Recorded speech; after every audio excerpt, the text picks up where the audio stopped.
Hi, I'm Eagle. Eagle Gardens. Eagle Gardens One. Eagle Gardens One on Instagram, and this is fucking talking shit with Eagle. This is episode number 73. I hope you guys had an excellent day. I know I did. You know, I am looking very, very forward to this episode. I have a lot of respect for this lady here and the things she is doing in the community. Mainly because it has a lot to do with somebody that's near and dear to my heart as well. So that automatically made her a guest for this show as soon as she wanted to appear on this show. So without further ado, I would like to introduce Missy, the majestic grower. Or the mystic grower. I do it every time. I'm so sorry. I had to do it live too. Oh my gosh. I'm so sorry. Did It's you all tell good. everybody properly where to find you? Oh my gosh. Somehow subconsciously I knew I was gonna do that too, and I didn't have the chance to kind of do the in the Oh, mirror it's thing backwards. before. Always backwards. I'm so sorry. It's all good. I'll take the bow as a majestic grower, even though I'm going to say right now, I'm not the best grower. I'm still learning, but I call myself Missy the mystic grower. And you can find me on YouTube here under Mystic Grower or on Instagram at mystic_grower or on my other account, freeseeds4weednerds on Instagram. Oh, I lost your sound there. Oh, it's not you. It's Oh, not okay. you. It's me. I'm not off. I was like, what happened to my mic? I'm sorry. They're already laughing at me for my mix-up. I see that coming. I fully expect it. So, how was your day? How was your day? My day was rad. It's been a pretty good day, actually. Just been chilling, sitting here, getting baked, writing down some stuff. I do have a cheat sheet. I have some information in my phone. So if I need to resort, if you ask me a question, I can go back and, answer it. I got some stuff written down in here. I have to tell you right now, my brain isn't always the best. I'm pretty forgetful. So hopefully I wind up with some of them Alzheimer's stuff. Doesn't help being baked 24/7 either, I guess. No, it doesn't hurt though either. It doesn't hurt though either. Hey, I just want to send a quick shout out to chat. I see my baby sister, my littlest sister, Tamara Barlow, over there in chat. So hello from Missouri. Or hello in Missouri, I mean. Nice. So yeah, I've been kind of looking forward to this episode here. I do have a lot of respect for what you're doing for the weed nerds and everything. So it's super cool. It really is. Sub was an awesome person in this community, and it's I think it's awesome that you're helping keeping the weed nerd memory alive in your own special way. So my hat's off to you. From one weed to another, I have a lot of respect for what you're doing over there. Thank you so much, Eagle. I really appreciate that. Yeah, that man was very dear to my heart. I can't say that I was close to him or that I knew him very well, but I did know him, and I got a chance to be a tester for him, and I'll go into more of that later, I guess. But yeah, I felt the overwhelming desire to do something to help the weed nerds, in the community mourn him in the best way that I knew how, and that was to give away free seeds to weed nerds, in his memory. So that's pretty awesome, and it's really awesome. thanks. Well, this is of course the chance to get to know the people that are behind what we do, what we see in the cannabis industry. So hopefully you won't need that cheat sheet. Hopefully this is all good times and stuff you can remember straight from the hip, and things that will make you smile. All right. And like we started every episode with, you know, if I'm lucky enough to have a nice guest like yourself where we're one-on-one, I like to start the journey off with exactly where you started. You know, do you remember that first time somebody put that joint under your nose, or maybe you snagged a little bit off of somebody's tray? Yeah, I remember the first time I got stoned was in Apple Valley, California. I grew up in the high desert, California. And me and my friend Angie were up in my tree house right outside. My little sister Tammy and Chat will remember this.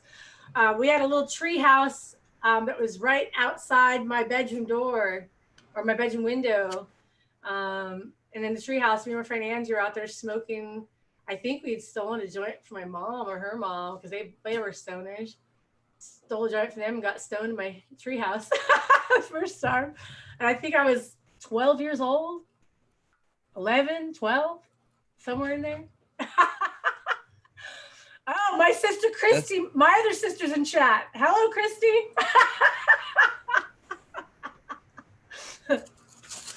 That's awesome. It's awesome when the family supports, you know, each other. That's pretty cool. Yeah. So they can they confirm or deny the stories as we go along then? Oh, I don't know. I tried to hide all that from them. But they might be able to. They might. Oh. So that seems pretty average, really. I mean, for the most part, it's, you know, 13 to 15, I think, is pretty average from, you know, what I've heard so far. So it doesn't sound like you were too far off base of when, you know, that first experimentation. Can I put you down on the side of, because that, you know, that's the big division too. Did you actually get a buzz or did you not get a buzz? How was that first time? You know what? I don't remember really getting high. I remember maybe a little bit, but I was more paranoid and more. We were right outside my house, in my tree house. So I don't really remember really getting too high that time. I was more scared, more paranoid the first time. Yeah. So I guess how long from that first time to, you know, the second time, and how long before it kind of like picked up a pace a little bit? Oh my goodness. Okay, so I guess that was the first time, and it became kind of habit, like maybe once a month after that point until I was about 13, 14, and then, you know, I'll be right up front out the gate. You know, I'm a recovering addict, and I've got like going on 15 years clean.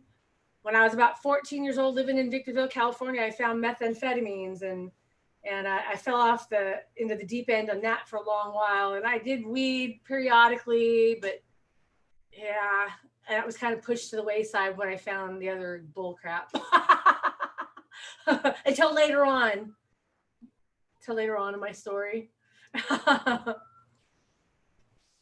Well, it happens. It happens. Yeah, so, young and dumb. Yeah, and many people have been down that road. That's for sure. Yeah. So, whenabouts did you know, did it come back into full circle? Was it one of those things that it just kind of stayed recreation for a while, or did it come back around as like more on the medical side, to where you were just kind of using to part ways with some of the other bullshit, if you will? Well, wait, say that one more time. I'm sorry. Repeat that. I'm sitting here thinking at the same time. No worries. So, when was it? You know, when was it to the point where you were back really kind of using, you know, cannabis as again in a regular fashion rather? And did you come back around as like a recreational user, or did you come back around kind of maybe using it as a medicinal purpose that maybe kind of ward off some of the other bullshit? Well, for a long time, like I said, I dabbled with all those other drugs and stuff, and then through that, I smoked cannabis. It was recreational. Um, it was just a whenever it was around type thing for a long time, and then I went into recovery from the other drugs, and I stopped everything for a long time. I've been smoking cannabis back. I started back in 2013 for medical and to help me to not go back into using the other drugs. It was, I guess, for some people, smoking weed was my gateway into the other drugs, and it was also my gateway out of the other drugs. So I started smoking weed again so that I would not to keep me from like even thinking about doing the other drugs and yeah, to keep me off of it. And it served its purpose. And I also suffer with fibromyalgia, degenerative disc, and some other autoimmune issues. I deal with chronic pain on a daily basis. And so I'd also had a back surgery, and they're trying to give me the other narcotic pills, and I didn't want to go down that road, so I started using cannabis on the daily for my pain management. Nice. Do you have some cannabis you'd like to use right now? I know I'm already started. Yeah, and I have to say that I am quite. Oops. Yeah, where's it at? What you dabbing on over there? The glob slob. I don't really smoke. That looks horrible from there. I don't really smoke flower. I just do concentrates. So what am I smoking on? I am smoking on some lemon delight that I grew. That is bred by Canna Genetics Co. And yeah, the lemon delight was what I grew. And this is rosin. This is fresh pressed rosin. So I'm going to have to mute myself for just a second so I can heat up my dab rig. You don't want to hear that crowd. So. No worries. I'll just give a couple shout outs while you got All right. Yeah, go up. ahead. I'm trying to read chat too. It's kind of hard. Bill said, Chris Mertz, Humble Grower. How you guys doing tonight? DLP2372. DOA Grown Meds. How you doing? Evolved 420. He's a past guest. Nice to see you tuning in tonight. Sheba Man, how you doing? Majestic or Mystic Marks, how you doing? I love to mix that up for both of you guys, so don't feel bad. It's both of you guys that I put that through the ringer with. For just a mental block, I guess. Just a mental block. Rosicrucian Prophet. Amadeus, how you doing tonight? Aldridge 25. Tamara Barlow, how you doing? Chrissy Miglo, hopefully I said that right. If I butchered that, I am sorry. I'll light it up again. Tim, how you guys doing? Christy Miglio is my baby sister, and Tamara Barlow is my other baby sister. Nice of you guys to join the show. Welcome. So you ready to take that dab or what? Yeah, I got my you can't really see what I'm doing here. I've got a temperature gauge. It's just checking the temperature. I take a temperature controlled dab, and I'll get ready to. To be honest with you, I was always that asshole to just hit the torch and then just hit the dab. But recently I was interviewing a gentleman from the UK there, Green 13.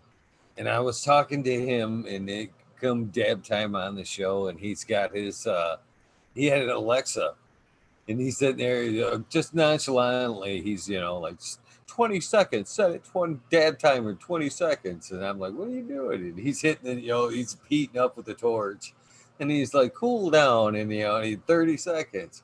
And I'm like, wow, I always realized, it was good temperature made a difference. So kind of secretly, I took a note of it. Then after the show, I did it exactly almost the way he did it. You know what I mean? And it actually changed the whole taste of what I had Oh been my dabbing God. for a while. Yeah, you can't I was like, taste it when it's that hot. It tastes like it's burned. It just tastes like chemical almost when it's too hot. yeah, yeah. This little gadget right here,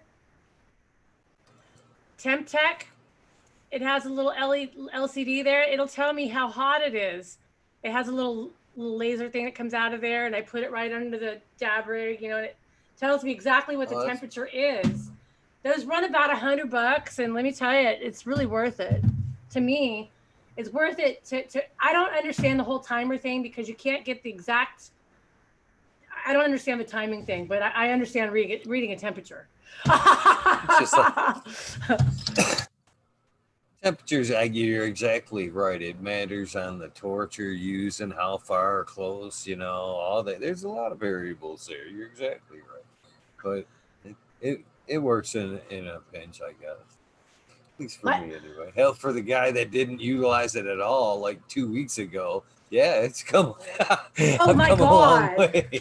When I first started dabbing, take a bigger hit, Chrissy. All right, I will. But when I first started dabbing, let me tell you, I did it all wrong. I heated it up until it was nice and flaming hot red. Then I put my dab on it. Then I almost passed out from dab sweats because it was so hot because I couldn't breathe. Oh my God, that's like the worst thing ever. And I've had so many people that I don't dab. I'm afraid that's too constant. That'll kill me. Or I threw it the first time. I've helped so many people learn to dab correctly. It's pretty cool actually. Cheers, Jack. You know, another tip that somebody told me too, because I was a bad cougher. I worked a lot of construction my whole life, and breathed in a lot of dust, and I was having a hard time getting through a good dab. Still to this day, but thanks to his tip, he was like, breathe out, halfway through that dab, like let half your lung out and a little bit of dab, and then take it back in, fill it back up with the rest of the dab there. And man, that worked for me. It still works good for me to take that dab. For some reason, it kind of takes the pressure off just enough to be able to pull in a big fat, at least a fatter than I would normally get hit. That's for sure. Well, I just inhale and exhale. I don't even hold it in. It's an old wise tale, but you have to hold in your weed to get a better expansion or whatever. That's just a wise tale. You just get a head rush from holding it in. So I just inhale and exhale because I feel kind of from dabbing because I don't know. I kind of sometimes feel like I'm gummed up. I don't want that stuff settling in my lungs. So I'm not holding it. I just inhale, exhale. It's like a regular breath, and I get pretty freaking big. So.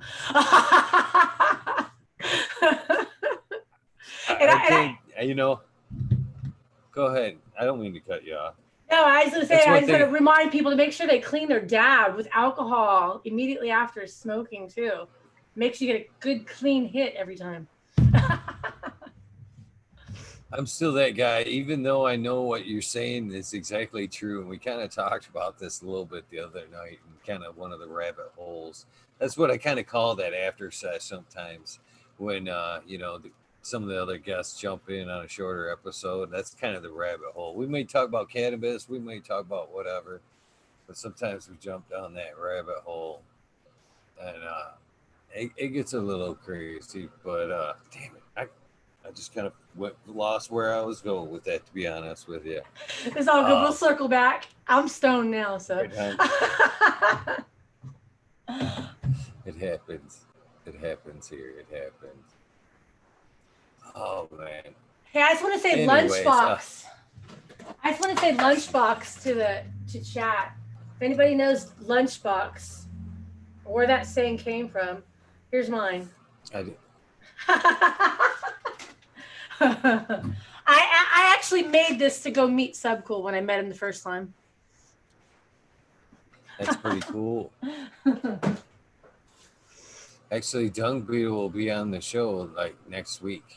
Oh, sweet. You've had some really cool guests on here recently. Well, period. You've had some cool guests on here. I've been checking it out, and I have to be honest, I really didn't know of your show until you asked me to be on, and I'm sorry, I hadn't heard of it, but now that I know, I've been checking it out. I'm like, whoa, Danny Danko. Mr. Bond 420. Oh, he's got some people coming on there. We've had Callie on, we've had Mr. Soul, we've had Jinx on. That's badass. Yeah. I've had a lot of people. You missed Animal Forever have missed now. The 420 special where I went live. Actually, I was at that time I was also on the Michigan Bros Grow Show. So I was live on that program 2 hours before on the 19th, okay? So and then my show went live 11:30, 11:19. So I went 9 to 11, took a quick break, and then went on at 11:30 on 419, and then went 24 hours to 11:30, 420, sitting there smoking joint, just like this, joint after joint, for the whole 24 hours there. And I had, all kinds of people going. It was like in clusters of 3. So it'd be like me, you, and then like somebody would come in like midway through our conversation just to kind of like spice it up. And then like say you would leave halfway through, and then somebody else would kind of rotate in halfway through their time slot, just something to, in case it went dead mid conversation, somebody else could kind of come back in and, liven it up. But that was all 420, that went on all 420. We smoked and had a great time and tried to put positive vibes out and bring some attention towards charity and whatnot. And it was live on YouTube, and then it got kind of hacked right before 11:30 and took us out. And then YouTube processed it for like a month, and then they just kind of got back with me and said it won't post because it was too long and too big of a file. If I would have went 2 12-hour segments, it would have posted, but because it was one 24-hour video, they said no. So you'll miss that one, but it was a good one. Other than that, they're all pretty much up. So they have a lot of good times. Hopefully you can thumb through there and pick out some good ones. They're all good, but some might catch your eye being a weed nerd more than others. Right on. Yeah, I've checked out a couple. I'm pretty impressed. It's pretty cool. And I like the format of just hanging out with one person, just, sitting here shooting the shit, talking shit. I like that. It's a little more intimate. I had the show, the Dab and Gab, and I did it with just one person in the beginning as intimate, and then I tried to make it bigger, and because I was watching the Weed Nerd Show and the Grow Tube Round Table, and that's where I kind of got my start. Watching. It was Dago back when now it's Dog. Oops. Now it's Doggo from the Grow Tube Round Table. So I tried to kind of make it a little bit bigger, and it just kind of imploded, I guess. And then when YouTube started kicking everybody off, we just went. It's been about 2.5, 3 years, almost 3 years now since I've done my show. I could give you a big hug right now. I don't know if you were watching last night or it's just happened chance you happened to bring up the Doggo Diego thing. But I said Diego last night and everybody was like, it's Doggo. I'm like, yeah, it is now. It used to be Dago. That's what I knew it was Dago. For half a second, they had me wondering if it was like one of those Mandela things until finally somebody else chimed in and was like, no, that's really the way it was. I'm like, oh, good. Thank you. So, yeah, that's funny. But yeah, you have been around for quite a while. I remember when you got to meet Sub. Yeah, I was honored to go grace the show. I was on the Grow Tube Roundtable when Doggo did the show at the 2017 SoCal Cannabis Cup, and they did the show live there after Sub did his Lifetime Achievement Award. And I was able to go on the show with him for a few minutes and get introduced to the cannabis community through them. And I'd already started my show, but it was really small at that point. That had been a pretty awesome day right there. I mean, the way you just even describe it, you can tell how great of a day that must have been. Dude, that was one of the highlights of my life. Really, that day was one of the highlights, especially of my cannabis, my whole cannabis growing and learning, and it was a pretty um, profound day for me, profound time, I guess. I was really a sponge. I we haven't gotten into why I started growing or any of that stuff yet, but I dude, I'm fucking stoned. I just lost what I was gonna say. But that was a profound time during my growing. I was really being a sponge, trying to learn from all the pros in the cannabis world, all the OGs, and trying to really get to know what their information was, and trying to get educated from them so that I could become a better grower because I needed to grow for myself medically. So get it from the horse's mouth is basically what I was trying to do. That's why I started my show, The Dab and Gab, back then. Nice. That's pretty. Well, since we're there, tell us about the Dab and Gab. When exactly did you get it started, and what had spurred the Dab and Gab at the time? Well, the Dab and Gab got started. It was in 2016, right before legalization, right before I started growing, I think. Right around the time I started growing. God, I can't remember the exact date. I'll have to go back on my YouTube channel and check it out. Quick interruption. Quick shout out to Carlos Miglios in chat. That's my brother-in-law. Hello.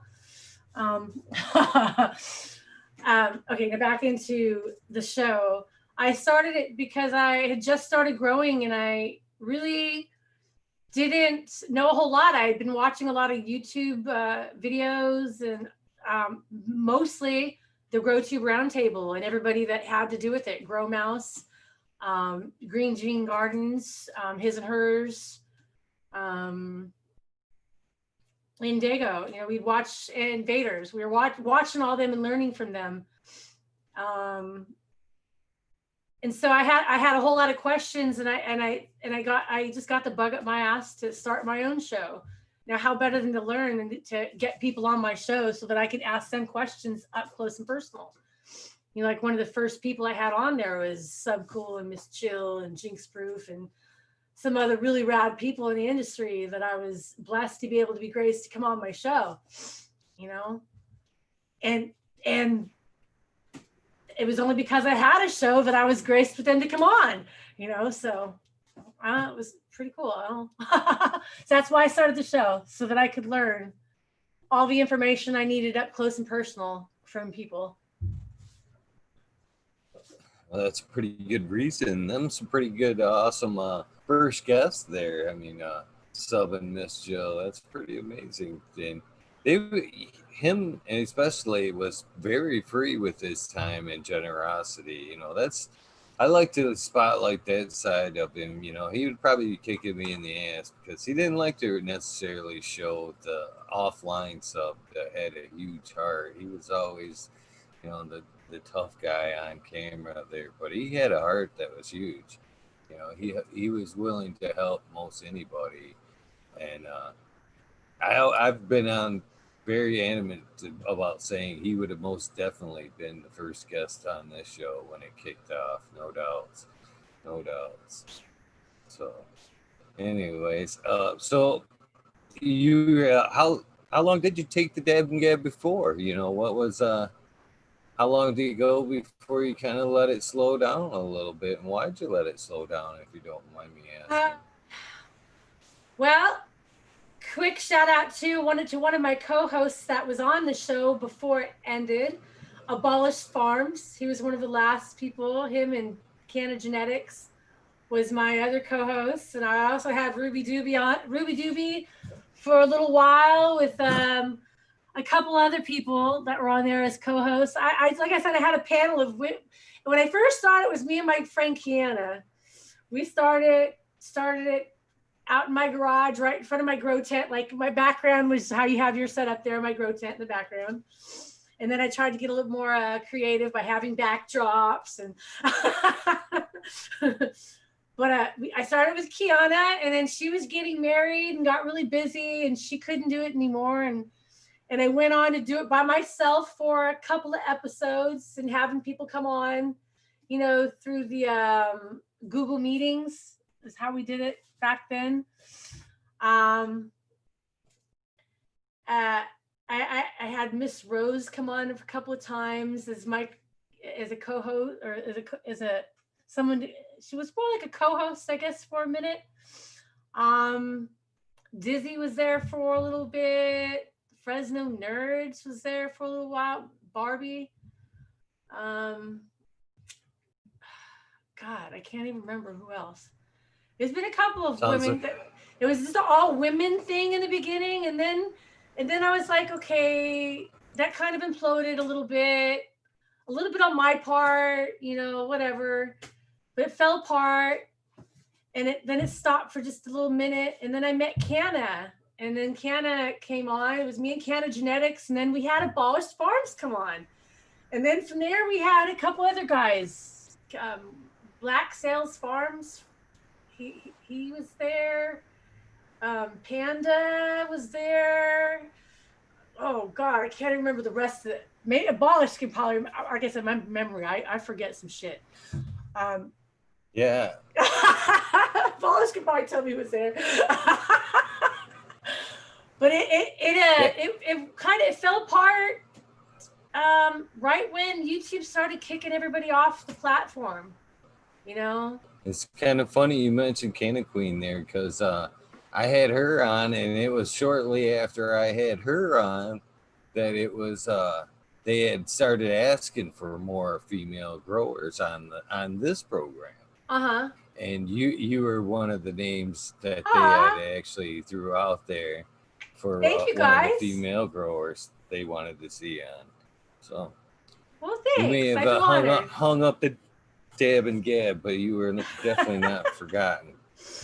Well, thanks. Well, you know, I've been tossing around bringing the dab and gab back, and you know, it might be a little bit different this time. You know, I might just do it kind of just like this, just kind of shooting the shit with somebody, dabbing and gabbing. You know, because I don't know, I kept feeling pressure to make it more and make it better, and trying to do this and do that, and trying to make it more mainstream, or I don't know what I was trying to fucking do.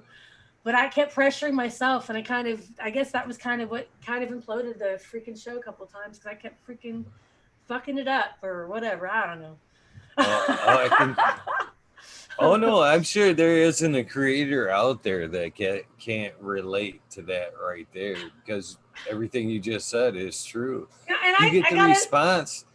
The bigger the response, the bigger you feel like digging in and doing more to you know, satisfy, and it can be harder and harder sometimes to outdo what you've already done. Yeah, and I put more pressure on myself all the time. And I right now I want to apologize to chat. I am the worst. I don't type. I have like 2-finger chicken. I do the peck when I type. So it's really hard to freaking keep up with typing. So that was one of the things when freaking things kind of fell apart and I didn't have someone there to help me fucking with doing questions and chat and shit. I fucking couldn't keep up. So I kind of felt overwhelmed and just, yeah. So sorry, chat. I'm the worst at freaking questions. So, or responding. You definitely got a shout out to give there, because I'm sure that Hey Auntie is going nobody but you. Wait, who? Hey Auntie. Oh, Tabby's in there. Oh, hey, Tabby Bloomer. See, I'm really bad about what I'm looking at you on the screen. I'm not watching chat.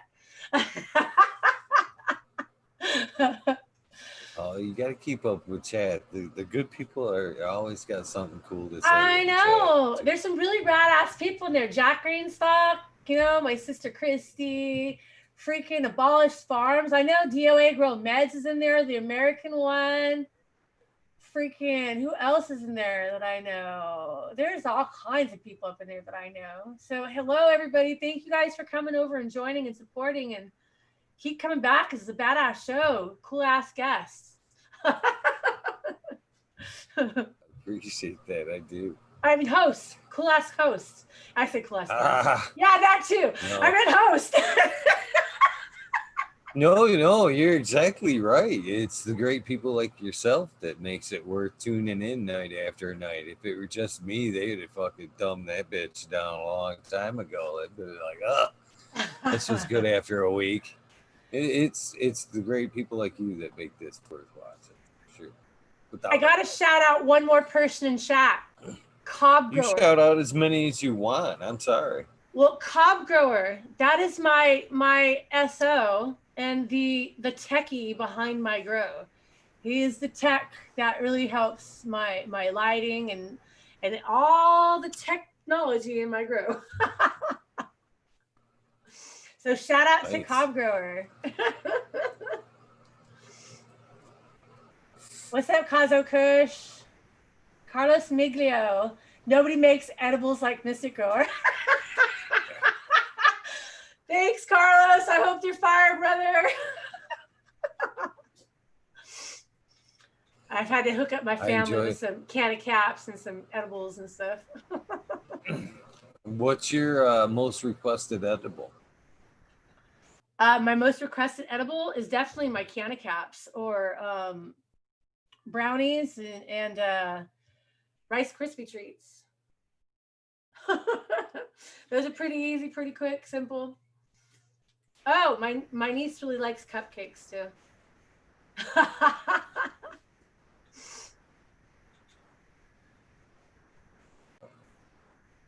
Thank you, Abolished Farms. He's telling people to go sub up to Mystic Grower. Tons of good info and interviews on there. Plus, you'll see him without a beard. Oh my God, you got a beard today? Oops, losing my freaking headphones. Okay, dead air. I'm sorry. So when did you start to really put that knowledge that you were gaining from the show into tuition there? When did you start putting that stuff to work? When did you start rolling? Was it before the dab and grab? Or I'm sorry, dab and gab. A little bit of cotton mouth there. Okay, hold on. I'm trying to get to my notes here. The dab and grab would probably apply to current situations that are in the headlines today, but not to your show. Right? Okay, so November 2016 is when it got legalized, and we started growing in December 2016. So that's when we started our very first grow, and our very first grow was clones. We got some clones from a local dispensary. We didn't have any seeds. We didn't have anything at that point. We got our first clones that were we grew 9-pound hammer, Wookiees, Blue Dream, and Grape OG on our first grow.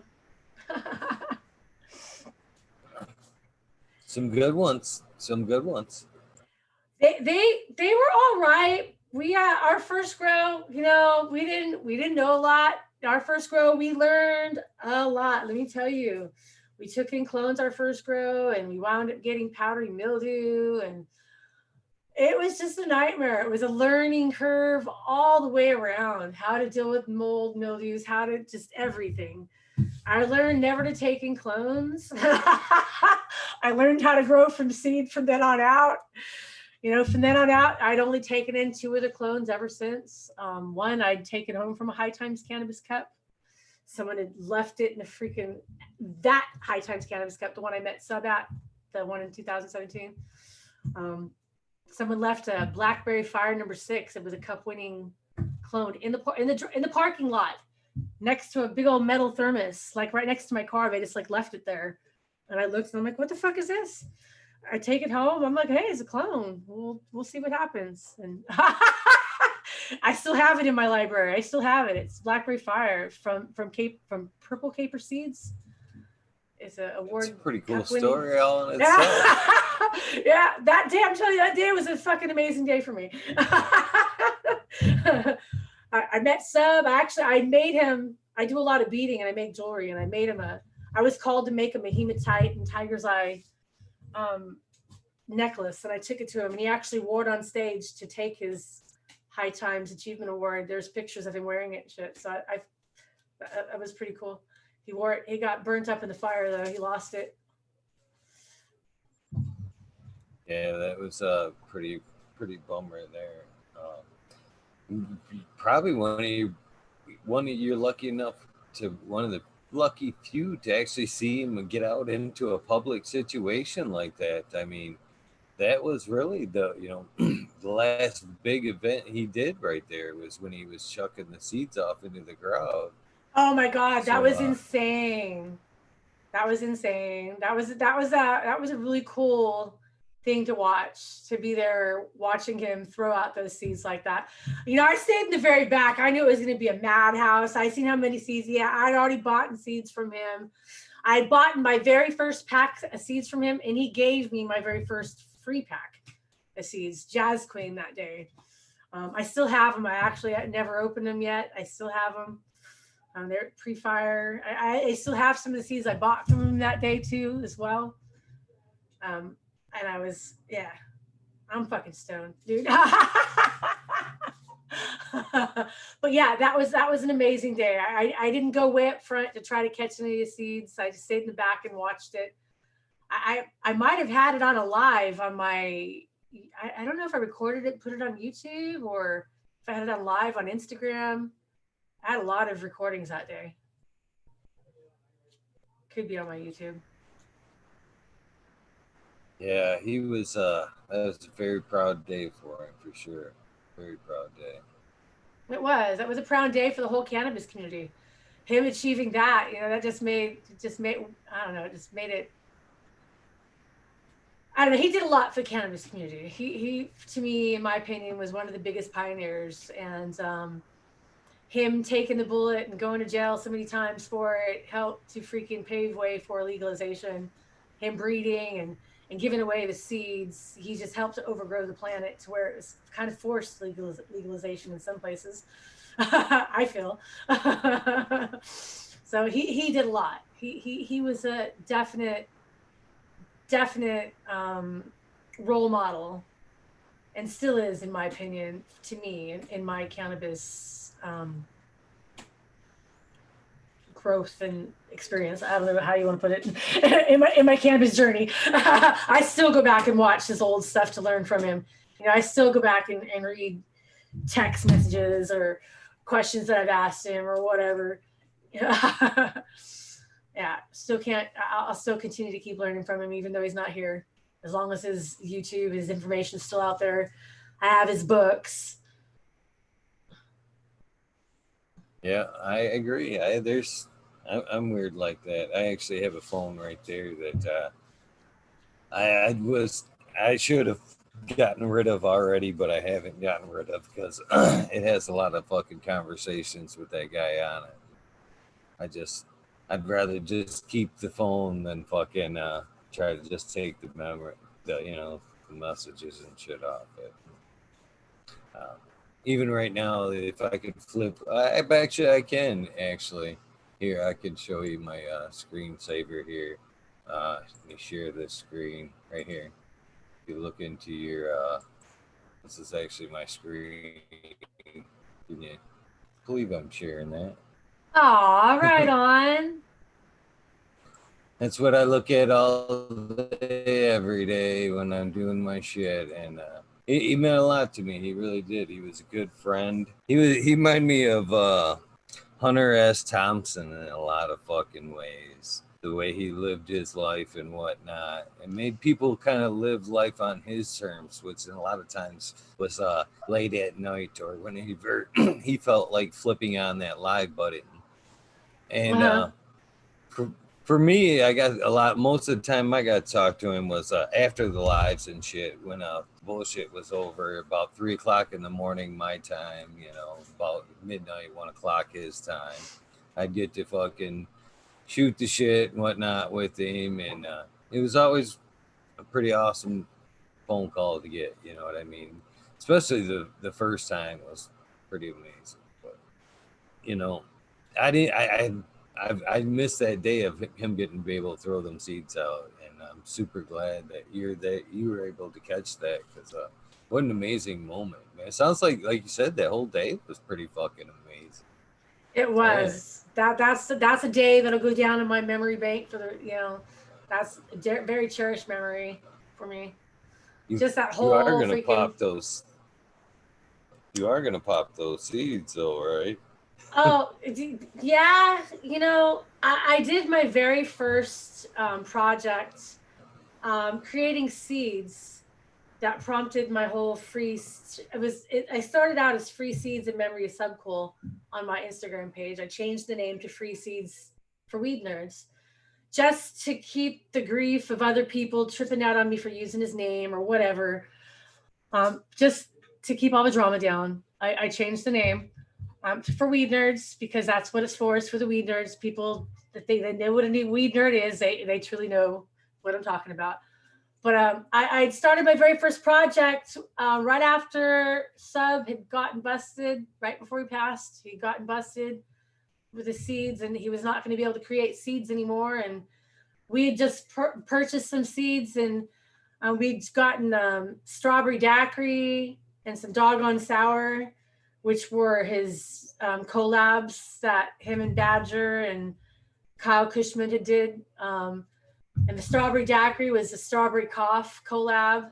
And strawberry cough was a strain that helps my cob grower with his migraine headaches. So we really wanted to try that out. So we found a really badass male that we decided we just did an open pollination, because Subcool wasn't going to be making any seeds anymore. And well, let's just make some seeds for our own.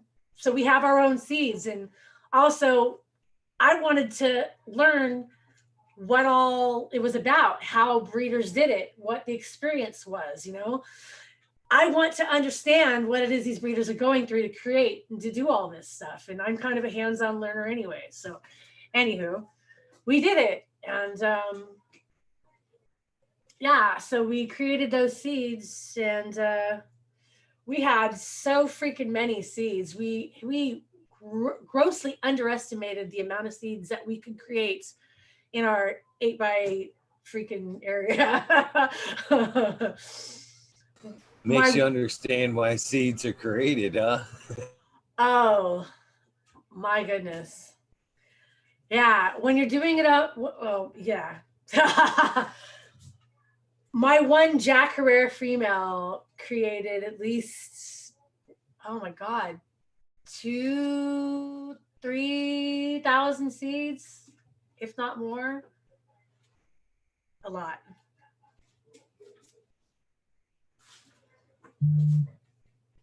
I can't hear you. You're muted. That's pretty cool. That you're right. That's a lot of seeds. That's a lot of smiles. That's for sure. You think about it, them being able to be grown and cloned and passed on for generations. That's pretty cool all in itself. How far those 3,000 seeds could actually go. I was able to give away 1,010 packs of seeds. I created I did the Jack Herrera mixed with I did an open pollination. I put the doggone sour male in there, and we put a couple other doggone sours, females. So we got some F2s. We threw three or four different phenos of the strawberry daiquiri.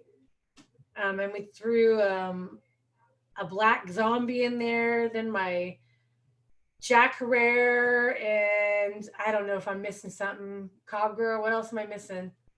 Jack Herrera did 7,000 seeds. He's chiming in, and we had about 20,000 seeds, he said. We gave out 1,013 packs because 13 packs. 13 packs of Cosmic Glue was the first pack we had bought from Subcool. Yeah, that's right. We gave out 13 packs, not 10 packs, 13 packs, 1,013 packs. That's pretty cool. That's really fucking cool.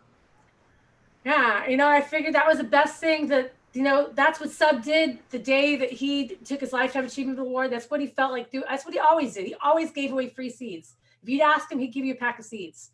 So I had that many seeds, and I'm gonna fucking tear up. I don't even know why I felt so drawn to this fucking man and why I love him so much. But I'm kind of, I don't know, I'm kind of a psychically drawn to certain people. I have this, I don't know, he was like a kindred spirit. I'm kind of a my sisters will tell you, so will my brother-in-law and my niece in chat. I speak my fucking mind. There's no holds barred. I don't have a filter. I am exactly what you see is what you get. You know what I mean? I'm a very emotional, real, unfiltered person. But I just, I don't know. I kind of felt like he was the same type of person. We were very kindred in that sense, I guess. So I just kind of felt drawn to him. And I just kind of, I don't know, fell in love with his personality, with his spirit, just who he was as a brother in cannabis, you know, as a teacher. So, yeah. That's awesome. I love fucking people like yourself that are unfiltered and just put it out there the way it should be. You know, I have nothing but respect. The people that I love the most in my family are just the same way. My grandmother said some shit to me that I can't say on air because my kids are watching, but she was one of the rawest people that, I mean, if you liked it or not, man, she told you how it was, and I love that about her. Until it's a blessing and a curse. Oh no, it's nothing but a blessing. I have nothing but respect for somebody. Honestly, this is straight up. I would rather have somebody come right to me and go, you know what? I think you're a fucking asshole, than to fucking come to me and go, yeah, I think you're cool, and then no, tell me how you think I'm an asshole, and I will respect you a lot more than beating. But some people, I don't know. Like I say, it's a blessing and a curse. It's a blessing that I'm able to be straight and blunt and real and speak my truth all the time. But it's a curse because some people, it's too harsh. I'm too brash. And some people is ignorance bliss. They don't want to see the truth, or they don't want to hear my truth. I don't know. So it's a blessing and a curse. Again, and it's a blessing and a blessing. I think it's just the people on the other side, if they don't like it, it's 90% of the time it's because they know it's the truth. It's the truth that they've buried deep down inside that they don't want to necessarily face in themselves. That's why they don't want to hear it, because somebody else can see it.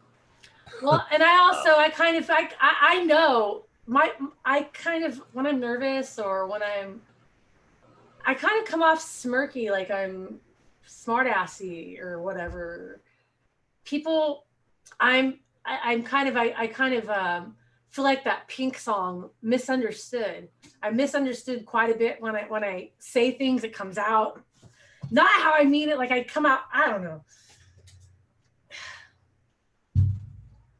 I feel you. I own it. I own me. I'm a fucking weirdo. My sisters and everybody will say it. Thank you. I appreciate it, dude. I appreciate it. I prefer the term misfit myself, because I think I fell right in that category myself. I think I've always another thing term I've always loved is normal's boring. It really is. God. Just to be who the fuck wants to be normal? Well, Jesus, I want to be fucking weird. I want to be my misfit. So normal is a setting on a fucking washing machine. That's about the only thing normal there is in this fucking world. There's not even a normal temperature. There's not a normal fucking. There's not a normal nothing.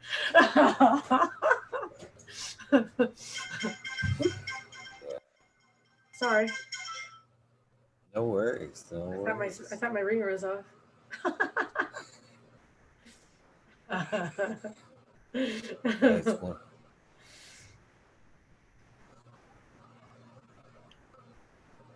So Oh, I'm sorry. Go ahead. No worries. What's up, SoCal Weed Nerd? What's going on? So, can we'll revert back to the little bit. See, I told you it's been an hour easy, and you said you didn't even think you could, make this interesting for an hour. You know what I mean? I told you this would be easy. We ain't even really got into shit. We've had fun so far. We haven't even scratched, I remember my shows were a couple hours long, but we had like a few of us always filling the air. There was always at least like 2 or 3 of us. Oh, there's 2 of us. So. No. This is fun. This is easy to do. This is easy to do. So, tell us a little bit about that first grow there. I mean, what did it look like? I mean, what were the lights like? What nutrients were you? Can you walk us through phase 1? Everybody had a phase 1, and they trust us. Trust me. Trust people in chat. A lot of them weren't pretty. So, right? It totally was a learning curve. Let me tell you. My guy had previously cob grower, hence the name cob grower. Cob lights. He had previously, when I met him, we had saltwater tanks, and he had LED lights growing hard saltwater corals back when they said it couldn't be done, when the saltwater community said it couldn't be done. So he had some experience with growing some stuff, a little bit, and he grew a couple of plants. I watched my mom grow a couple of plants outside a long time ago. But getting into me, my first grow. Okay, this is where my lights come in. I wrote down some. We started in a 4x8 flower tent, and we had a 2x4 veg tent. And we started with 10 50-watt Cree CXB 3590, 90 CRI, 2700K with mean wheel drivers. That was 500 watts. That's what we started with in lights. We started with, oh God, I think it was, oh my God. Okay, I'm having a brain fart now. I didn't write down the nutrients we started with. We started with a couple of different bottled nutrients. We started with,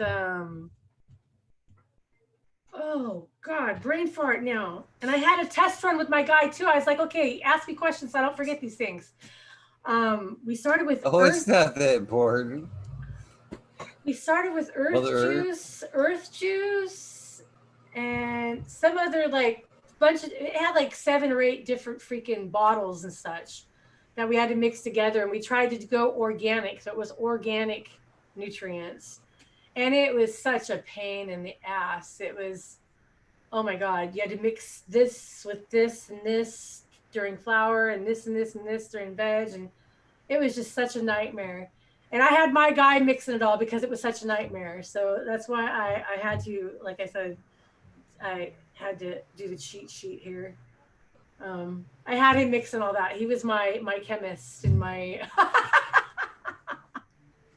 during that time, during our first and second grow. I really didn't start messing with some of the nutrients until like my second or third grow. But our lighting, we had 500 watts of LEDs. Earth juice was after we ran out of Roots Organic. Yes, we started with Roots Organic. And that was like our highly recommended full organic bottled nutrient line that we went with, but it was really expensive. So then we went into earth juice. And then from there we went to Jack's 321 nutrients, which was a salt-based. And we eventually, after all that time of like a couple of years of growing, went into we started testing the charge packs for Subcool right before he passed. I was one of the testers that gave him a lot of feedback that he for his the super soil charge packs that he did.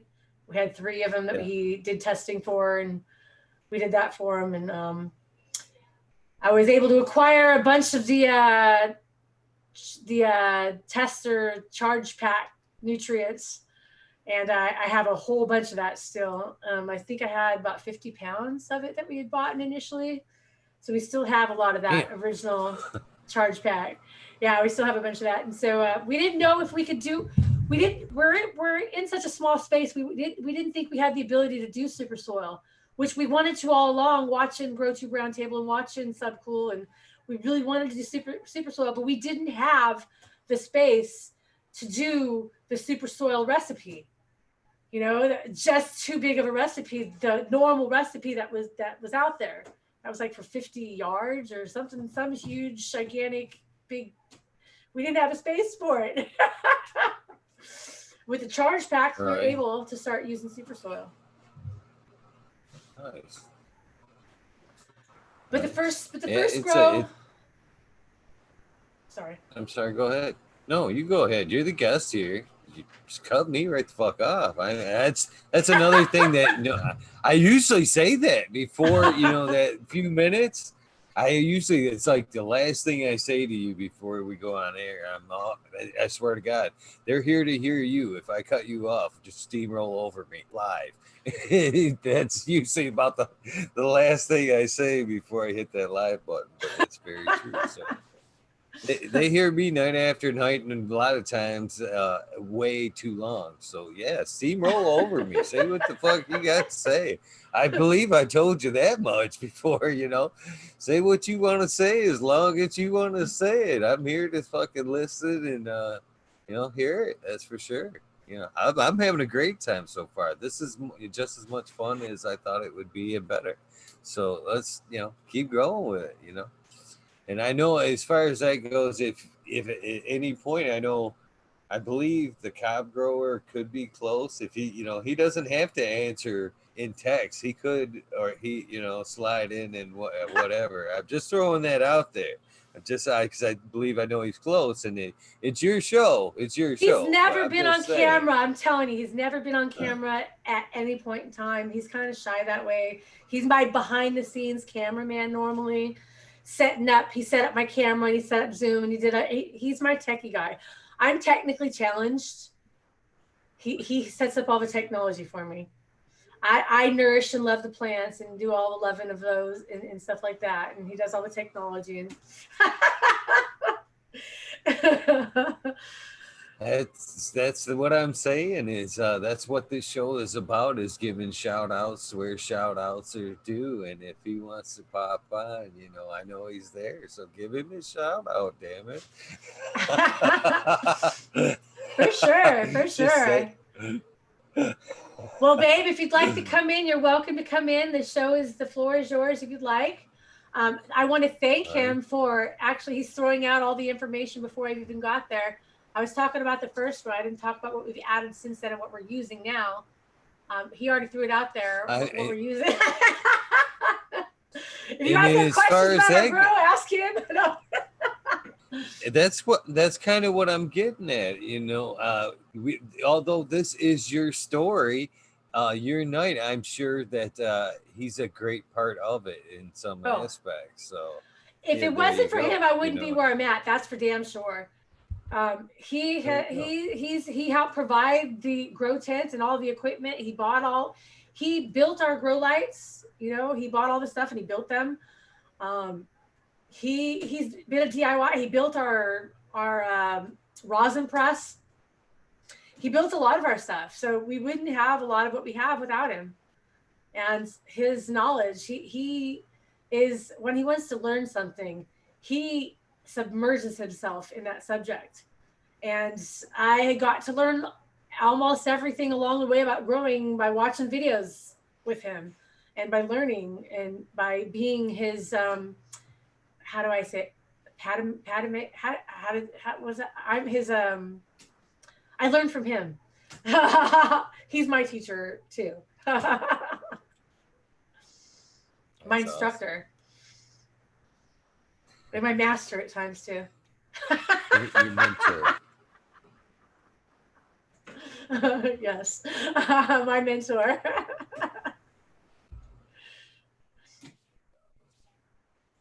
So, where and how did you guys progress it? See how much easier this would be if he was just kind of sitting right there. So, as you guys had that first grow and you guys two decide to progress there, what was the next phase? How did you guys, start tweaking things out a little bit? What was, how was the second grow? You know what I mean? The second grow was a little bit better than the first.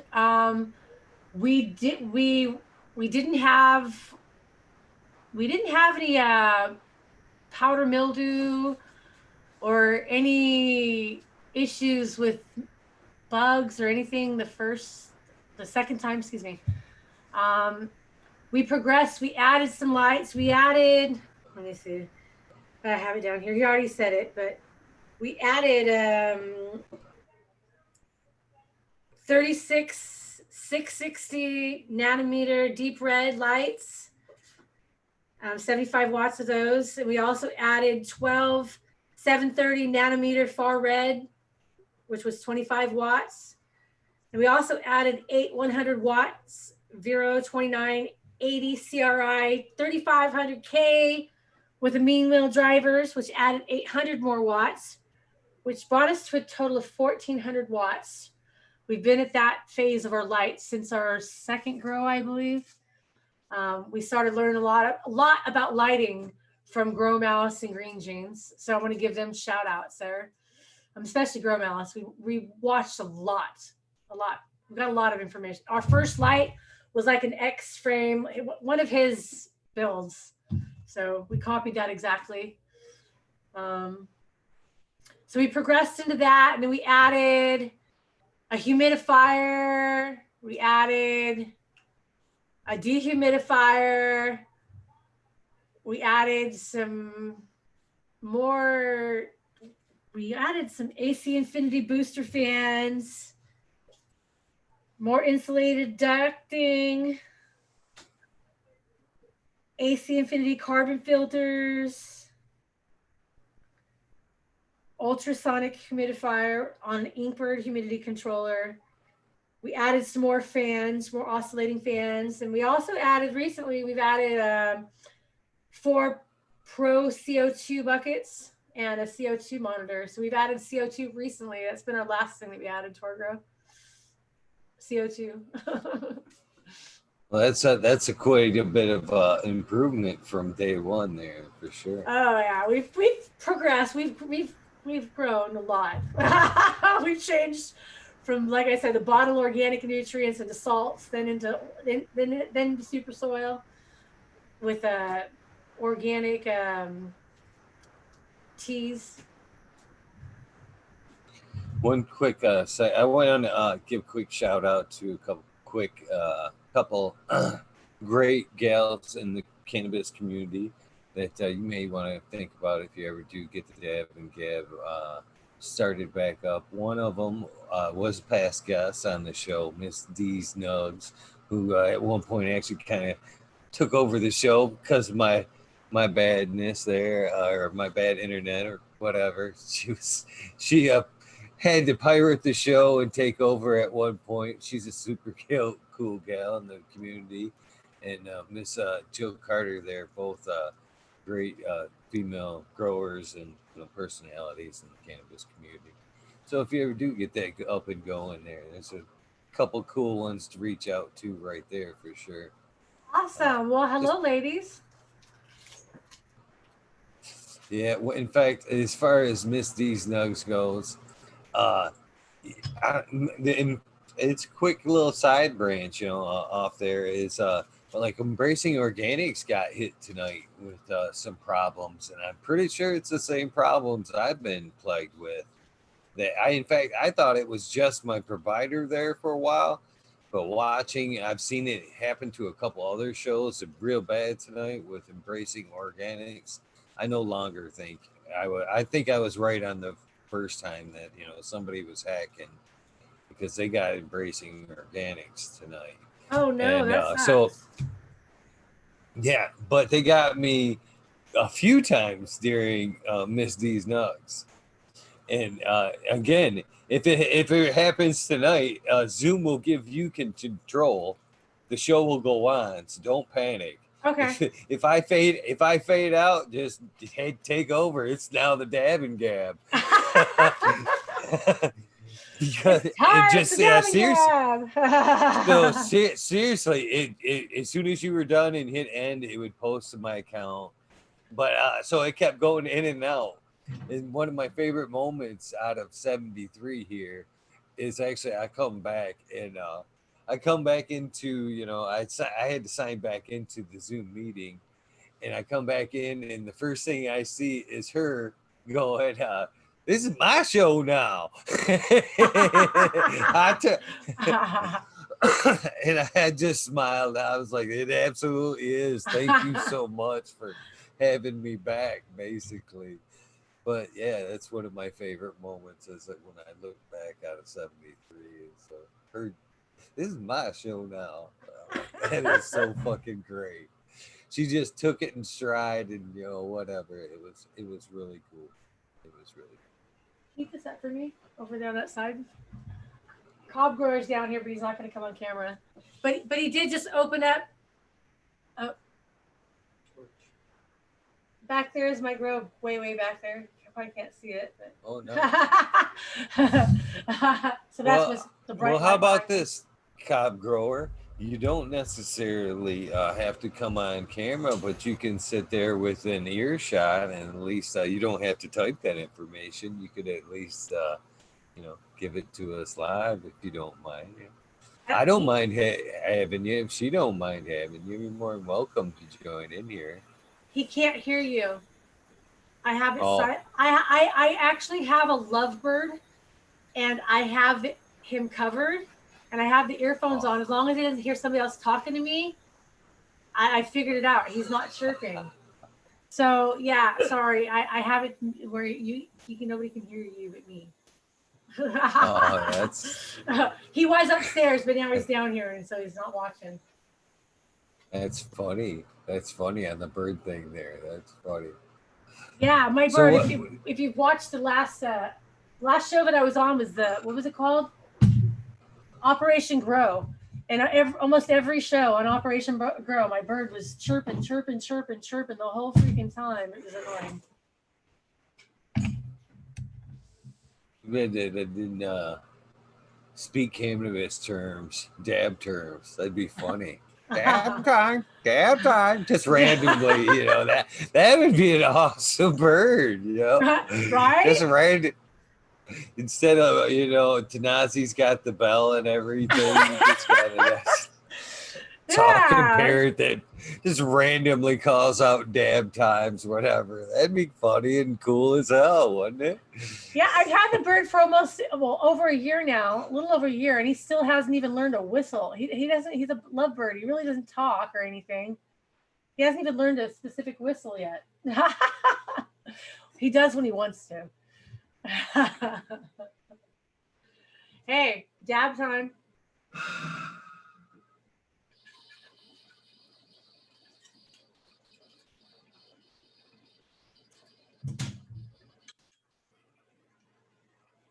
You're muted, Eagle.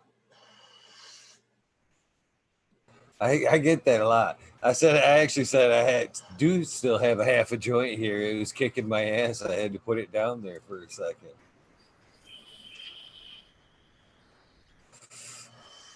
Cheers. Cheers. Bong rips. Dabs up. I'd like to give a shout out to my daughter Alexis in the chat. Lexi II. Hey, Lexi. Hello. Good evening. My girls hang out in the chat quite a time. I'm no spring chicken, so my girls are 25, 21, and 17, so they frequent the chat. The oldest one, Brittany, actually worked for High Times at the Cubs, doing wristbands and whatnot. Nothing, too but fun gig nonetheless. But it was fun. I actually went to a hash bash with her and a few other events, a couple cups and everything. So she smokes, and watches and hangs out in the chat here. And Alexis ain't necessarily a cannabis user as much, but she is a supporter of her dad and the cannabis community. So she hangs out. And then my youngest, Courtney, who I tell her directly not to hang out in chat just because she's under 18. And Oh, okay. technically she's not supposed to be here, but I've got a good feeling she's within earshot. So they all kind of support the show, and that's what I thought was pretty cool when your sisters and niece and everybody started popping in here. I really was cheesing on this end to see the family kind of come in and support you. That's super awesome. Super awesome. Yeah, this is actually the first time they've come on to a show that I've been on. Even when I had the Dab and Gab, they were never on. They never came on that. So it was kind of cool to see them all come on here tonight. Maybe it's just how early? What time was the Dab and Gab on? The Dab and Gab, I used to do it at 7:10 in the evening. Well, at 4:20. It was 4 o'clock. Oh yeah, I went live at 4 o'clock on Thursdays. Thursdays at 4 o'clock, so we could do a 4:20 dab. Yeah. So it was a weird time, but I also had most of the people that were like co-hosting and doing stuff with me were East Coast, so we tried to have it to where it wasn't too late night, where people could still go on with their lives, their grows, and whatever else they had to do. You know what I mean? Isn't it funny though?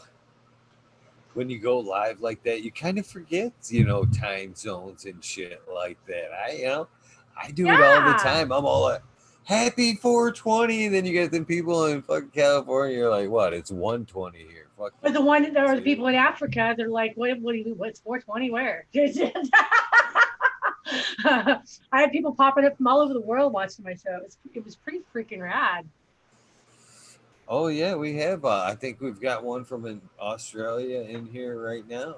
I know we get some from UK. We've got a bunch of UK viewers, some in Canada, a couple in Germany, a couple in India. According to the analytics, there's actually 3% of the viewers watch this in subtitles. If you can fucking believe. Wow, that's rad. Well, hey, everybody out there in the world, hi. HIGH. Hi. I hope you're high. I hope you're having a good time. That's what this is all about. Getting high, talking shit with Eagle. Yeah, Ginger Snaps right there. So sup from Canada. What's up, Canada? In fact, shout out them stomping grounds in chat for fun. Let's see where everybody's at tonight. Always enjoy Ireland. There you go. Oh, how cool is that? You're getting asked questions too, Cobra, because I didn't respond to it fast enough. Sorry, Jack's Green Stocks about the strawberry daiquiris. Can I respond to a question really quick? He's asking us, what did we think of the strawberry daiquiri? What kind of phenos did we get? We had two that were pretty real one that was like a sour strawberry candy, and two that were pretty real strawberry. Okay, so SD3. SD3 was the frostiest. It was the chirpiest, the loudest, the nicest freaking nuts. Oh, that's a pretty bud.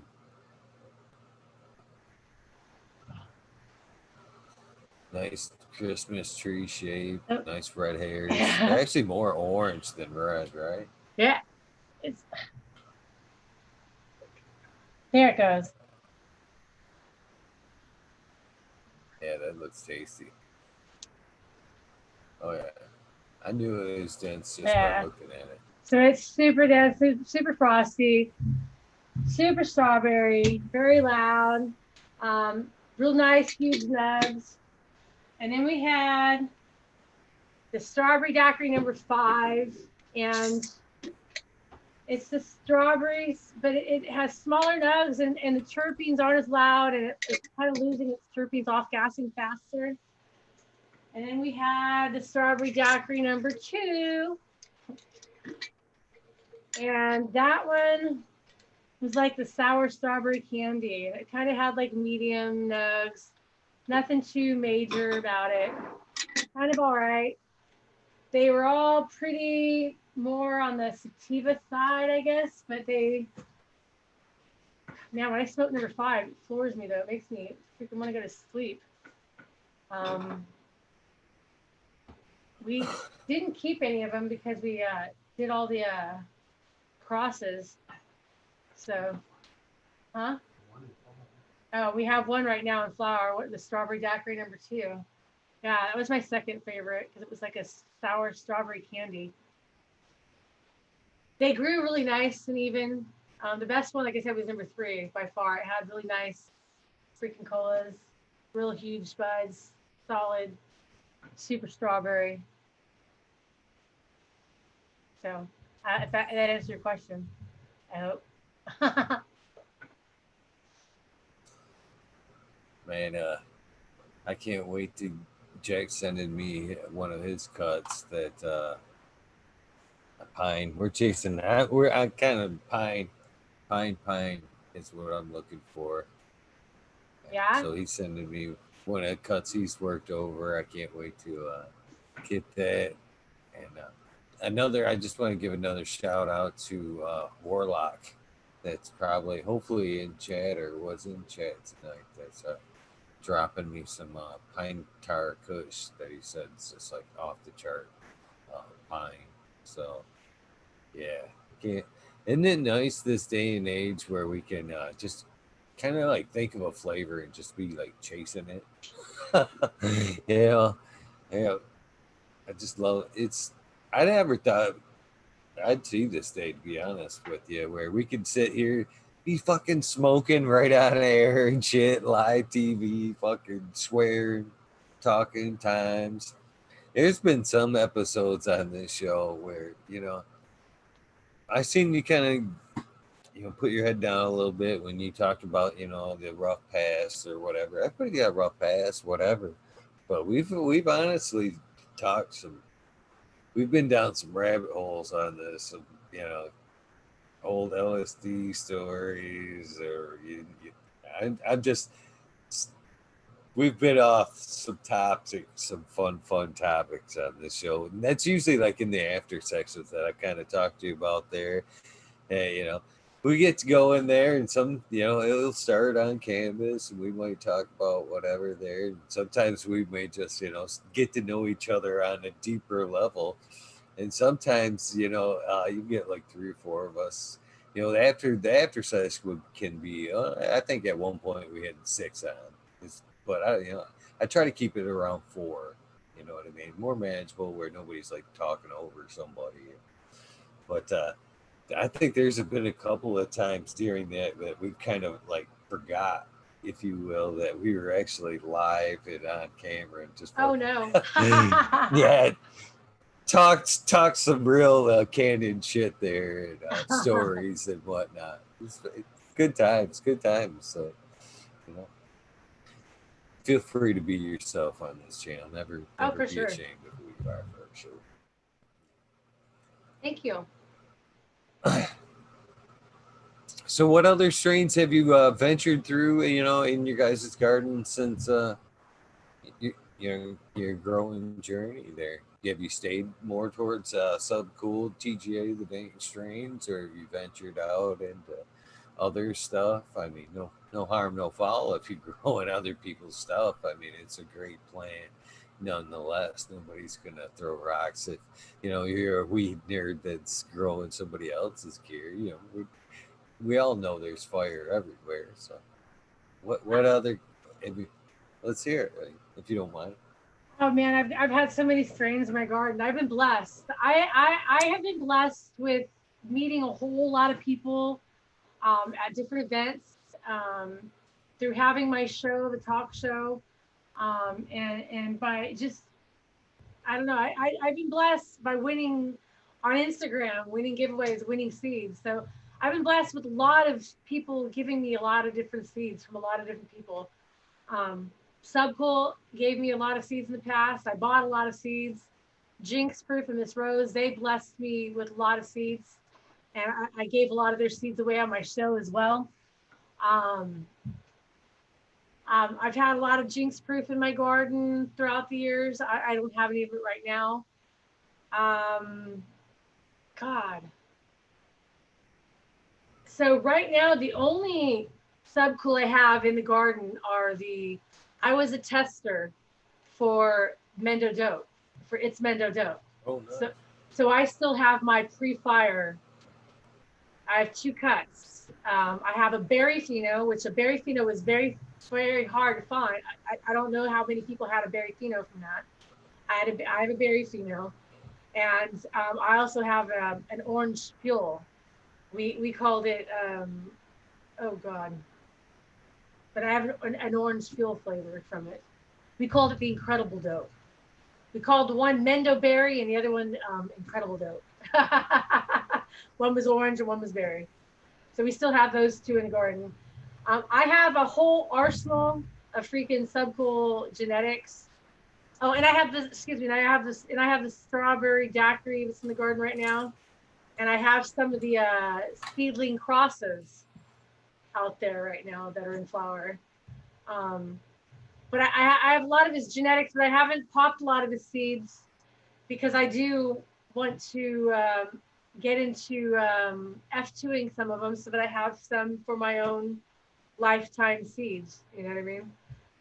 And I'm not in a situation to where I can do any more breeding at this time. That was a one-time thing, and since here I am 2 grows later, and I'm praying I don't have seeds this time. My second grow after the first seeds in my tent, somehow we left some pollen in the tent, and my grow after that had seeds that we didn't intend to. Took away from my bud production. I'm praying I don't have seeds this time. Yeah, people don't realize, how big they think, oh, you can do it in a tent, contain it. I'm learning. Nah. I'm learning. Nope. Nah. Not feasible. Not feasible. I'm going to need to set up a breeding chamber, and I'm going to have to do it correctly if I want to do it. And I'm not in a living environment where I can do that. My space isn't big enough, and I just don't have the space.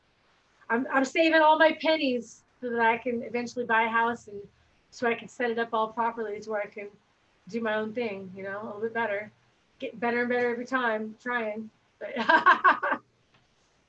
but yeah, I have a lot of seeds that I've had given to me through the years that I know that are going to lose their shelf life, even though I've stored them in a sealed, weatherproof container in my fridge. I've sealed them at a good temperature for to try to preserve them, but they will only stay preserved for so long. So I have some older genetics that I'm trying to pop. I've got like I've got a closet full of different, I can't even name them all right now, that I popped some seedlings that I've gotten through the years. I probably have like 8 or 10 different strains, like of 3 or 4 seeds of each in my veg tent right now. It's just so I get some of my old seeds popped to make room for the new ones I keep buying. I'm a seed addict. Yeah, I feel you there. I'm very guilty of that myself. Very guilty of that myself. Yeah, it's reading Cob Grower's comment there in chat. It's another thing I love about this show is the community. It's turned out to be a great show and community both. You know what I mean?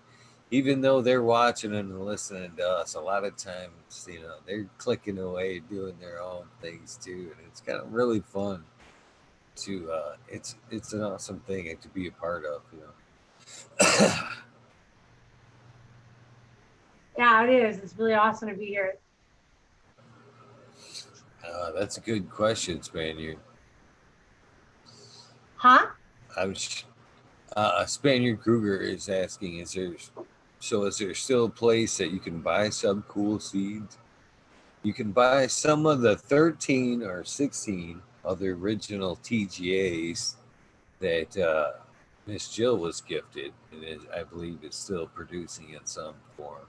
So in that aspect, those strains are still alive and kicking. But as far as like the dank seeds, it kind of depends. Badger has some of his crosses that he's wholesaling in bigger packs. I'm sure James Bean may or may not have some random beans.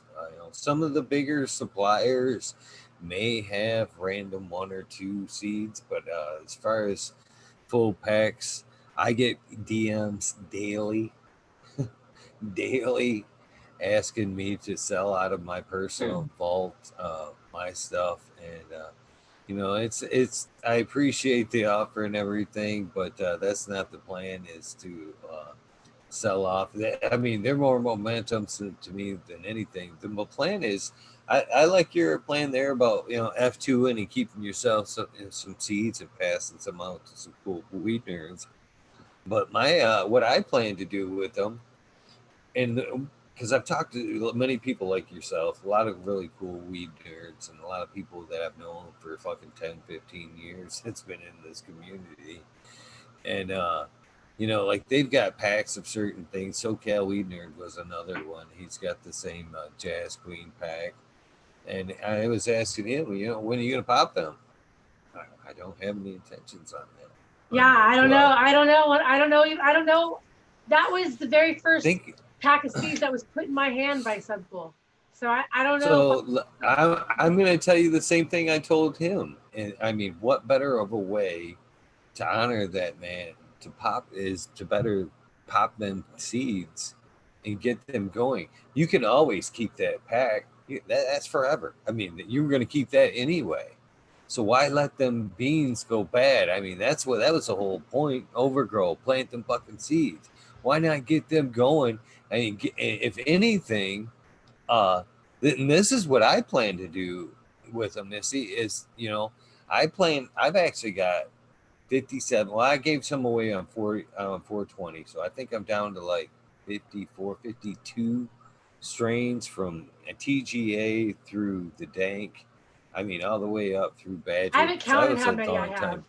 I have a lot. I was a long-term tester too. He actually said at many of his shows, even there's one in he did with an Australia.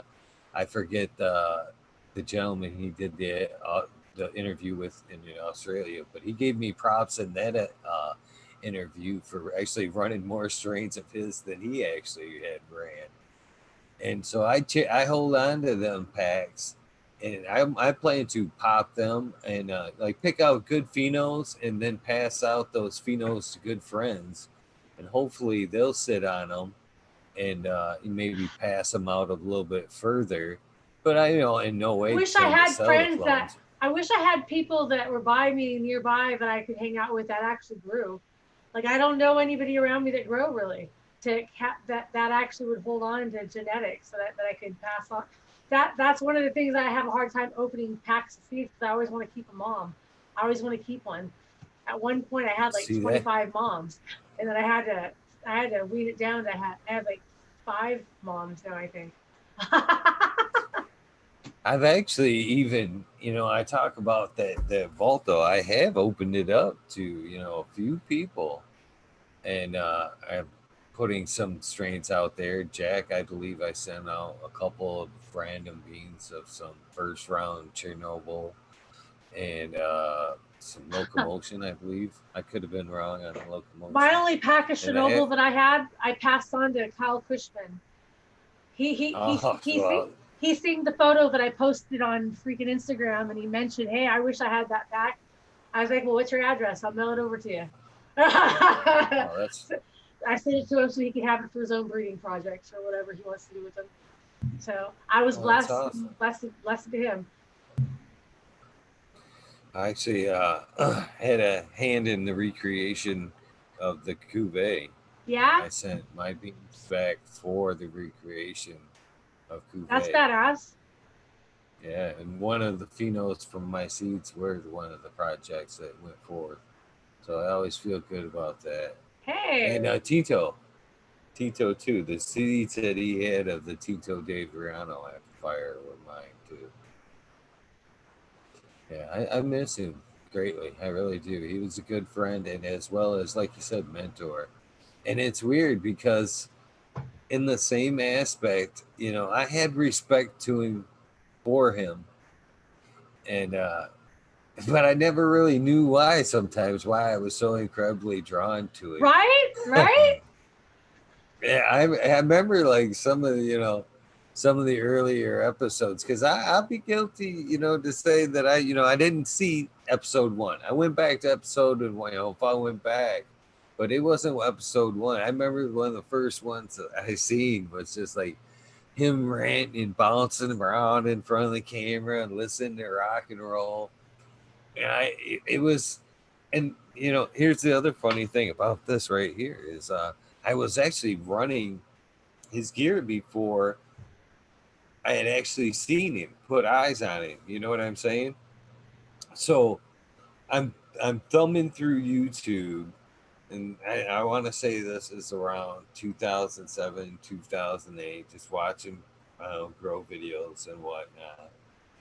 And so again, I how to just watching cannabis, and he pops up, and I didn't even associate, what I'm saying, A and B. It was just another, I don't, to be honest with you, I don't even know if I clicked on it or if it was just like a next thing. You know what I mean? Like, since I was already watching cannabis content, it just came on next or whatever. So I see him all fucking bouncing around, being all goofy, rocking out. And I'm like, who in the fuck is this guy and shit? And, you know, I thought it was pretty cool, but turned it off. And then it just kept kind of drawing me in and drawing me in. And I was watching a little bit more. And then it kind of clicked that, that he was the guy from TGA and shit. And I was like, Mhm. oh, this is really cool. So I had actually started watching a little bit more and a little bit more. He actually had seen a shot of mine in one of the forums and of Cheesequake. And he's like, man, that's fucking awesome shot, great pick and shit. Would you like to test some seeds for me? And that was my first interaction with him. And from there, it was he was sending me gear, and it was like me sending off results, and then it just became, talking a little bit more, and then it became, just hanging out and talking all the time, and it was cool. I was, you know, you see, uh, what I like to think this is what sets me apart from a lot of people that's dealt with sub in the past. Okay, because we all know, he's sub, he had his ins and outs, and he could be his own, and he was whatever. But you either loved him or hate him, and I just happened to be in that boat where I loved him. He was a great Yep. guy, and damn it, I forgot where I was fucking going with this. Um, um, damn it, I gotta. It'll come back to you. Well, I know that Um, I freaking started loving him. Just I loved him too. damn it, I just like totally had a brain fart. I was actually, and that's sad because it was such a good moment. Um, yeah, he was just a great influence, and oh, I know exactly where I was. What sets me apart from everybody else that kind of dealt with him, because a lot of people had their ins and outs with him, is I insisted in for to late. In fact, midway. A lot of people remember me from very early on. 10 plus years ago, from being a weed nerd and being around the chats and everything. And I was like, and even in his words, like alpha tester for a while. You know what I mean? Hmm. And it got to the point where, you know, we became friends, and it was like, hey man, I just want you to know that I don't talk to you all the time for all this fucking free gear and shit, you know. If it came down to it, you know, you can keep all the fucking free beans and all that bullshit. I'd rather Right. hang out and talk to you and bullshit, you know, all bullshit aside. So, Right. so I kind of sloughed off a little bit, you know, and, you know, wanting to test and, you know, whatever, being, because there for a minute, I'd be one of the first ones. And so I'd see something, he'd always be the first to tease, you know what I mean? When he had the new stuff came in, and I'd always be like, ooh, right here, right here. And he would never, you know, hesitate. It always would be where it needed to be as soon as it could be there. And I always thought that was great. And even after I, you know, kind of insisted that wasn't the reason why I was hanging out, he still, you know, maintained it. But I didn't fuck around and, you know, do business with him until late with him when I took on being the Michigan rep. And even at that, I took it on very cautiously.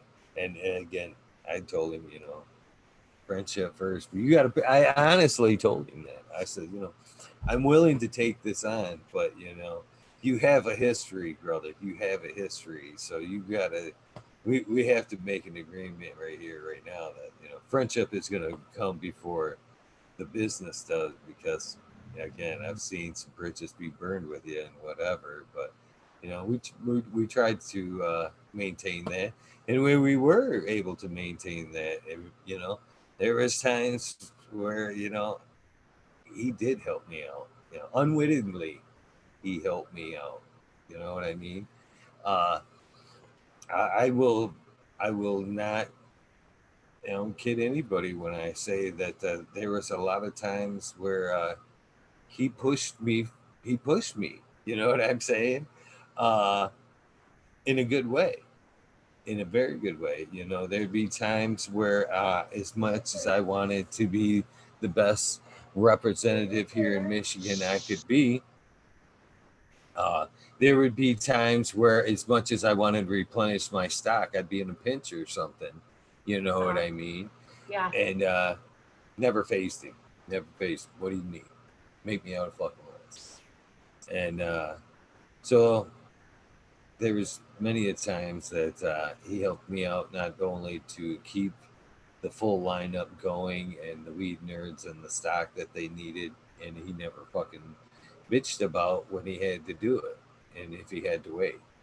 So, you know, it was great run with a great man. And like I said, you know, no matter how about you're going about keeping his spirit alive, be it free seeds for the weed nerds, free seeds for sub cool, just by mentioning his name or whatever, I appreciate everything you guys are doing over there.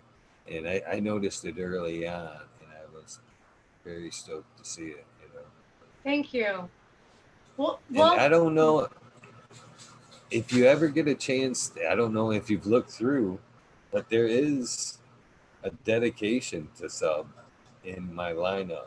If you okay. look down the fucking talking shit with Eagle, I'm not sure which one it is. And it's, you know, I'll share it with you because you're a weed nerd, and you may like this or whatever. I'm got goosebumps thinking about it. So, and I hate to snatch this time from you because this is your show. But this is a weed nerd story I think you may enjoy.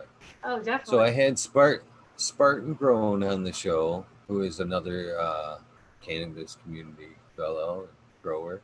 He was also another tester for Subcool and friend of mine.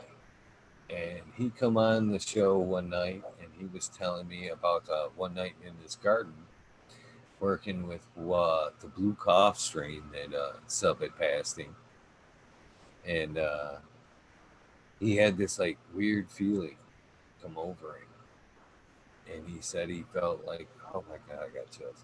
Um, he said he felt like Sub come over him, and he said someone gave him a message for me, that he wanted me to, for him to tell me to listen to this JJ McCrae song. That's the song in the tribute. And so he's telling me about this. And he said, oddly enough, I listened to a bunch of other songs by the guy, and none of them were, but this one gave me. So I'm like, okay, and it was uh, very heartfelt. Okay, and then later that night after the show, I'm going back like I do after every show, and I'm going to edit the description and put in the tags and whatnot.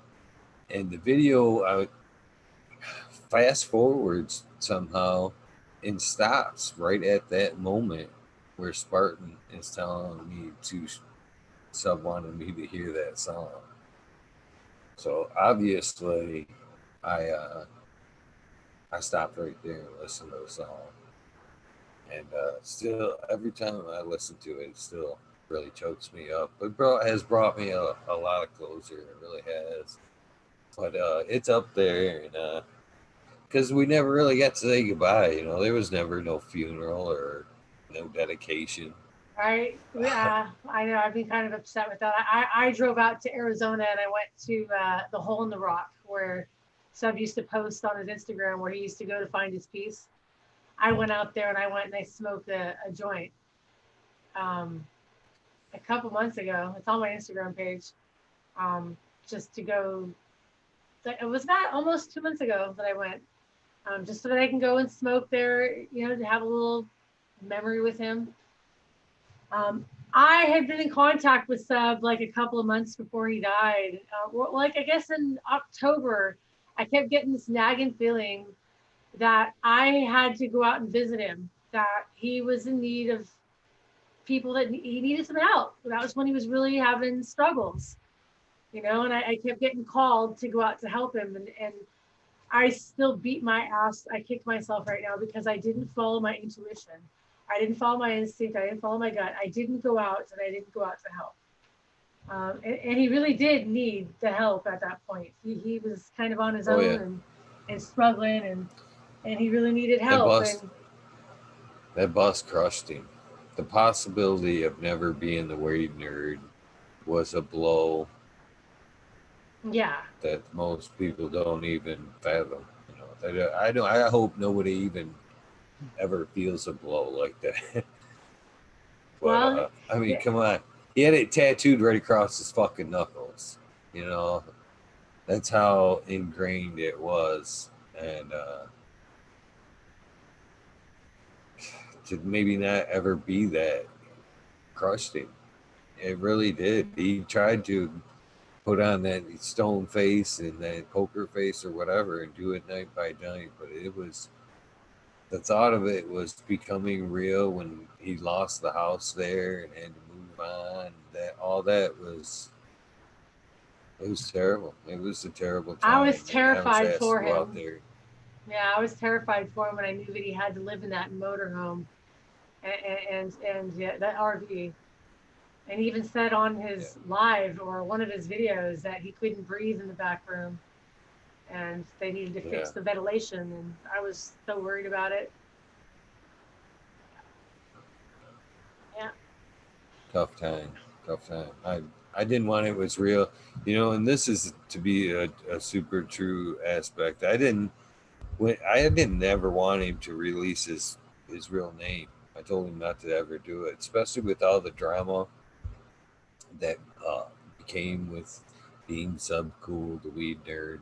There was a lot of baggage that came with that. A lot of drama, and some of it was to his own fault. And I had asked him a lot of times, "How do you do it?" But he always uh, had we done, or it's keeps the company name, or it's advertising, whatever. But it wasn't him. It wasn't him. It was something that he just did, and it was it was it was tough to see him just not to. the last couple months. It really was. What I guess I was getting in at was I didn't want him to release that name because I always told him, that can be your outs. You can always go back to being money. You know what I mean? Shit gets too bad. You ever want to hang up the weed nerd? You want to turn it off? You can always go back to being money. Mm-hmm. But he's like, no, I want to put that out there. I want to put that out there. And when he died, I really secretly wanted him to think that like Elvis, Tupac, or Biggie, or whatever the fuck, Right. that he just said fuck this and checked out. But unfortunately, that wasn't the case. And a lot of times, I still hope, secretly, in back of my mind, I'm hoping.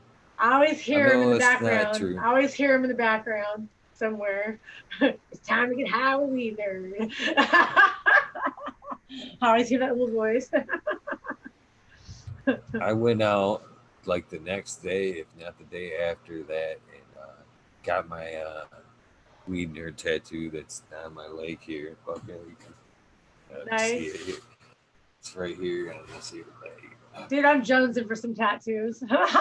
Oh, me too.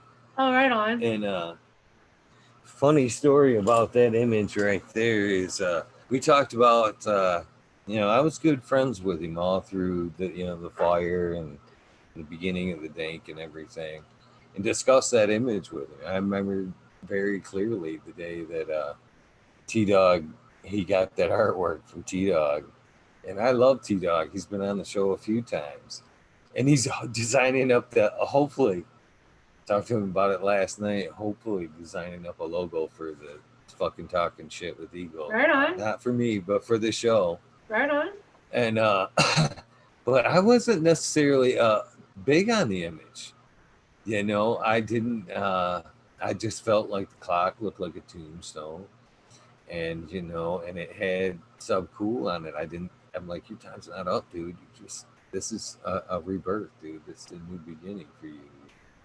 That's kind of where the Phoenix idea started coming from. And I've actually got phones. I think there's actually some on this phone where I actually drew up images of TGA in a fire, and out of the ashes comes out a phoenix that says the dank. And Nice. he quickly said, he liked it, and then he actually wanted to get a tattoo of it, and it went sideways. I can't remember what other tattoo he got in front of instead.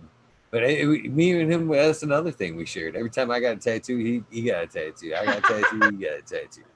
It was always, and he never, he was very open on the shows about it. He would say something, and then the next thing you know, he would be in the chair. I love that aspect about him. He was super great dude. I enjoyed him on so many levels. He was an awesome dude. So, like I said, it does my heart good that you guys do what you do.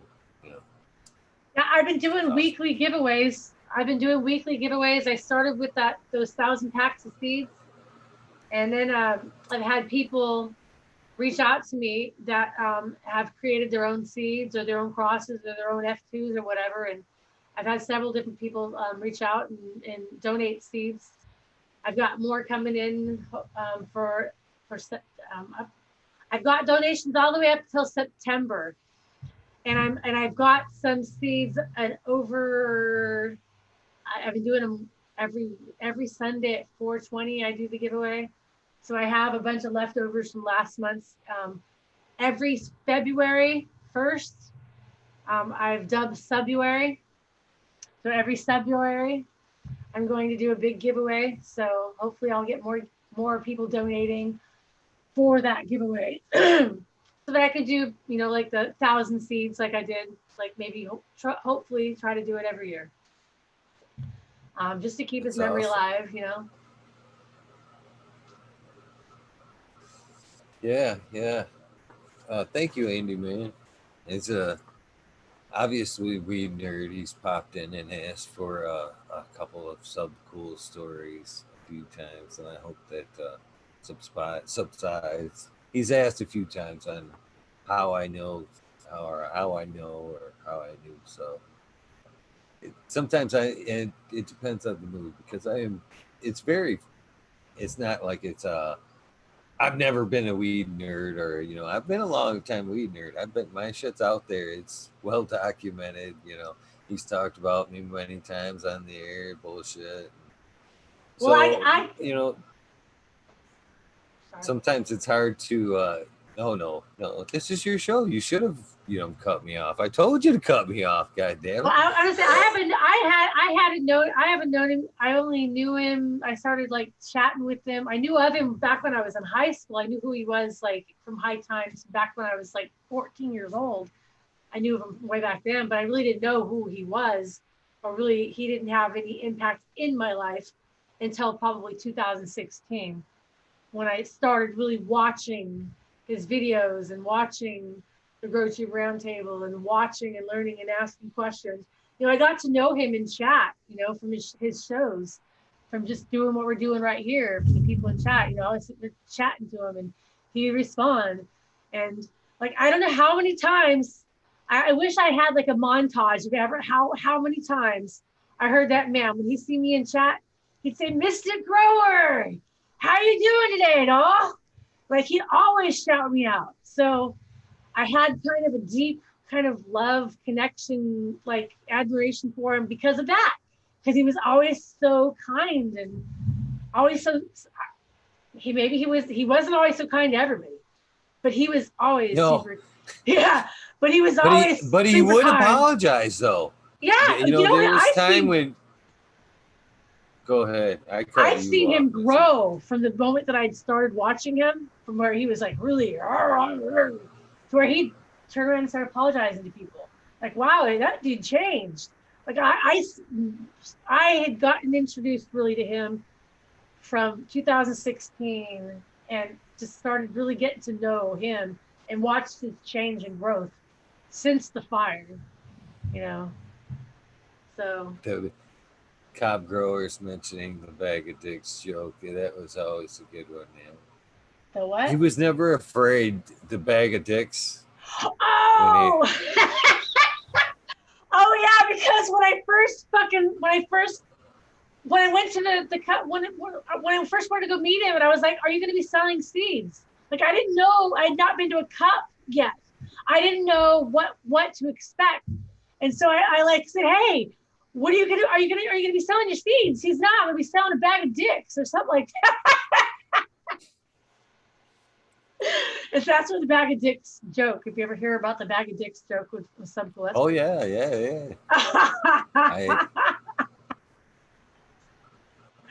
that's what he seems to say it. I don't think you'd be a weed nerd without knowing like lunchbox, bag of dicks, butt plungers. There was a lunchbox. So many great subjects there that Sub was never afraid to touch on. Right? That's another thing too I loved about Sub was he told stories on air, that a lot of times, some of them you would think, man, maybe these might not be true. And by the way, I don't know if he caught his SoCal's weed comment there, but he said when you're ready, he would donate some seeds for dogs. Awesome. SoCal, definitely hit me up on IG. But he was very very open in conversation too. He held very little back. That he held back on the air, I think, for protecting the innocent sake, if you will. You know what I'm saying? Keeping the innocent safe. But then I would call him and actually talk to him on the air, and he would just shit that you would never think would be openly. If you were a friend of mine, you would probably hear shit like that. But to hear, somebody like Sub and shit just laying blatantly out some shit that went on his day, it could have been all over the. I'm not even going to say A to B, but it could have been different places of what happened, or he was mad or whatever at, and he, you know, so there was many a times I thought too much information, buddy. Yeah, I love you, but I didn't need to go there. I didn't need to know that, or you know, whatever. But it's one of the great things that was about it, man. I just, I did, you know, he was, and that was the other thing. I sincerely, you know, I did not know 100%, you know, how this, like you said again, this is the first time I've had the pleasure of speaking with you, and so I would, as a lot of times, I don't know what I'm gonna get, you know, one time to the other, but like I said, I definitely respected the fact that you were keeping Zeb's memory alive, but I knew that somehow or another there'd be some decent, some cool stories in here. And that was like one of the main parts. I was like, as today went on, you know, uh, I was like looking more and more. I got to this time, I was more and more looking forward to it because, you know, I knew that somehow or another a smile, just like the one that a genuine, happy smile, like the one I'm supporting right now, would come Thank about you. from talking about him with you. So thank you, thank you, because it's always nice when you can feel that genuine happiness. You know what I'm saying? It's in this world today when you can, you know, pull a smile out of the ether that you can feel from your heart to your stomach. You know what I mean? Vice Mhm. versa. It's they're very hard to come by. So thank you for, you know, helping me obtain that smile today. Most So definitely. you ready to take a dab or what? I mean, now we're like pushing 2 hours into it, and you still didn't think you would fucking get an hour into it. I know, right? I know. I think my guy. I don't know. He's. Hopefully, he's being very patient, Mr. Cobb Grower. But Oh I'm yeah. gonna say this: he's more than welcome to join in. I'm not being. He's in This chat. is yeah, I see that. I'm so stoked about that. You know, because you know, I'm stoked about that in multiple reasons. Because he could be on the camera with me right now, but in a, like a cheater kind of sense. That's another viewer. That's another view on the video. Right? So, Mr. Cobb Grower, if you don't mind, go ahead and hit that thumbs up on the way out too. It Most always definitely. helps. Most definitely. Oh, that's funny shit. I hardly ever do that either, but I thought since he was there to also watch it and get me that extra view, that I'd also shamelessly grab that extra thumbs up as well. Well, is this a different taste or is this the same stuff we started This with? is some of the strawberry daiquiri, pheno number 5, Nice. rosin. Very terpy. I'm gonna get ready to smoke You that. you guys just press the flour, or are you guys one of those that I like do to the whole wash it into flower. hash? I get a big Yeah. bud or I get a couple buds and I make a little. I don't do the pre-press thing. I just get it and smash it in my hand and make a little piece in between some parchment paper. And I have a specific way I fold it and I press it. Yeah.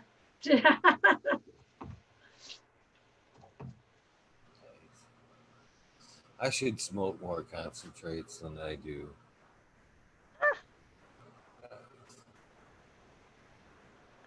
That's all I do is dab. I'm a dabber. I can't. I'm kind of. Being around cigarettes, barbecues, fire pits, any kind of any burning the weed. Like I can't smoke to get rid of a headache. That'll make my headache worse.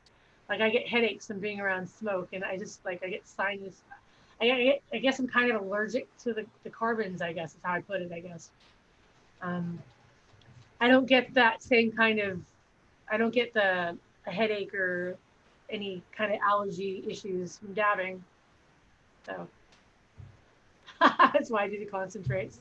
And it really, I have to smoke way too much weed, I think, to get the effects that I get from dabbing for my pain. It's just a quicker route. If I have it, I prefer it during the day myself. Because it's just like you said, it's like quicker. You can just do one and be about your day and have a nice buzz going. Sorry, Wait, you I had to grab my torch. I said that I kind of prefer the dabs myself during the day because when I've got them, because they're so much quicker and they allow you to just kind of go quickly, more over quicker about your day. You get that buzz and you're not, sometimes it can take 20 minutes for a good joint. You know what I mean? It's not longer out of your day every time you break. And trust me, I'm I'm partaking quite a bit. Sadly enough, one at least an hour.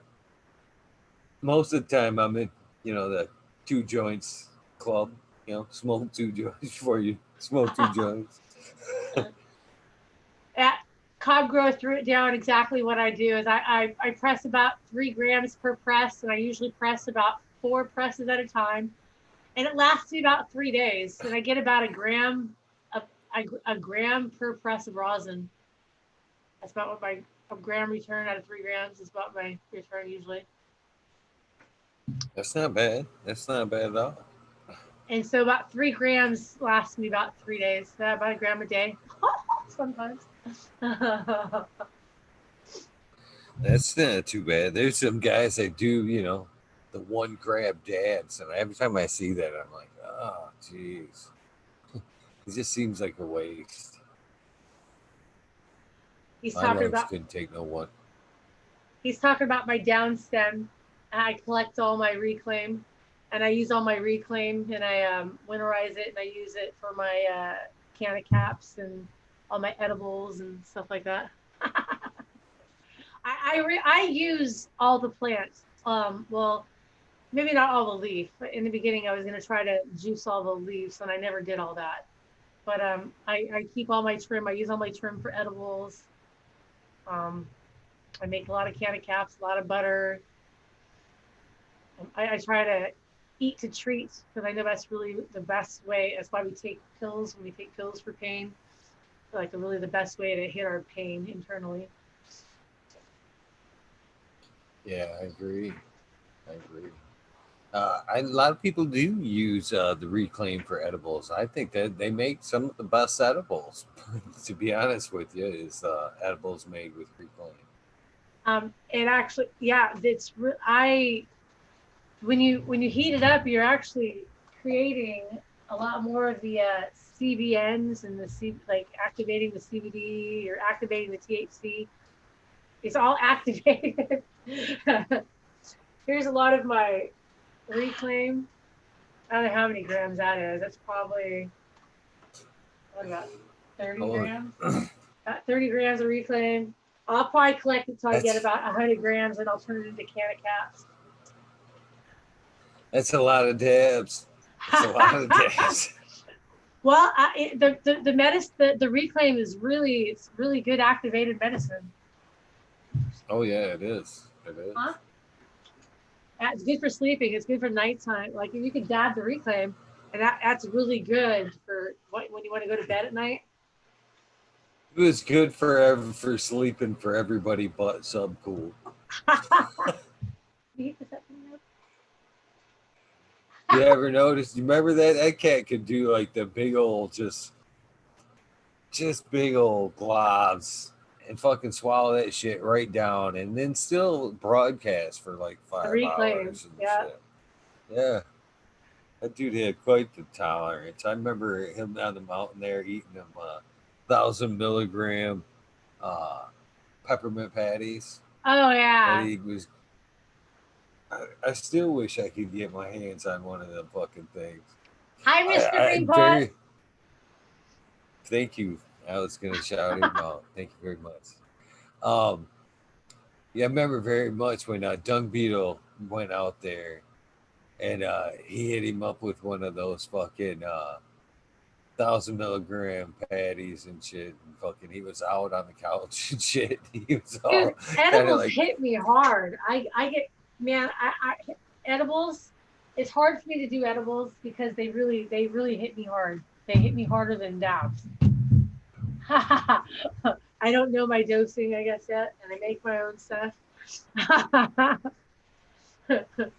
I've learned how to infuse all my own sugar to make my own edibles. That's all. That's infused with that's infused alcohol with dabs. That's what kind. That's why it's kind of on the yellower side. so I'm all about curious. How the fuck do you infuse? You mentioned alcohol, but how the fuck do you infuse Everclear. alcohol? Or infuse Everclear with I had some stuff processed for me, some BHO, and I used a bunch of that shatter. I soaked it in some Everclear. It soaked into the Everclear, and then I put the sugar in with alcohol, and I evaporated the alcohol, and the sugar that was left behind was infused with the shatter.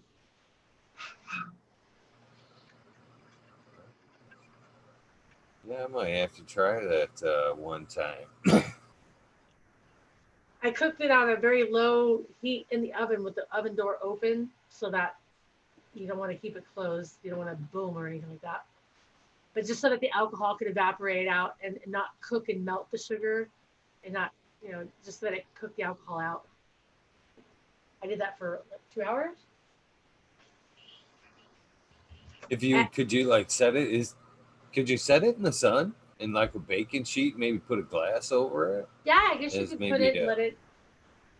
Well, no, you had to have it at a certain temperature, I think, for it to infuse and to activate. okay. Just curious. Just Could it be curious. evaporated naturally on the sunlight? The heat decarb. Oh yeah, it has to be in the oven for the heat to decarb it, for it to make it active, for it to make it available, bioavailable. Right on. Sorry Yeah, if I'm not enjoy responding to chat.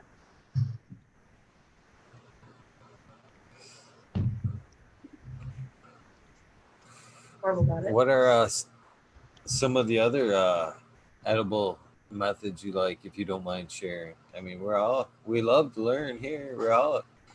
We're anxious to hear about anything we can do with cannabis, smoke it, eat it.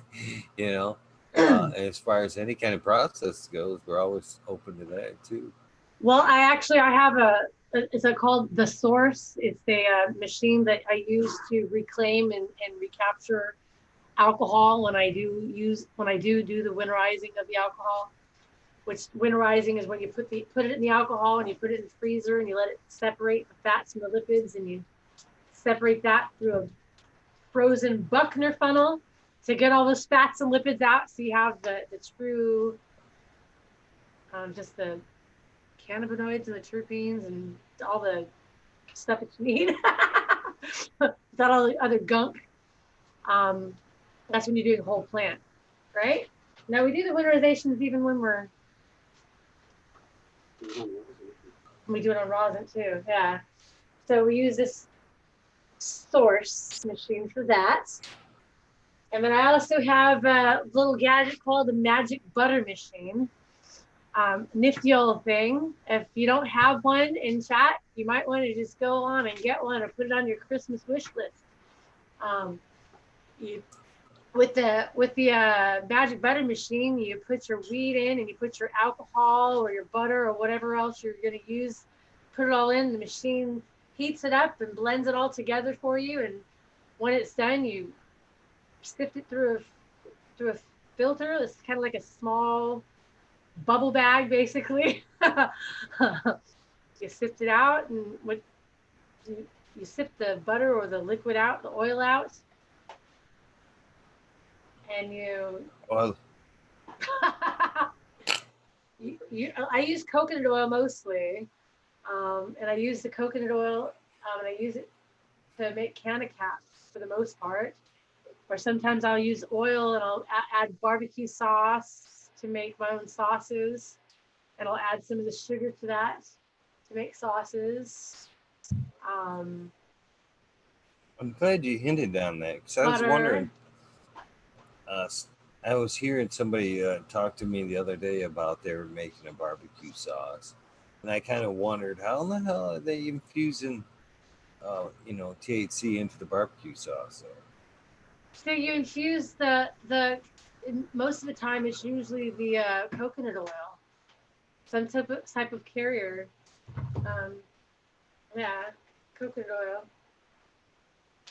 Use the coconut oil and you blend it in with the cannabis.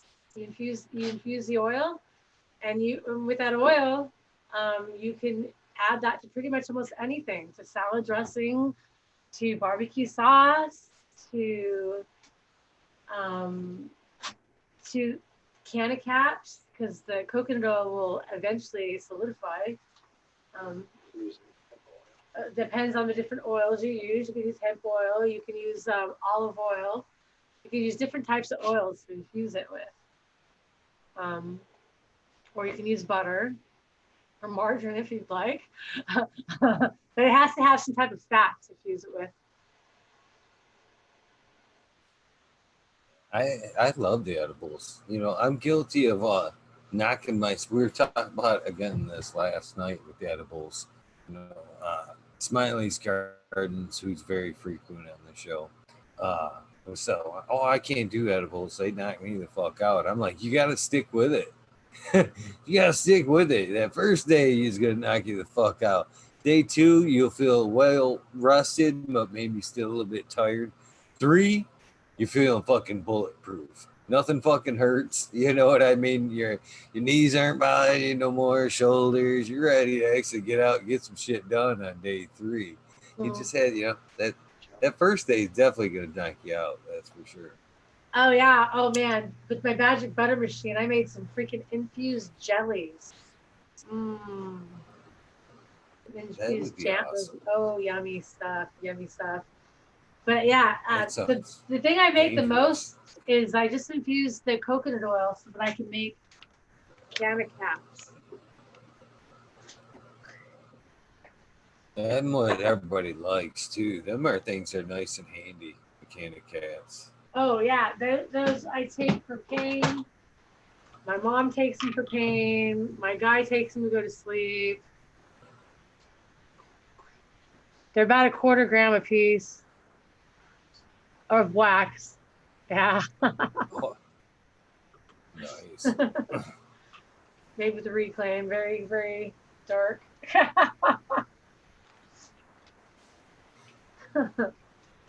I've got cob growers I showing me all think this stuff to show off. Thanks, babe. I. You know, the whole time I'm watching this, I'm thinking, man, this guy is on the spot, man, too, because he's like, as you're talking about it, he's just like, yeah, yeah. Here. So again, props to cow grower, man. He's on it, man. Thanks, babe. Props to you. He's my everything. He is the big deal behind me. I don't do all this alone. I'm not the mystic grower all by myself. He's the mystic part of this mostly. Well, I'm mystic, but whatever. He's the shadow one behind there. That's what I meant. The mysterious one.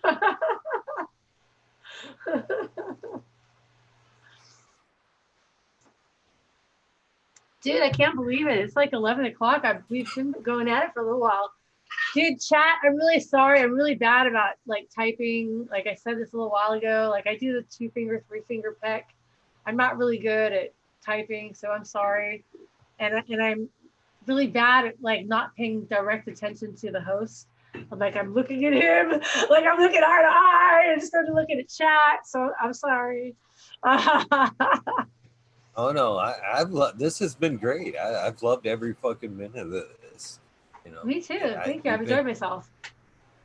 I'm super glad. I hope you're not ready to tap out on me, but this I've had fun, I'm super glad because you seemed a little nervous in the beginning, like that you weren't showing, like you said, yeah, I don't even know if I'm going to be able to make that, an hour. Well, I didn't know what to think or what. I haven't been on a show since I did my show. Well, no, actually, I was on that last Operation Grow. Excuse me, I was on that for a minute. I was just kind of nervous being asked to be a guest on a show after you having some other really rad people on, and you know, just made me feel. But I don't know. I was nervous. That's the thing, though. You know, we're all people in this. You know what I mean? That's what it boils down to. We're all people that have a love for this plant, and that's one thing about me is, I don't give two fucks about money. Really, I do. We need it to survive, but it Right? doesn't mean like it's not a measure of stature for me. You know what I mean? And Right? the same thing goes with like some of these people you're referring to. I have tons of respect for some of these great names that come on here, and but are they any better or worse a person than anybody else that comes in the day in or day before? Fuck no. We're all great people that share the Right? same love for the plant. So anybody that comes on before anybody or after anybody that we think is great or whatever, don't be intimidated. We all share the love for the plant, and that's what the reason for the show is. So there's no reason to have to worry about following anybody. You know who's tomorrow? Do you actually guess who you following you tomorrow? Who? They should be nervous. They're who's following the Mystic Grower tomorrow. They should be jealous. You know what I mean? They should be nervous. Well, thank you. Dude, this has been a good episode. You know what I mean? It's been very carefree. It's been lots of laughs. I've enjoyed myself. A lot of great memories. So they've got some pretty tall, deep shoes to fill. But Kevin Drodry would be here tomorrow. Oh, right on. So again, it's no better, no worse. But like I said, he's got some deep shoes to fill. So hopefully, Thanks, Eagle. he's as much fun as you are to do this. Thanks. I hope I was able to answer like any questions, and I'm glad that Cobb Girl was there in chat to answer the questions when he was there. Now he's up here on my side. Like he's missed anything. Like he's missed anything. He's been right there. Come on. You gotta give that man some slack. Yeah. So I hope I've covered. So is he able to listen in at all? I know me and you are, but is he like watching on YouTube? Is he catching any of this? Are you listening to anything right now? No. He's smoking a bowl over here on my side right now. He's listening to me. Hopefully at some point he goes back and listens to all the shout outs. I'll go back and rewatch it again. I'll go back and rewatch it again. That's pretty awesome. Well, I'll be able to go back and rewatch the chat too. I am guilty of doing that a lot of nights myself because of that. It's hard, to catch everything and then like pay attention to both. It is really hard. And there's two great things going on here. You know what I mean? There's absolutely chat does their own awesome thing, and then we're doing our awesome thing. And it's hard to pay attention to both. It is. I always wanted to have someone that was like co-hosting with you so that they could help field like do chat, because I don't type and it's like, well, yeah, anyway, that was always my downfall.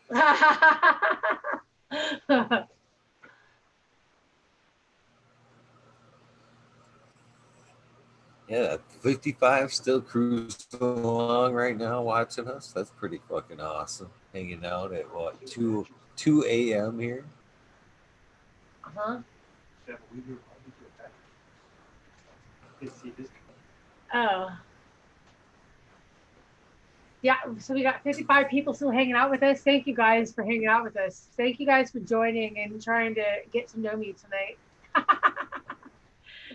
Thank you for talking shit with Eagle. thank you for not getting pissy with me for watching me fuck your name up at night after night. Fucking. It's all good. I honestly, to be honest, you know, I got both of you guys on here in the next week. You know, there's you, the mystic grower. God, it's like I have to slow my brain down to say it right for some fucking reason. Because the other night, I honestly had confused myself with it. I was trying to say, and it kept coming backwards. Both, yeah. I said it like 3 times in a row, just mixing it up. I'm like, now I got myself all confused. I don't know which one it really is anymore. What is it? So, there's you, and then there's Mystic Marks. He'll be on Friday the 12th. I think it's Friday the 12th. Yeah, it's Friday the 12th. And I gotta thank both of you and Misty's Nugs and everybody else that I fucking fuck up their name, man. You guys, it's amazing. People tune in after that. You know what I'm saying? It's some of it's not been. It hasn't been like once or twice. It's been like every fucking night almost. I mean, it's like, dude, does this guy need glasses or something? Somebody put on them fucking readers or some shit. He can't. He's not even squinting. He's not even trying. I don't even know where my glasses are. I don't wear them half the time.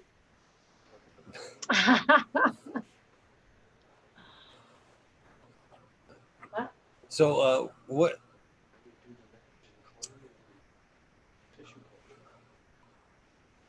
Okay.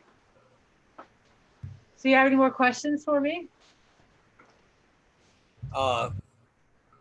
Not necessarily. What's up for you guys in the future? You know, whatever. You know, whatever. If you guys are ready to tap out, that's no. cool. I'm not asking to tap out. I'm just like asking if you have any other questions that you just like want to ask me to keep going, or. Oh yeah. It's up to you guys. Well, yeah. I mean, there's tons of shit I could ask. I mean, like how you guys, you know, your grow style, you know, veg, how you guys. There's, I could trust me. I could gather you guys along for a while. Okay. Well, I can tell you my grow style currently. We're growing under the LEDs, 1400 watts of LEDs, and we're using super soil, subcool charge packs, and green bicycles. Oh, we start out in baby roots soil. When we plant a seed, we go into baby roots, some Soil King baby roots. Well, they asked if they could actually see your garden. Chiba Man wants to know if they can see. If they can see my garden. Oh, I'd have to jump on to my phone or something. I can't tweak my camera over there. But my garden is on the other side of the door. You can look on my IG page. I've got lots of videos. There you go. Check out my Mystic MYSTIC _grower page on Instagram. Screen share. Oh, yeah, I can screen share. Yes, I can do that right now. Oh, whatever. I can still do that right here. Ghetto style. Yes, it is. Okay, whatever. Okay, so here's my.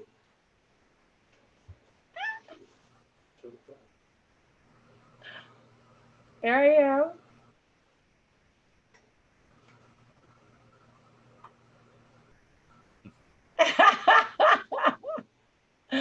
I got a video. One of my last posts of the video. You know, I will be posting a link to your Instagram and probably YouTube as well in the description. So if they want to go back, they'll be easy to find you. For sure. I'm really technically challenged, or else I'd try to carry us out there. Huh? You know, actually, you know, Deb or Missy, rather, I'm sorry. Yeah, I'm all confused. He can actually take, you know, if he wants, he could actually take your phone unless you're using it for audio. He could take it and join the meeting, take those numbers and join the meeting, and just like he could show it off like that. You could If take you it if you guys wanted, and show it off that way. He said you could join the meeting. if you guys are interested in showing your garden, you don't have to, but you could. I'm just saying if you I wanted. think he's downloading Zoom on my phone or something. Just saying. I know everybody enjoys not seeing it. They ask, not my question, theirs. Not my question, theirs. All right. Well, we're gonna see if we can't hook that up. I think he's hooking it up or trying to. I actually did. So you know, I found that video. I went back and found that Subcool tribute video because I actually that song that Spartan told me to listen to. Immediately the next day, I posted like a goodbye to Subcool. Weed Nerd. It's actually titled Weed Nerd. Or Weed Nerd's last goodbye to Subcool, and I played that video. And kind of took a copyright strike on the account because of it, but it's all what it is. But I, that was my. I asked everybody in the beginning to fire it up and listen to the song, and hopefully they get some closure out of it too. So I did send you that link in IG chat there. Awesome. I will definitely check that out. I'm telling you right now, it's a tearjerker. It's a tearjerker. I fucking cry like a baby in that bitch. Garden work is over. Good night, Majestic, Mystic, and Eagle. Thank you, Andy, man. Thank you for tuning in. I appreciate you hanging out.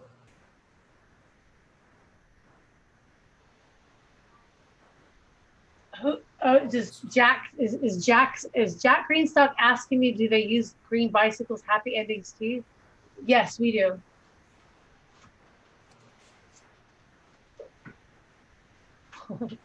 I always thought that was kind of neat that he went full circle with green bicycles on that project. You know, all the way from the story of him beating him with the vortex's God's pussy to becoming friends again and helping one another out to put that product out there. I thought that was pretty awesome. Yeah. That guy, he's pretty cool. The guy from Green Bicycles. Huh? Patrick, yeah. Patrick. Thank you, Ginger Snaps. I'm sorry. You were saying, Missy? Patrick from Green Bicycles is a pretty rad guy. That story about the vortex and the God's pussy.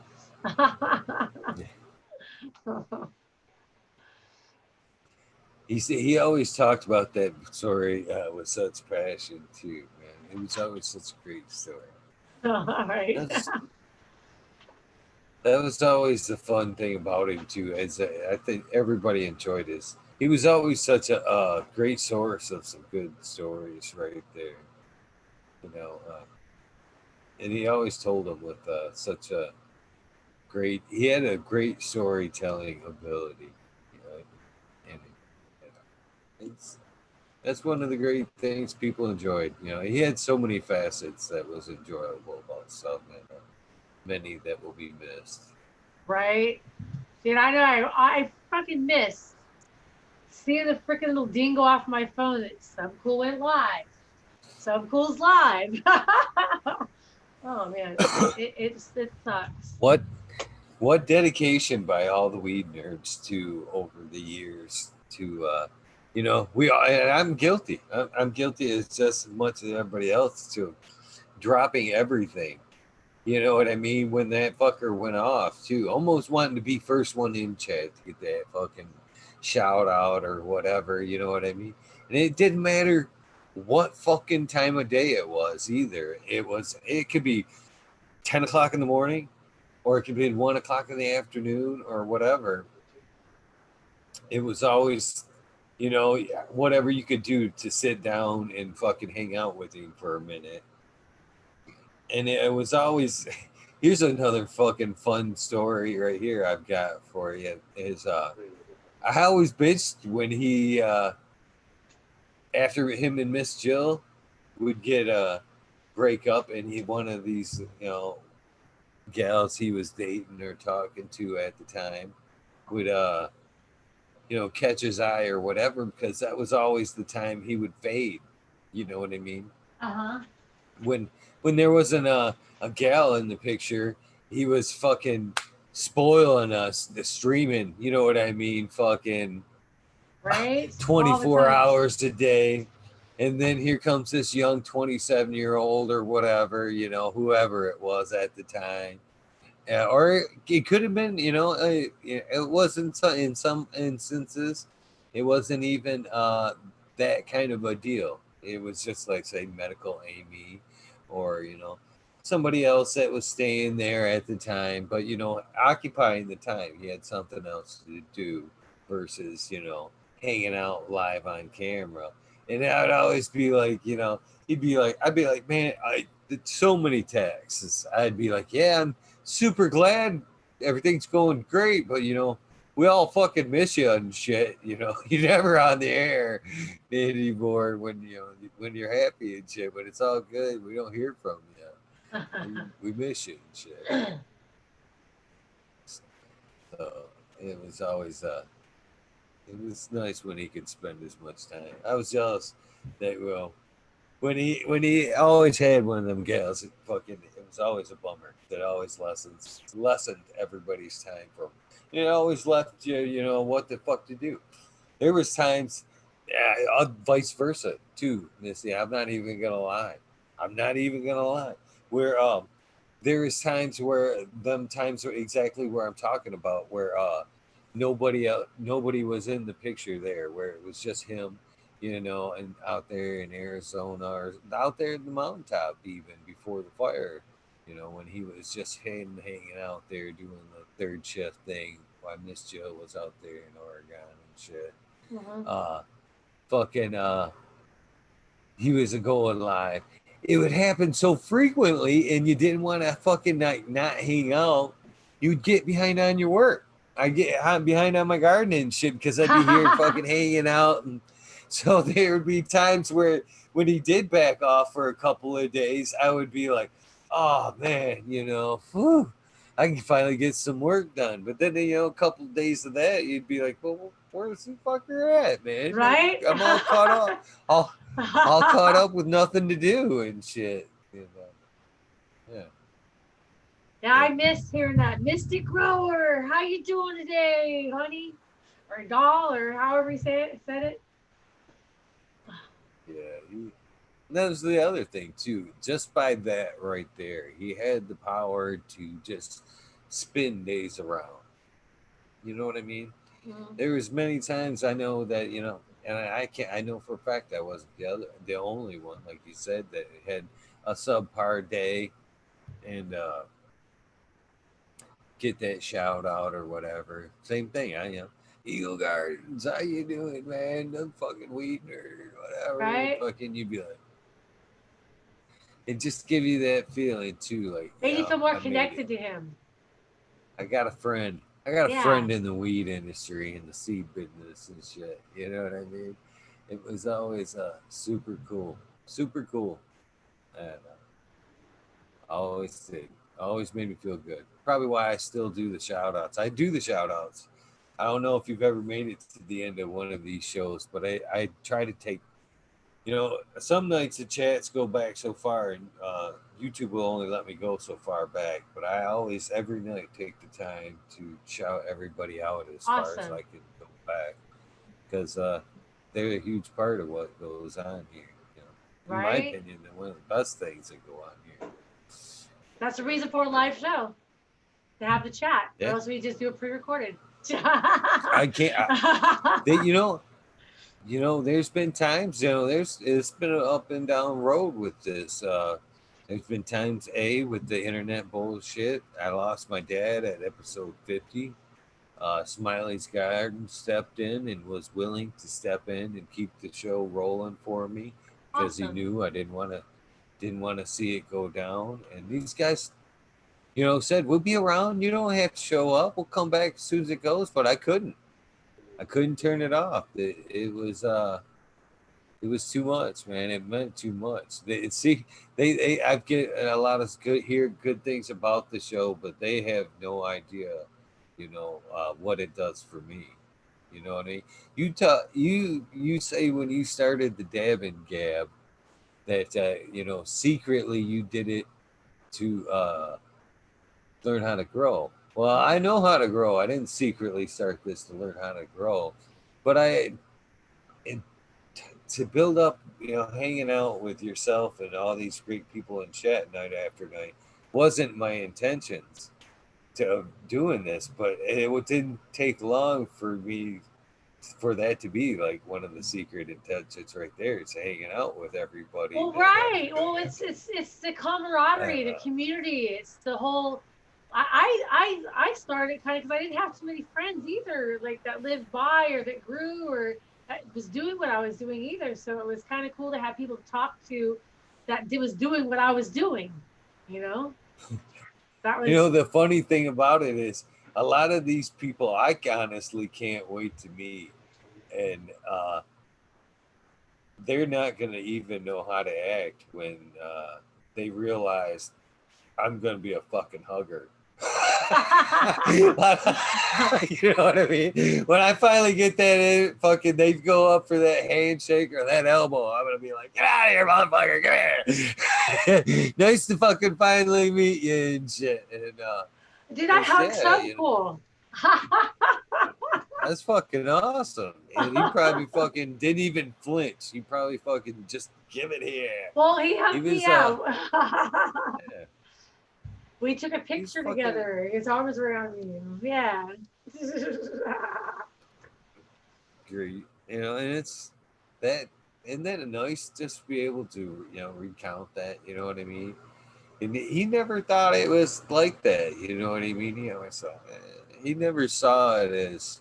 I don't think, even though he kind of played it off that he was, you know, it. You know what I mean? He had that uncanny, act that I'm it. You know what I mean?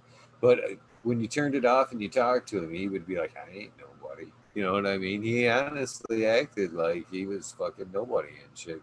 Kind of one-to-one conversation. He's a real person. He just acted like he was a real person. Yeah, yeah. And that was, another thing I admired about him. And that when I started talking a little bit about catching them videos. And I had obviously knew about the seed company and seen him in chats, but I had never really put face to video and seen the man in action up until the YouTube stuff. You know what I'm saying?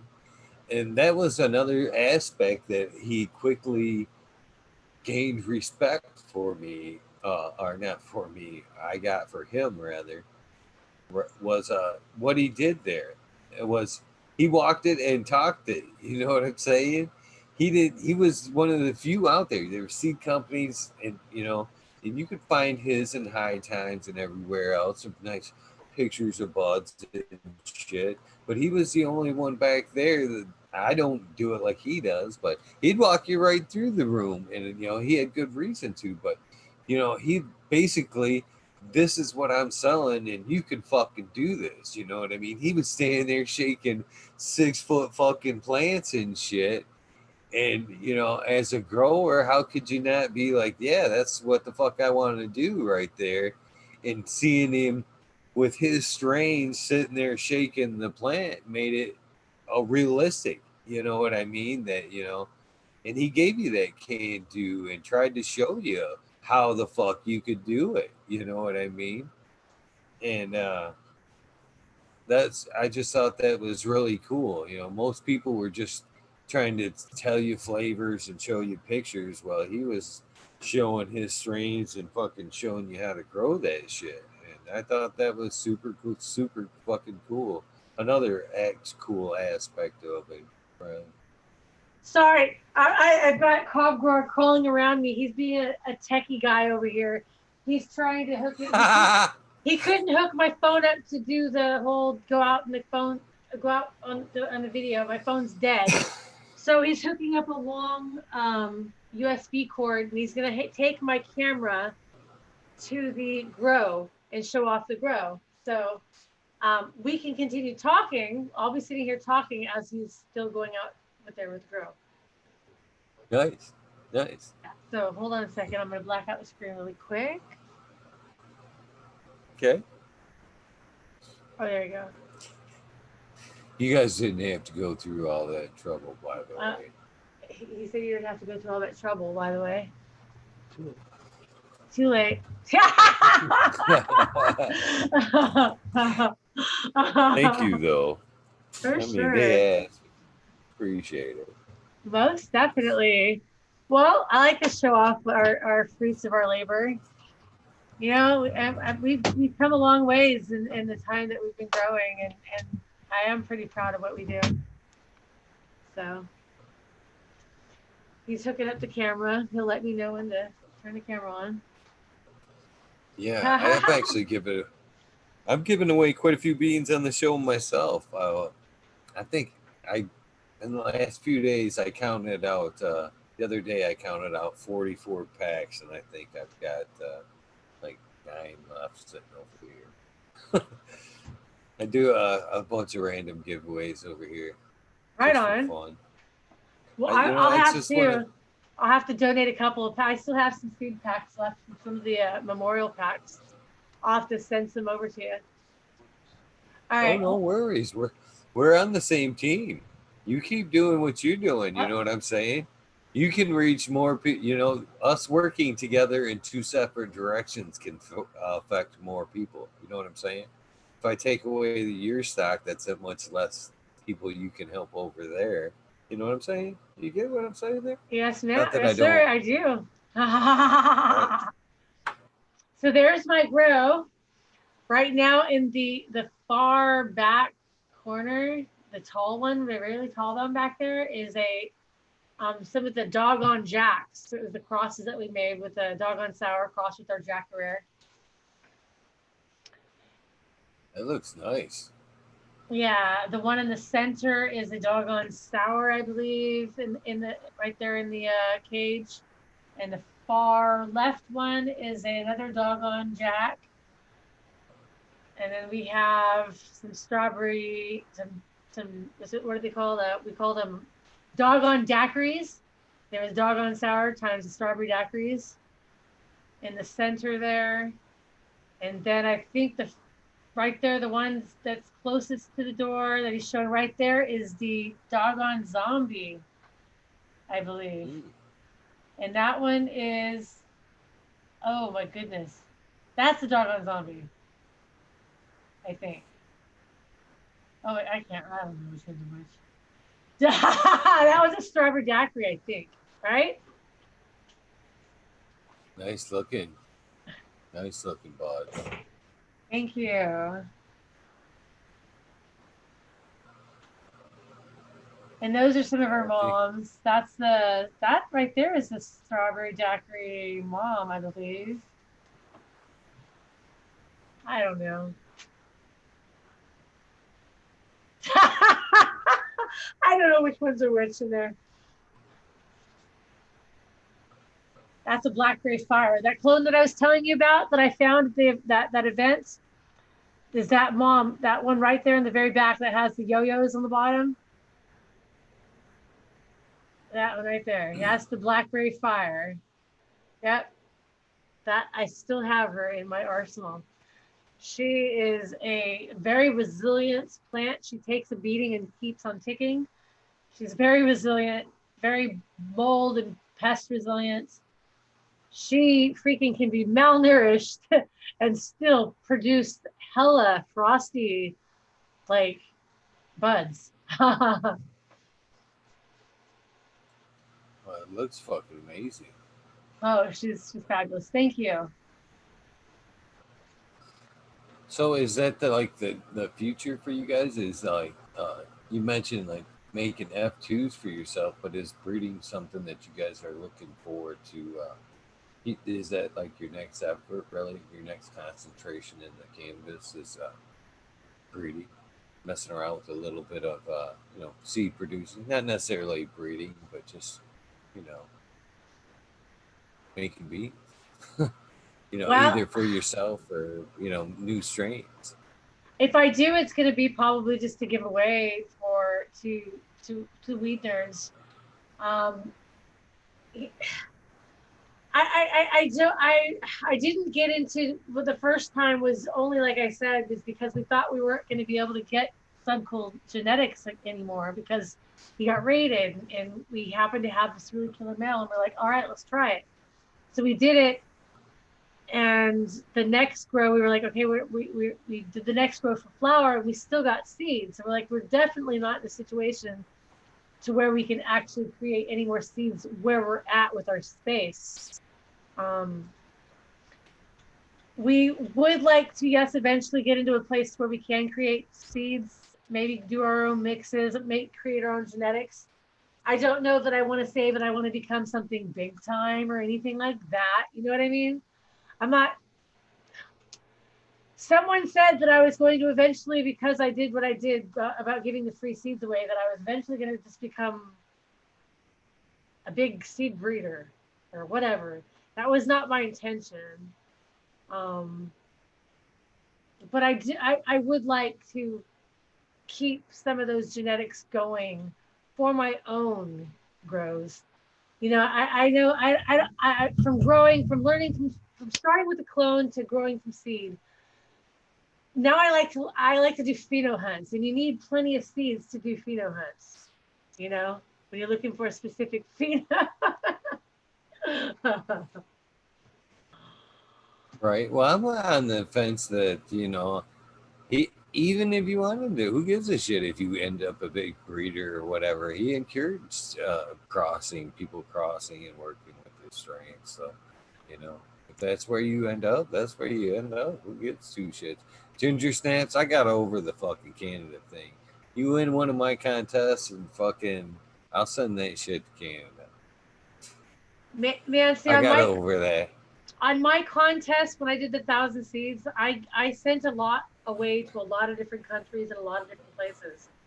But I also was worried about when Subcool got busted for the seeds. When he got busted the last time, it was because he was mailing away seeds. So I kind of got worried about sending him to different countries, and then also dealing with all the custom sheets, and I wasn't putting my return address because I'm sending them from my house. So some of them, I just wasn't willing to deal with the out of the country for mine. So I apologize to all you people out there that aren't in the U.S. Right on. Well, I see I've given away so many packs, and then I've got over it that yeah, I'm bummed because I have a lot of people that watch. So I was like, and then I kind of, I don't know, I don't want to talk too much on there, but I believe that a little birdie can make them. I can believe that they'll pop up there somehow, some way. You know what I'm saying? That's all I want to say about that. Good faith, the good faith they would make it there. So, what up, Johnny Bell? Hey, Tater Tot. Okay, so Tater Tot, they have some of my doggone Jacks going, and their doggone Jack Stinky says, sweet. Firestarter? Oh, that's Firestarter? Oh, okay. Hey, thank you. I do put in work.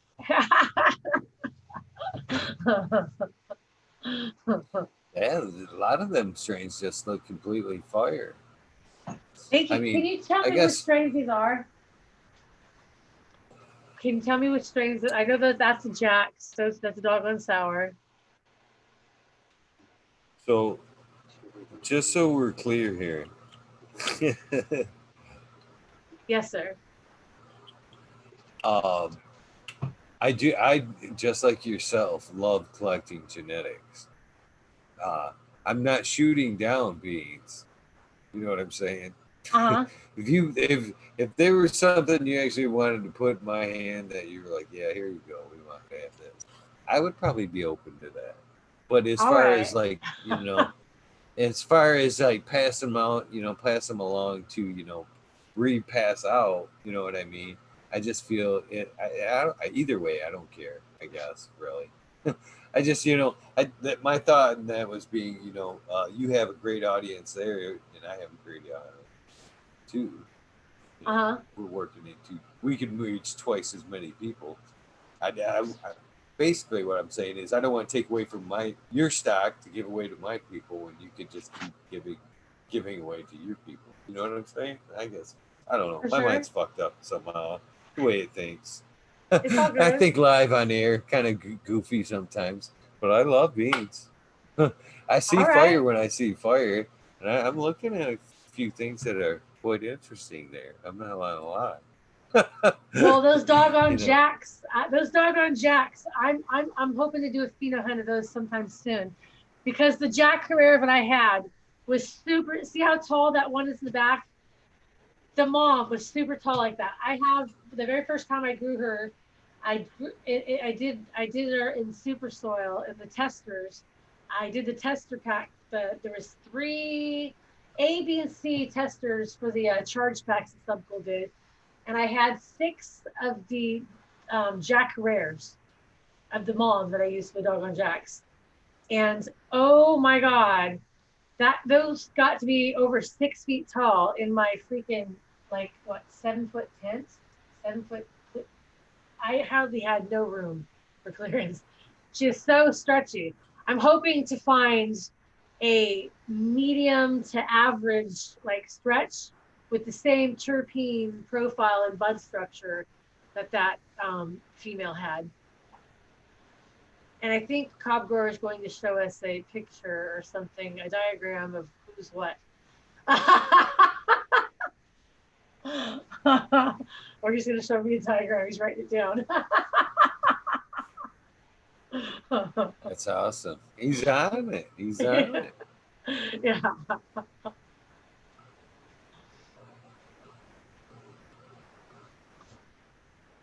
Yeah, there's some happy girls right there. Jack pointed out they're shaking. Yeah, they're quite happy. Beautiful airflow.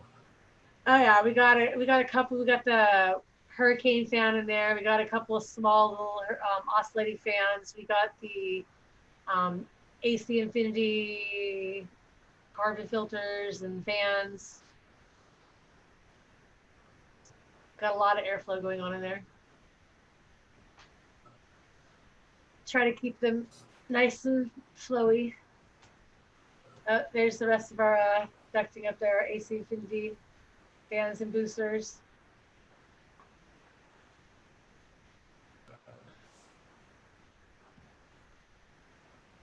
There's all our ducting going out our dryer vent. Got some more boosters.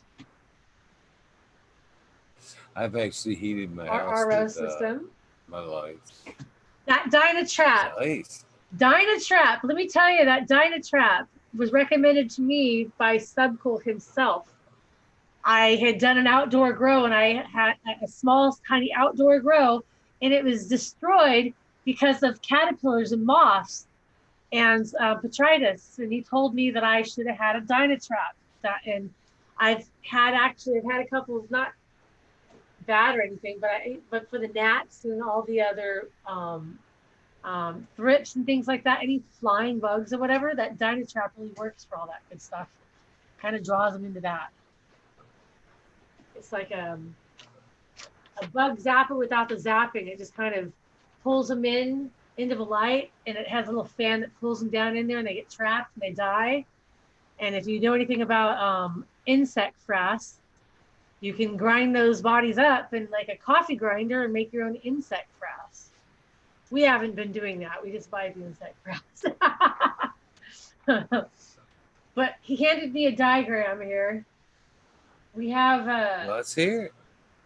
Okay, so We have, oh, there it is. In the very back, we have to the right, there's a Jack Rare. In the middle, there is a strawberry daiquiri. Oh, doggone daiquiri. And the doggone Jacks, not Jack Rare, excuse me. The doggone Jacks. In the middle is the doggone daiquiri. And that's a doggone daiquiri 2. And in the middle row, we have doggone daiquiri 5, doggone daiquiri 3, and then we have another doggone daiquiri 2 to the far right there. And in the far left, we have the doggone sour F2, and we have the doggone sour F2 number 5, and in the back, we have the doggone zombie. There. And on the moms, we have the blackberry fire, strawberry banana, a gorilla quad kush, a black zombie mom, the mom of the doggone zombies, and then we have a strawberry daiquiri 2, which is the mom of the doggone daiquiri juice. Yeah, there you go. All right, show and tell's over. That was a lot of words. I bet. I appreciate it. I'm gonna show the diagram when you come on. I think it was Chiba Man that asked for the garden tour, so hopefully that is suffice there, Chiba Man. I hope so. Thank you, Cobb Grower, for my show and tell. See all the tech behind me. Yes. He makes everything possible. Yes. It seems like he keeps you pretty on point there, Majestic Grower or Mystic Grower. God, I'm not even gonna try it anymore. Is it okay if I just call you Missy? You can call me Missy. So much easier to call you Missy. Missy is fine. That's totally fine. From now on, you are definitely gonna know it's you because it is no more Majestic Grower. It's just going to be straight out Missy when I call you out and chat at the end of the night. That saves me a lot of embarrassment right there, if you don't mind. No problem. It's fine. And thank you guys for all the comments there in chat. I'm reading what you guys are saying, the American one. Thank you. He's talking about the airflow and trichome production and pollen. They're talking about the airflow. They're really happy girls flying around in there. Chris Mertz is another great one there in chat. Good source of knowledge right there. Yeah. Right on. For sure. Well, shout out to Chris Mertz. Hello, and nice to meet you. You can't forget Smiley again. They can't see me now. Gotta bring my face back. Okay, garden tour is over. Gonna turn the camera off. Hey, there I am.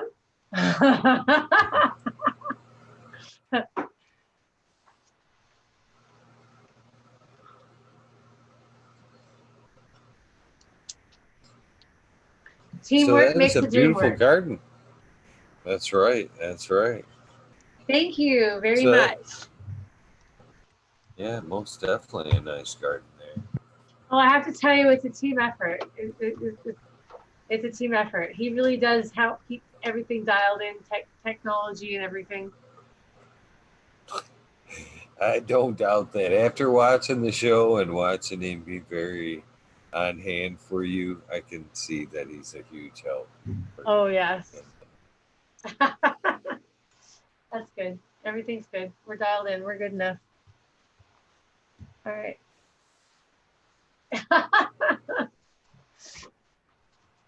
Pretty awesome. Well, I'm sorry, go ahead. I was just say thanks again for having me. It's been a blast sitting here chatting, smiling, and having a good time. Showing off my grow, talk and grow. Yeah, no problem. I guess this is as good as time as any to sneak in the soundbite. Here, when we're ready, not yet. You know, because I do go back and download this. I think the live thing I couldn't. You mentioned recording it. I couldn't do that. I think I got on a whole side tangent. Never even touched why I don't record. It just feels so weird. I refuse to do it.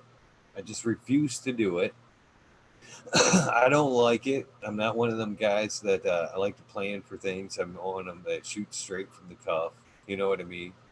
And I think it's better for the guest that you know exactly what is going on here. You don't have to worry about me taking it and re-editing it and twisting it in some kind of way. What you see, what you got is totally live. Plus, I don't want to fucking go edit it. To be quite honest with you, I'd rather let it post, download it for a backup, and then that call it good.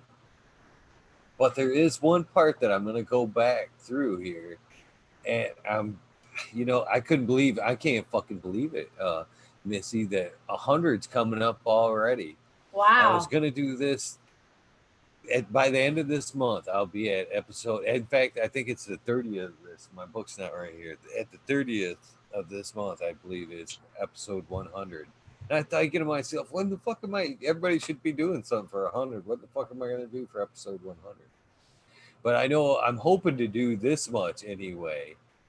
Is the soundbite thing, and I've tried to do it pretty much. I've caught everybody, I think, except Tommy Tricombs is the only one that's slipped through without it.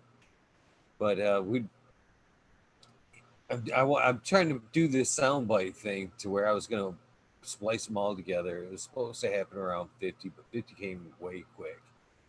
And whatever happened at 50, I don't even like to talk about it. But so I said 100. I said 100. So we're coming up on 100. So I'm hoping, and actually that's going to suck because is it going to end at 100? I doubt it because it's a fun thing to do it at every episode, the end of every episode. But you remember, like, on back in the day when the artists, BUIEU, would do the station identification, who they were and Uh-huh. fucking on the radio. That's what Uh-huh. I'm looking for. I Okay. mean, that's what I'm looking for because I'm hoping to splice them together, uh, one after another. It wasn't. This is kind of a funny side note. It wasn't until like I want to say like 60, episode 60. I've been doing this all the way up to 60, and never even fucking considered this. And Smiley's Gardens, IT man. I always call him the idea man. He's been a huge help with the show, by the way. He throws out. He's like, you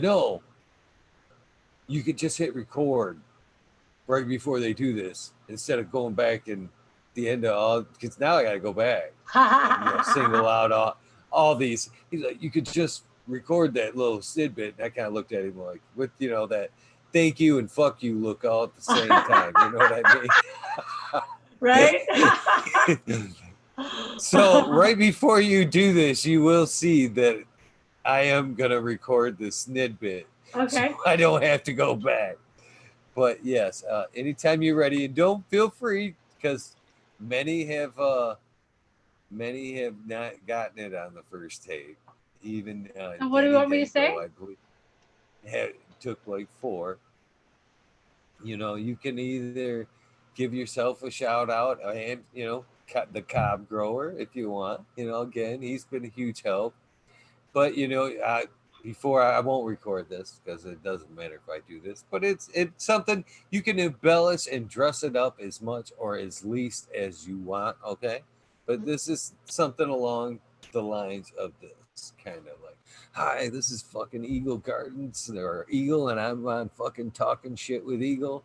You can put as much into that. Plus or minus much feeling or not into it as you want. But yeah, I'm just kind of looking for you, saying you're on my show and whatever, I'm I just thought I looking did for that you already to, earlier. well, that was you like introducing yourself in the beginning. That wasn't Oh, okay. necessarily the Okay. sign bite. I'm hoping for the F bomb and everything, if you will. Don't even hesitate on that F bomb. That's Go on. So Hold on a second. These things are getting uncomfortable. Okay, so you want to hear me say that this is Mystic Grower, and I'm on Talking Shit with Eagle. Wait, take right? 2. I'm on fucking Talking Shit with Eagle. There you go. Okay. Take Hey. 2. All right. Hey, this is Missy, the Mystic Grower, and I'm on fucking Talking Shit with Eagle. Boom. You Is got that it the it? second Right? time. That was perfect. For Thank sure. you. For sure. For sure. Thank Are you you. sure? Okay. Thank Are you. you sure? Was that good? Yeah. Unless you wanted to, Oh. you could do another one if you're not happy with it. But that was perfect. That's what I'm looking for right Oh, wait, there. hold That up. is Wait, most wait, wait. Yeah, one more time. okay. It's still recording. There you go. All right. Hey, what up, weed nerds? This is Missy, the Mystic Grower, and I'm on fucking Talking Shit with Eagle. Bam. Yeah? Thank you. That was fucking perfect. That is fucking perfect. All right. I appreciate that. I appreciate that. I really do. It's fun. It's a lot easier than it sounds, or it's a lot harder than Wait, it wait, what am sounds, isn't it? I going to say? Awesome. That's me interested to see It's which fun. one actually came out good in the recording. I actually, thanks to Smiley's Garden, Thanks, Miss Steve. yeah, we're sitting here talking the other night, and he pirated the numbers to my daughter. What? He all sent the numbers, so she pops into chat, right? She's like, and she's hanging out for a minute, which was really cool. Everybody wanted to see her, but we didn't let her go without the soundbite. You know what I mean? She had to do the soundbite too, and she said the same thing. She's like, she did it like 3 times too. She's like, I thought it would be easy, but it's not. Wait, what am I going to say? Wait, how do I say it? Hey, if that's going to be like freaking memorialized in like a montage or something, I need to say it cool. What am I going to say? Would you? Should I say with Eagle? You don't do Eagle Gardens. It's Eagle Gardens is your Instagram thing, right? Yep. Okay, Right, all right. right. But I did say it right. Okay, cool. Yes, you did.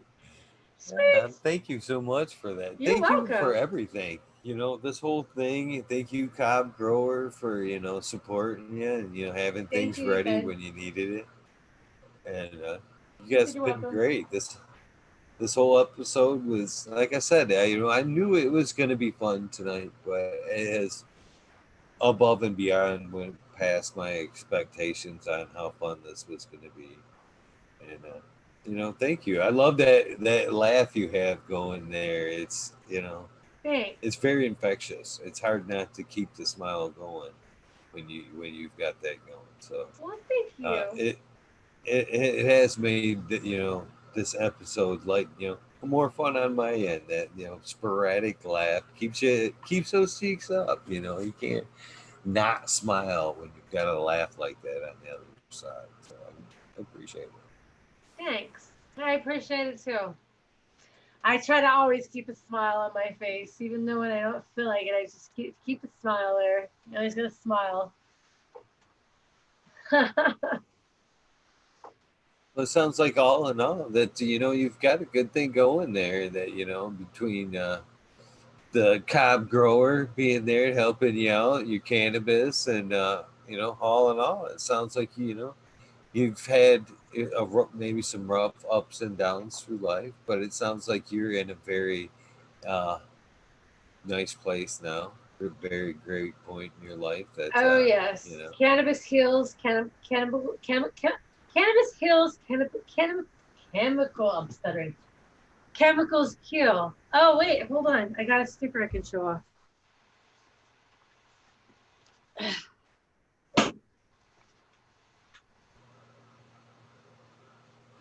It's a true statement there too. Very true statement.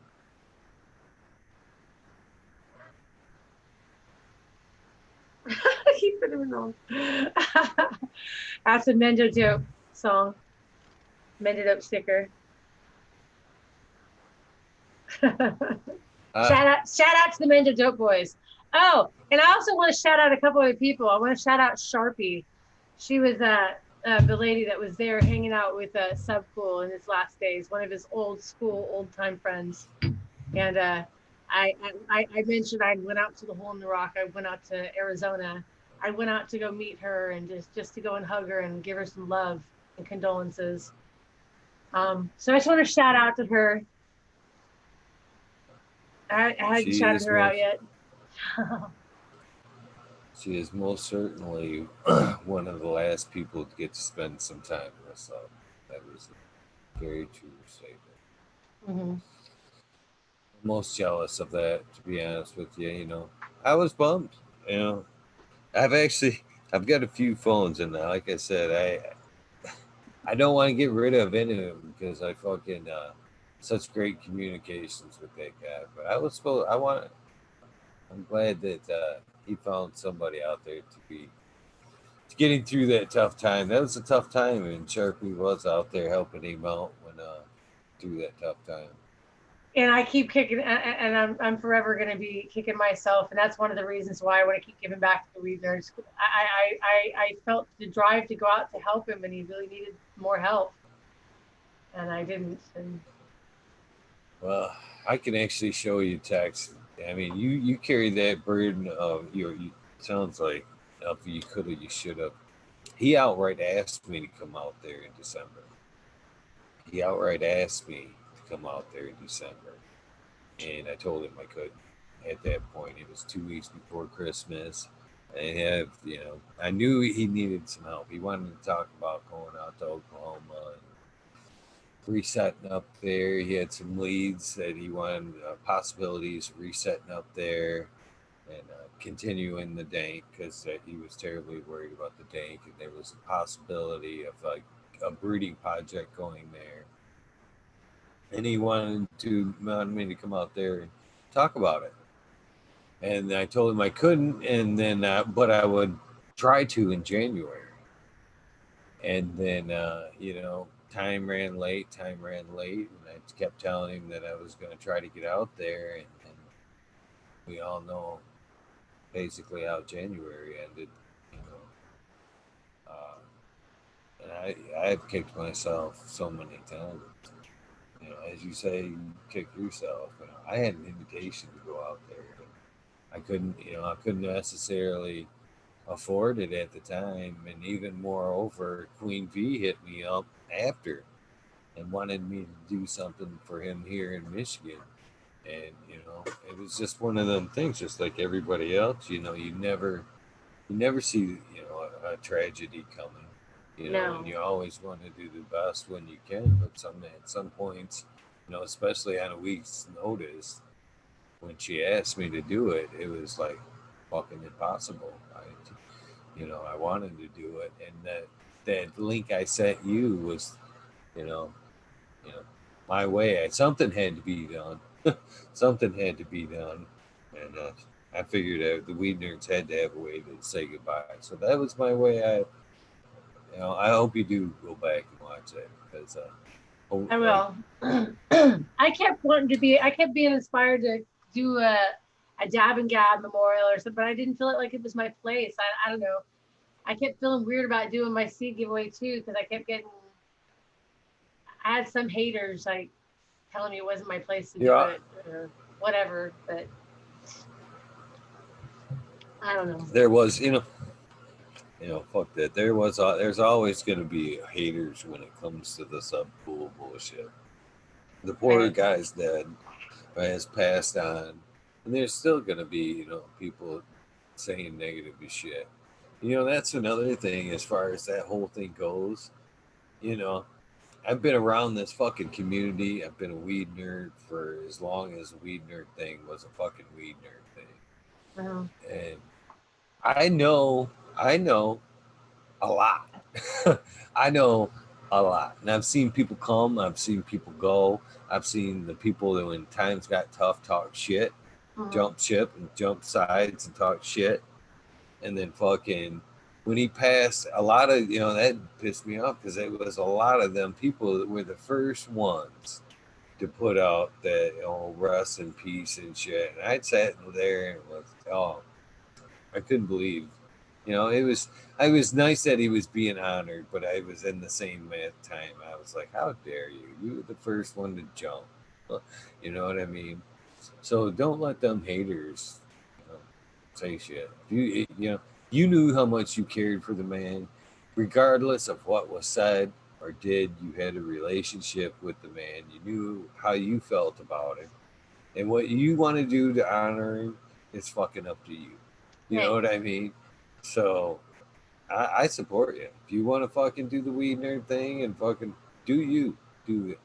You know, Thanks, I support that shit. It's as long as the word weed nerds being passed, subcool is going to undoubtedly be synonymous with weed nerd.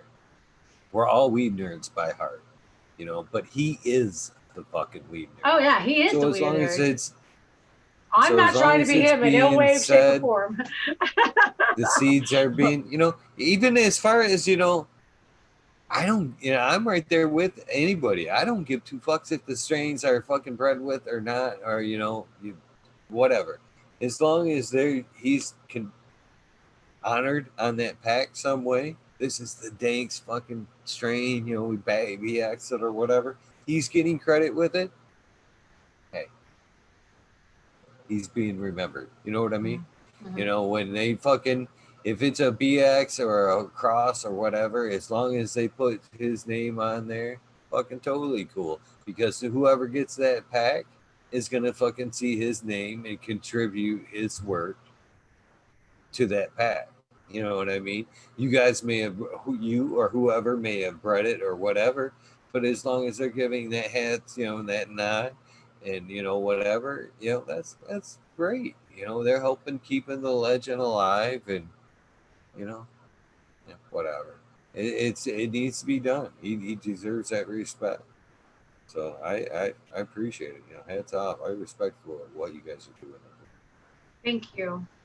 Yeah, as soon as I'm able to make some more, trust me, I'll be making more F2s when I have the space to.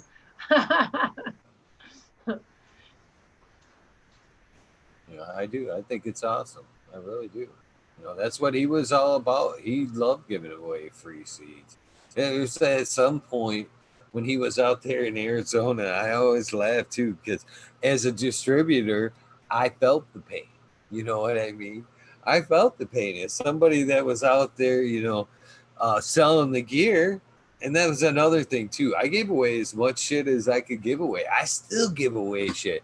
I drove thousands of fucking miles to give away, do seed transactions, give away seeds, whatever. But I couldn't keep up with the man behind the ledge and flipping free fucking seeds all the time. I mean, come on. You just can't compare with, the guy that's just handing them out there for free. And I love the comment when he first moved to Arizona and they were talking, him and Will were talking about straight up business. They were going to do the fucking clones. They were going to do the bowling alley. And he was giving seeds away like it was fucking raining. You know what I'm saying? And he was like, my investors are all mad at me. Like, we do sell these things, right? Right? And very true, but it didn't stop him at all from fucking chucking them. He knew he sold them, but he liked to pass them. His motto is overgrow the planet. That's why he started creating seeds. Yeah. And you guys producing seeds and handing them out, and you guys are helping grow the planet there. That's cool as fuck.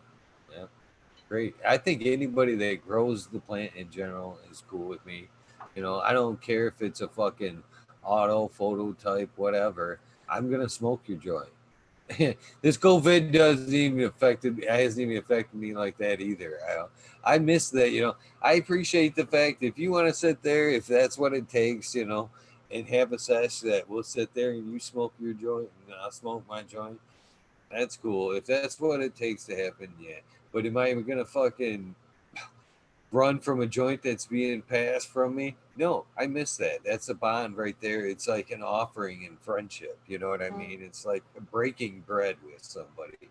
It's an offer of peace by passing that motherfucker. And anybody that grows it, and I don't, I don't care if it's an auto, phototype, or whatever. If you're proud enough and smoke it and pass it along, I'm gonna fucking hit that motherfucker and say thank you and pass it back. Uh, that's yeah, I appreciate anybody that's got a passion into this plant. And it's one of them things that it brings so many people together. You know, Right? walks of life, different people, different ages. I mean, the age thing alone is quite phenomenal in my book. And Sub was a great example of that. He was no spring chicken there towards the end, but he had, you know, kids as young as 18, 20, just learning to grow, whatever, thought he was the coolest motherfucker ever. And the events are like that. And nonetheless, if you're even, like we talked, even if you're a nobody, you're just a grower or you just showed up and want to smoke that shit, there's a wide variety of fucking ages from young to old that will sit there and smoke right next to you and pass the stuff. And it's really a bond. It's such a cool thing. From smoking it to cultivating it to just like we're doing right now, talking about it. Mm. uh it passes on such a great vibe. There's nothing. It's a miracle plant. It's one of very few miracle plants on this earth, and it's awesome to be any part of it. Even if this is all I did right here was sit here and talk to people that grew cannabis or a part of it or whatever, I'd be completely stoked. But Right that's on. not it. That's not my plateau. I'm gonna continue to grow and grow and grow, and because it's what I love to do. I know you can't see these girls like this is my girls. I like, you know, there you go. I'm still growing some cool style. I'm not that guy that I still follow the model to this day. Quads, trees, quads, trees. Nice. Everybody's got that's another thing too. Everybody's got their different grow methods. I don't think anybody's better. One method's better than the other. If you grow cannabis that you're happy with, cool. I'm not going to push my method on you, and I will take notes on what you've got to tell me. I may switch to yours someday. I'm not, what I mean. In time, it's all good. There's nothing. There's not a bad approach to this plant, in my opinion. It really isn't. But And as far methods as are some always cool, evolving and changing as you learn and grow. I can tell you that. yeah, yeah. As you can see, I'm still having a hard time. I'm thinking about switching to organics, but some cools, that quad method, and I really took that shit to heart. You can follow my history of growing way, way back, to be honest with you, and it's always like this. Once I seen that quad and seen him shaking the fucking trees, tiny. I remember him shaking tiny. Time wreck, his tiny there. If you look back in the days there, that Mhm. bitch was huge. It was lovingly called tiny, but it was huge all the time, and that really it really set a picture in my head what a grower could be. You know what I mean? And I wanted that in my gardens. And once I was able to achieve decent sized plants like that, I was like, this is my style.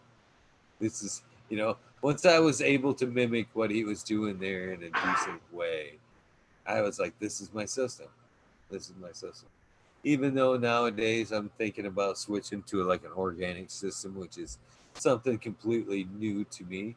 I always think I'll have some type of quads. This mentality is so ingrained, you know, it'll be hard to leave. I think if anything, I won't put it away just because. You know what I'm saying? It's just Mhm. my way of remembering, if you will. So they'll I always be quads. I don't want to do it. I know there's a lot more things we could probably cover, but I'm gonna have to tap out here soon. Oh, that's fine. Hell, you told me you'd give me an hour. We've done three. Yeah. thank you. Thank Cob Grower. You guys have been, like I said, you guys went up and above. You fucking ran cords to your grow room. Thank you for running the corner in the he, grow room. he's he's been right there on point to handing you everything you guys need. You guys have honestly put a lot of thought into this, preparing you some notes and all I had that. a lot more notes of things that we didn't cover, but Hey, there's always that's the other thing here, Missy, is like I said, there's always the after show. I may or may not go on after this, but if you had, there's some nights where guests don't, some shit happens, and I don't hold that against anybody that isn't able to show up, but they happen. If you ever see me tune in, and you have to be a past guest for this to happen. You know what I mean? You have to go the gauntlet to make the after sessions or to hang out. So if this opens you up to anytime that you feel fit or you want to, you see me struggling on board, I don't have a guest or I need a guest or you just want to fucking hang out. You see me smiling in the crew. Now all you're right. welcome to pop on, So anything that we didn't cover tonight, don't feel bad. That the option is there, and I hope someday soon you take me up either on an after sesh or just coming Okay. back All to right. hang out. Both are I'll come open back to to talk you, shit with and you again. they're open to you and Cob Grower. Hopefully that one of these days maybe I'll get that exclusive to where I get to see the both. He shows his face. They would like us to come back with you on the show too.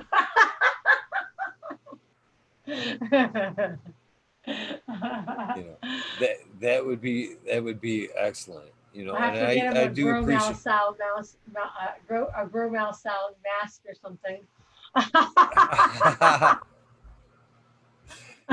However he wants to do it, his input would be great. That'd be nice. I would appreciate it, and I'm sure everybody else would love to meet him as well. Awesome. So again, I hope you had fun with this. I did, definitely. I look forward to hearing from you again very soon. Be sure to give yourself and anybody else shout outs you want to shout out before you go. And you have an amazing night and an even better tomorrow. But Thank please you. do your shout outs. Both shout outs for yourself, where they can find you, your YouTube, and anybody you want to shout out. And then good night, Eagle. All right. Well, shout out. Well, first off, shout out to you for asking me to come on the show. Cob Grower wouldn't be here without him. Literally. I want to shout out to my sister Christy Miglio, Tammy Barlow, Tabby Bloomer, Carlos Miglio, my family members that were in chat. Shout out to Mr. Green Pots, Jack Green Stalks. I know Ginger Snaps has been talking to me. And I know DOA Girl Meds has been in there. Shout out to that he's a down weed nerd right there. Abolished Farms was in the chat earlier. Shout out to him. My alming. Shout out to my alms. I can't remember who else was in there that I actually know. But I want to shout out to just the chat in general. Thank you guys for being here. Thank you guys for the questions. Oh, the American one. He was in chat. Huh? Oh, yeah. Dago or Doggo.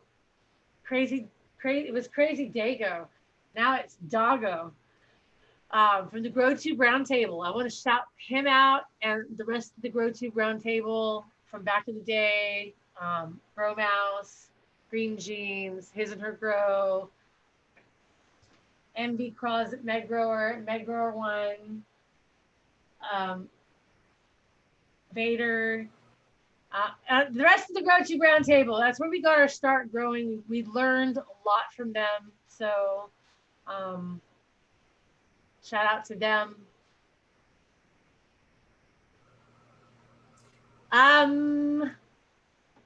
Green Bicycles. There you go. That is a good one. The Amazing Dr. Zymes. I use a lot of them in my garden. Mando Dope. Oh, and So Miranda Family Farms on Instagram. right on. They've got an invite too. They were supposed to be on last Sunday and something came up and they weren't able to make it. But I'm looking forward to getting them back on as well. So, and Nice. moreover, shout out to you guys. And if you guys in chat happen to either see these guys, the Cobb Grower or the Majestic Grower, oh God, I fucked it up again, didn't it? Mystic. The Mystic Grower. Hey, God damn. hey, The Majestic's Mystic fine. I'll Grower. be Majestic. God I need to damn. change my name to Majestic. I honestly don't know why I do it. I don't know. My brain's telling me it's the other way, but my mouth just runs with I will something be in a different royalty. direction. Well, that don't help them to find you guys in chat in here No. or in other people. So if you see both the Cobb Grower and the Majestic Grower, either in this chat or anywhere else, be sure to give them a shout out and let them know that you've seen them here and you enjoyed the show. So just whatever. If you see them, please say hello, and I'm sure they'll do the same. Thank you so much for coming on, and hopefully it isn't too long before we can do this again. For sure. You guys have a great night. You guys get some rest. Have a great night, you guys. See you again. Good night. Have a good night. Missy, the Majestic Grower, hanging out tonight. It was so fun. I hope you guys enjoyed this episode. I know I did. We'll be hanging out for a little bit longer. I'm gonna hang out and smoke one more and hang out. So you guys could, if you want, just sign out, or I kick you guys out. It's either or. If you're done, you can stay as long as you want. But I know I did. I sincerely enjoyed this episode. I thought you guys. Hope you guys in the out in chat did as well. I can see them all. Boom, boom, boom. So I know they enjoyed the show. Thank you, guys. But I had a blast. I do have to go. I got tapped out. Got to the potty break. All that good stuff. I'm usually in bed by 9 o'clock. 3 hours past my bedtime. Much love. See you guys again. Bye, Eagle. All right. Bye. You guys have a good one. You too. Yeah, I'm going to roll one up and hang out for a minute. I think I'm going to play this. Bye. You guys have a good one. Play this Tool song that was recommended to me by Chris Mertz, that I don't believe, or Ganja Grower, or the Boston Cannabis, Craft Cannabis. I don't know which one is which anymore, but all of them are good. He was nice enough to shoot me this fucking kick-ass Tool cover, which I don't think I'm going to get in trouble for playing. You know what's funny is some of the coolest music, sometimes I don't think I'm going to get in trouble for. I get in trouble for. It's such a weird fucking thing on what you can and cannot play. Like, for example, the Smoke My Pain song, hey, you gotta smoke my pain. You would think that it being a cannabis song, that they would be like, a little bit more lenient with it. But I got a strike on that one the other night. But they didn't take down the video. They just asked me to either give them monetization, which I couldn't give them because it ain't mine. I don't have that kind of power, or to just mute it. So I muted it in the background of that video. And there was another one that Anturo was nice enough to wanted me to play out. I forget the name of that song, but I did add it to the show list, thinking, that is a good one, and I will use it in the show, until I go to look at my email and I get a strike from them too, a copyright strike. I got 2 on the same episode, and I was like, man, I can't believe I got 2 strikes in one show from songs that I didn't think I'd get copyright issues from there. Snapdragons, I seen earlier you were a new subscriber, and thank you so much. I appreciate the subscribe there. I hope you enjoyed tonight's show, and I'm sure if you enjoyed this show, that you will probably more than likely enjoy the other 72 plus episodes that are out there. There's tons and tons of great people that have came before me or before this episode that is great watching. Chris Mertz, Ganja Grower, is another one of those great episodes. Miss D's Nugs was another great episode. Smiley Gardens here in chat was another great episode. The American one, another, in my opinion, epic episode. So there's lots and lots of great Jack Greenstock. He's got a couple, more than a couple, great episodes where he's come and dropped some great knowledge. So, Ganja Stance, if you go back and if you enjoyed this, uh, go back and check that out. There's some cool episodes there. Sir, how you doing? I'm gonna roll this fatty and rock out this fucking 8 minute right into cool Tool cover song by Beard of Harmony, which was a fucking cool ass fucking tune. Thank you for the suggestion there, Chris. I guess I fucking take these off if nobody's jumping in. I haven't seen anybody raise that hand, and I haven't seen Smiley, which is what it is,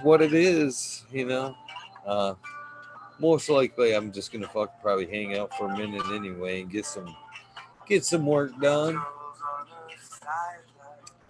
Fucking got that big, in my opinion, big interview with Kevin Drodry tomorrow.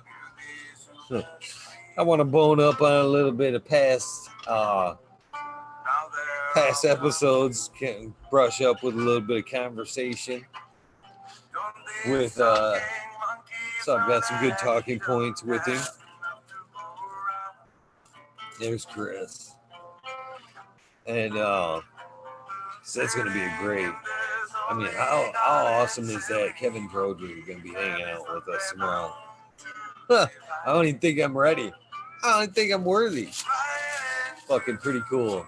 That GW Smoke Break, who's that's another guy that's been on the episode 50. Smiley's Gardens handled that for me, but he's done a lot of Kevin Drodry interviews as well.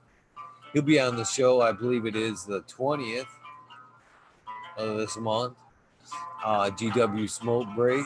So that's like a double bone up right there. I get to go over some great Kevin Drodry interviews. Plus, I get to refresh my memory and, gain some knowledge on the great folks over there at GW Smoke Break TV. They're dropping down some great shit over there. Some great interviews. Very high production quality over there. Pretty cool shit they're doing. What's up, Smiley? How you doing? I just love the nope. No. I'm good, man. It's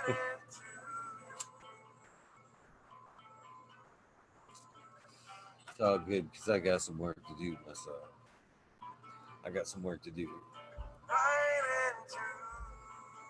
This is a good Tool fucking cover though, man. These guys are killing it.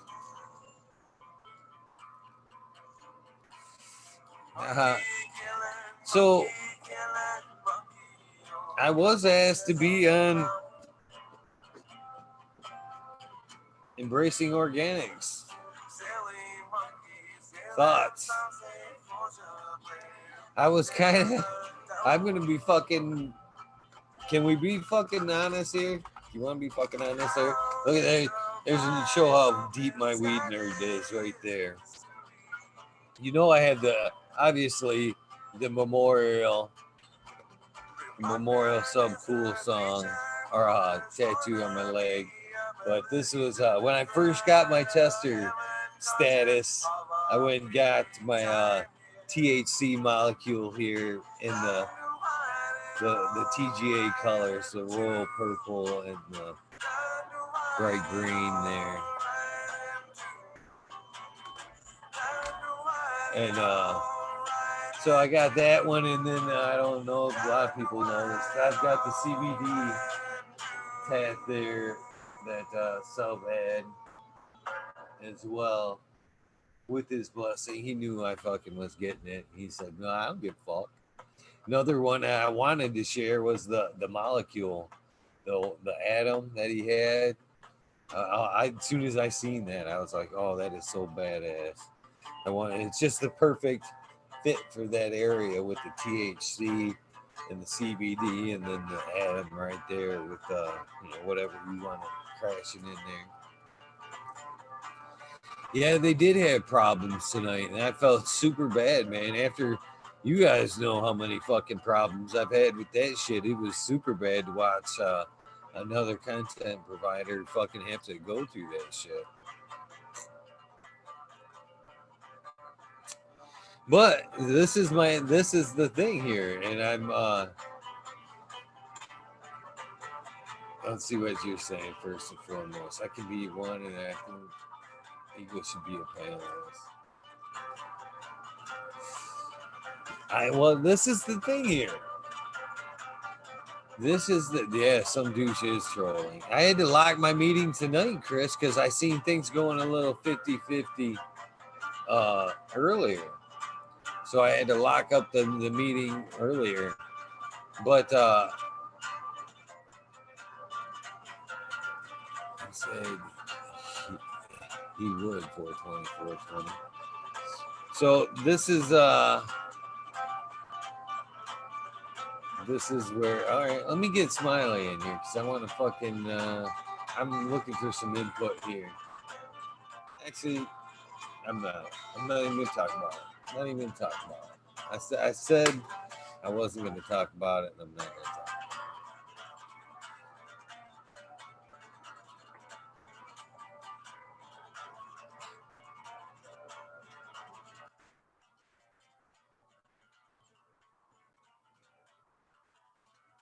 Smiley's in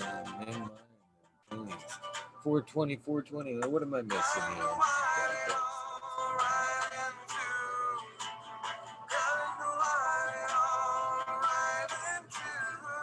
Always be honest. I agree.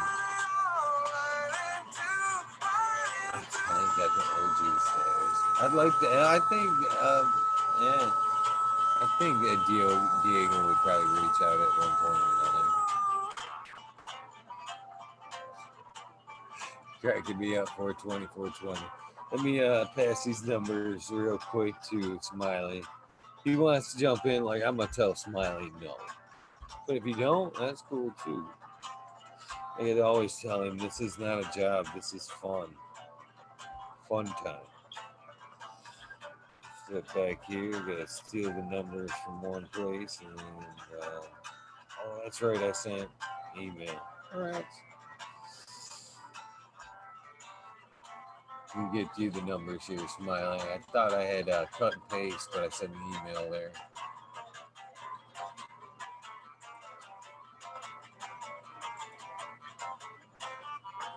Had locked me. Oh yeah, I had that code right there. It's the one from the other night, Smiley, actually.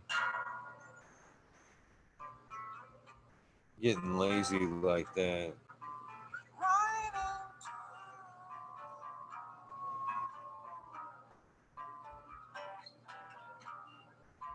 Sorry for that dead air. I guess there was a little bit of music there. I just grabbed a coffee.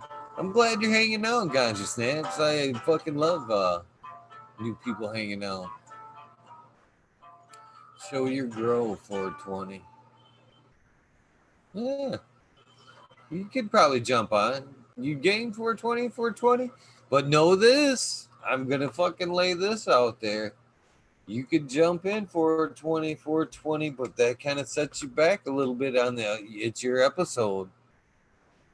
You know, that I just want to throw that out there. I love fucking having people on.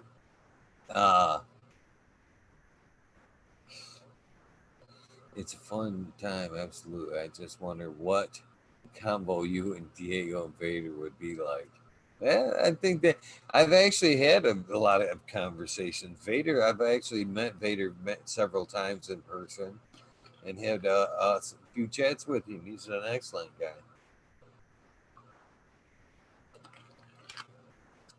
So, there's Smiley's Garden. Let me get my headphones. My headphones back. There we go. What's up, Smiley? Wow. So I am absolutely I'm tore about this. So, and I was gonna kind of like stray away a little bit, but chat, and I agree, you should fucking be true and be honest all the time, right? It saves from bullshit later on because you're always true to whatever you hold on to, right? But first and foremost, before I get into that, say hello to everybody, Smiley, and tell them where the fuck they can find you. I'm sorry, I was like reading chat and thought you were talking about something. Just chilling, man. Missed the Mystic Road. So either you cut out or you just gave up on that fucking intro there.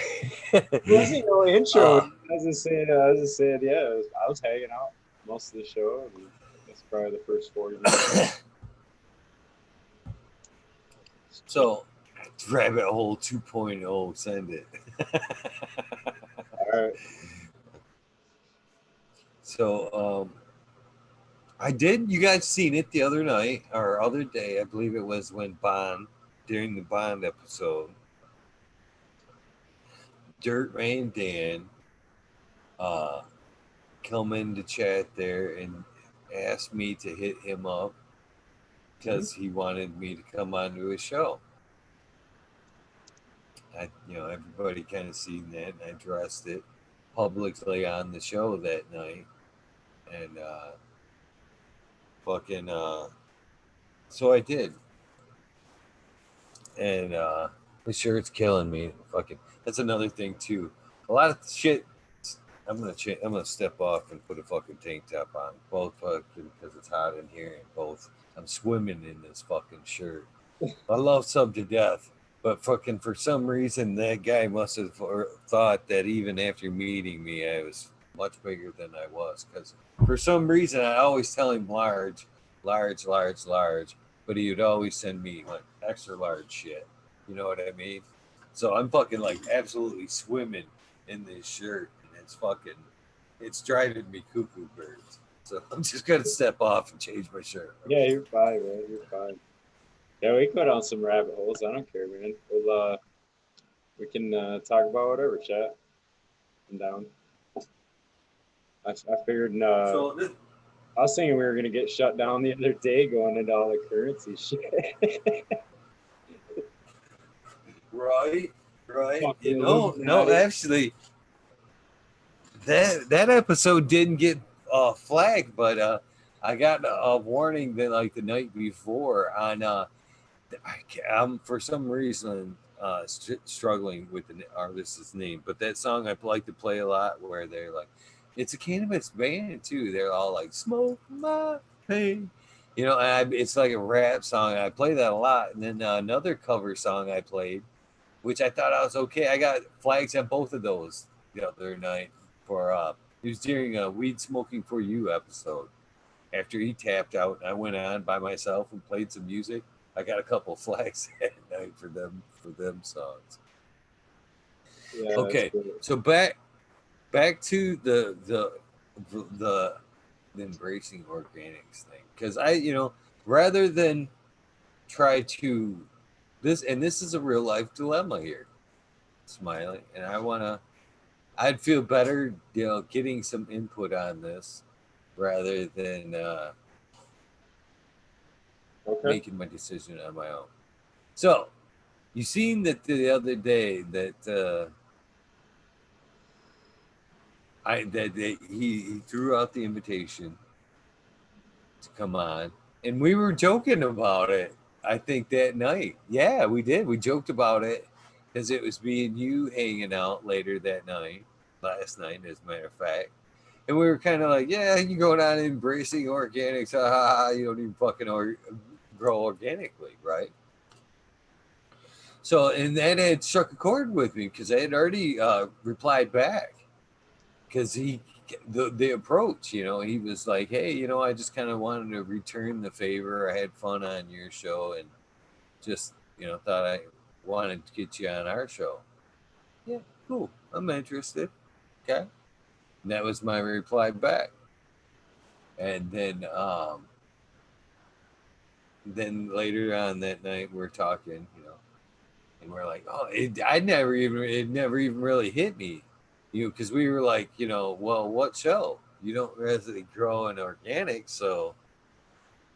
And I kind of thought that, you know what I mean? I thought that, so I kind of, without saying, getting into too much about it, I was like, yeah, I'm interested, but I you should know that I don't grow organically, and so I'm not so sure how fit I would be, but Oh, I you guess can I'm somewhat in.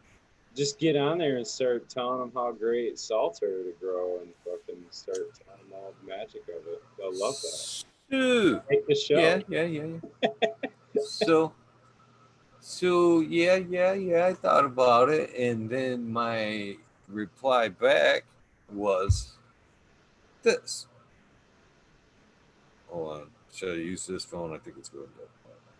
It'll last long enough. So this is my reply back. So I asked. My reply back was, not an organics guy, but I'd love to take part. Is it alive?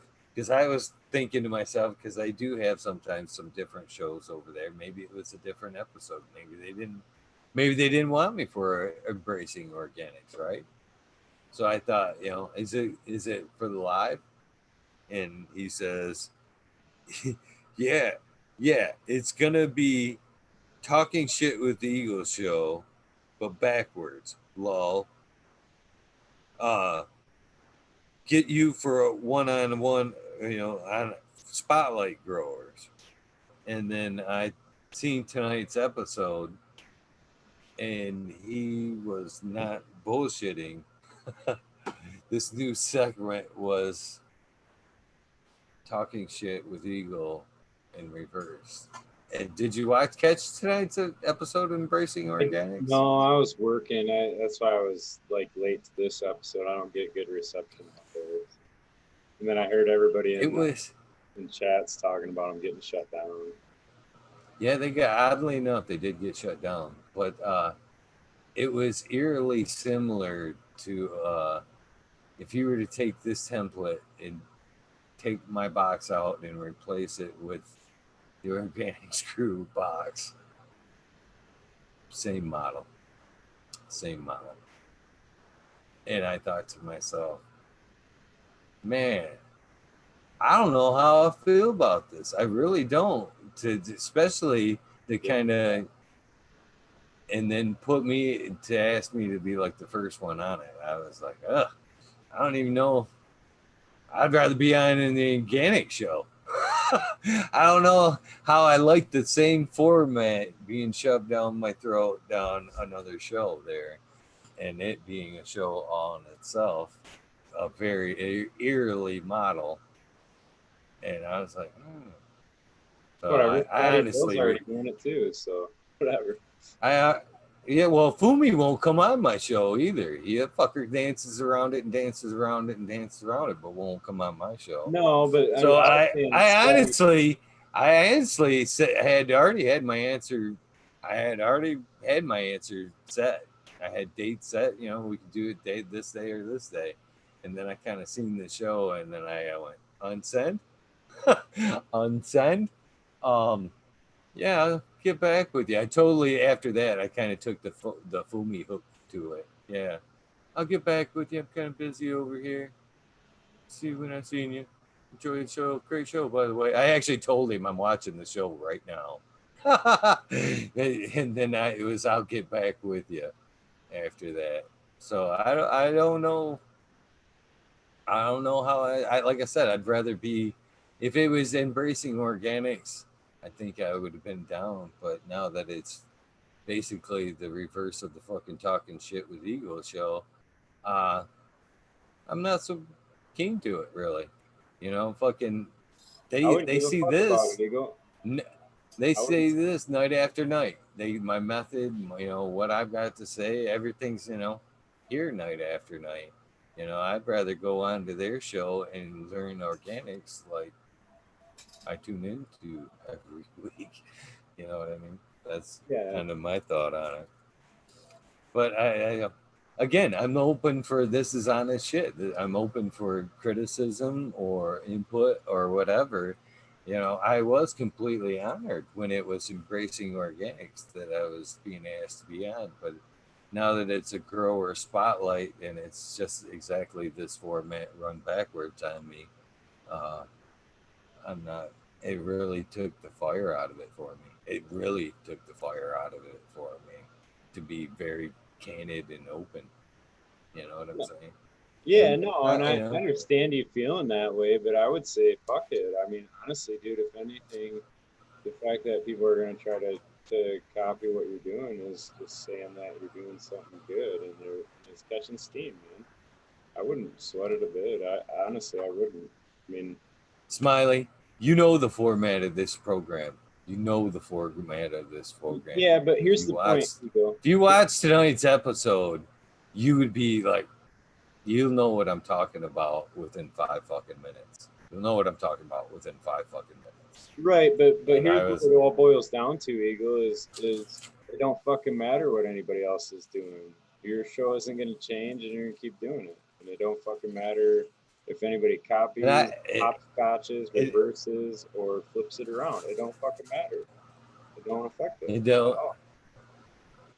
it doesn't matter that they're doing it doesn't bother me that the format's being uh utilized. That's great, because ultimately it's more people that are getting spotlight. That's what it's set out to be. You know what I mean? So that the format thing doesn't bother me. I don't know. I just, I was honored to be asked to be on their show. I don't, you know, I, Yeah, it's less of an honor to be on my show. Basically, you know what I mean? I It's wouldn't look much at it that less way, of an man. honor. I think that's the wrong way to look at it. It's an opportunity to go on and you know it's like that whole that whole universe thing. Like you get what you give out, and if you want people, like you've got great people lining up and a lot of people willing to come on, man. And you know what I mean. You got to kind of have that same attitude back if you want more people to keep coming. You know what I mean. People are willing to go on your show, and you know that means you can be willing to do it too. And as far as the format, I don't know, fuck it, copy it. Who cares? Like I said, I was honestly honored there until they, you know, told me that wasn't even going to be the organics thing. I was honestly like, yeah, I finally got Right. asked to be on a show. Like they 420, I want to see Grow Tube. It'd be an honor, 420, 420, and I probably wouldn't say no because it's the Grow Tube, and it wouldn't be, you know, me. I don't know. There's a difference there. For some reason, I don't know. It worked out to be. No, Chiba nailed it. Chiba and Chat nailed it on the head with the imitation of the form of admiration. And no one imitates something that blows. So he's right on that. That's that on, man. Like just the fact that somebody's copying it tells you that it's fucking pretty damn cool, right? It's one of those things, they were talking about, I had said something about being honest, and right, I'm being fucking really honest. I'm letting you right inside my head there, basically. This is something I've struggled with ever since, the show aired earlier, because all day long, I'm telling you, I was stoked. I had shot the messages back to Dan, and I was thinking, hell yeah, I can't believe this. Embracing Organics wants me on and shit. But then when I seen the message in reverse there, I was like, oh man, oh man. I really took it like that, dude. I'm not even bullshitting. I felt like, oh man. And then it was like 20 minutes later, I actually seen the show air. And then I was like, oh man. You can ask Lexi and shit. I sat there, I was getting ready to go to the fucking store at 9 o'clock. And I sat there smoking a joint, looking at the phone, going, oh man, all the way till 10 o'clock. And we ended up having to have fucking McDonald's because I fucking missed my chance at hitting the grocery store. The guy, actually, I walked in there because Memorial Day, they usually go from 10 to 11. They extended that extra like summer hour. And the door opened. I was like, cool. And I walked in. And this guy made it about, I had cart and everything, getting ready to turn down the aisle. And they were like, sir, we're closed. I was like, so I had to have fucking McDonald's because I actually stared at the phone, fucking wondering how I was going to handle it.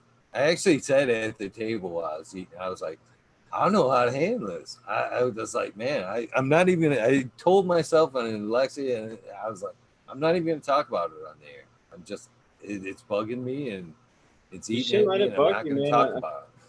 I mean, I know it's easy to say that, but you shouldn't let it bug you, dude. And I'd go on and do the show if you got the time and it works for your schedule. And they're great guys over there. Dan, their man's a great guy.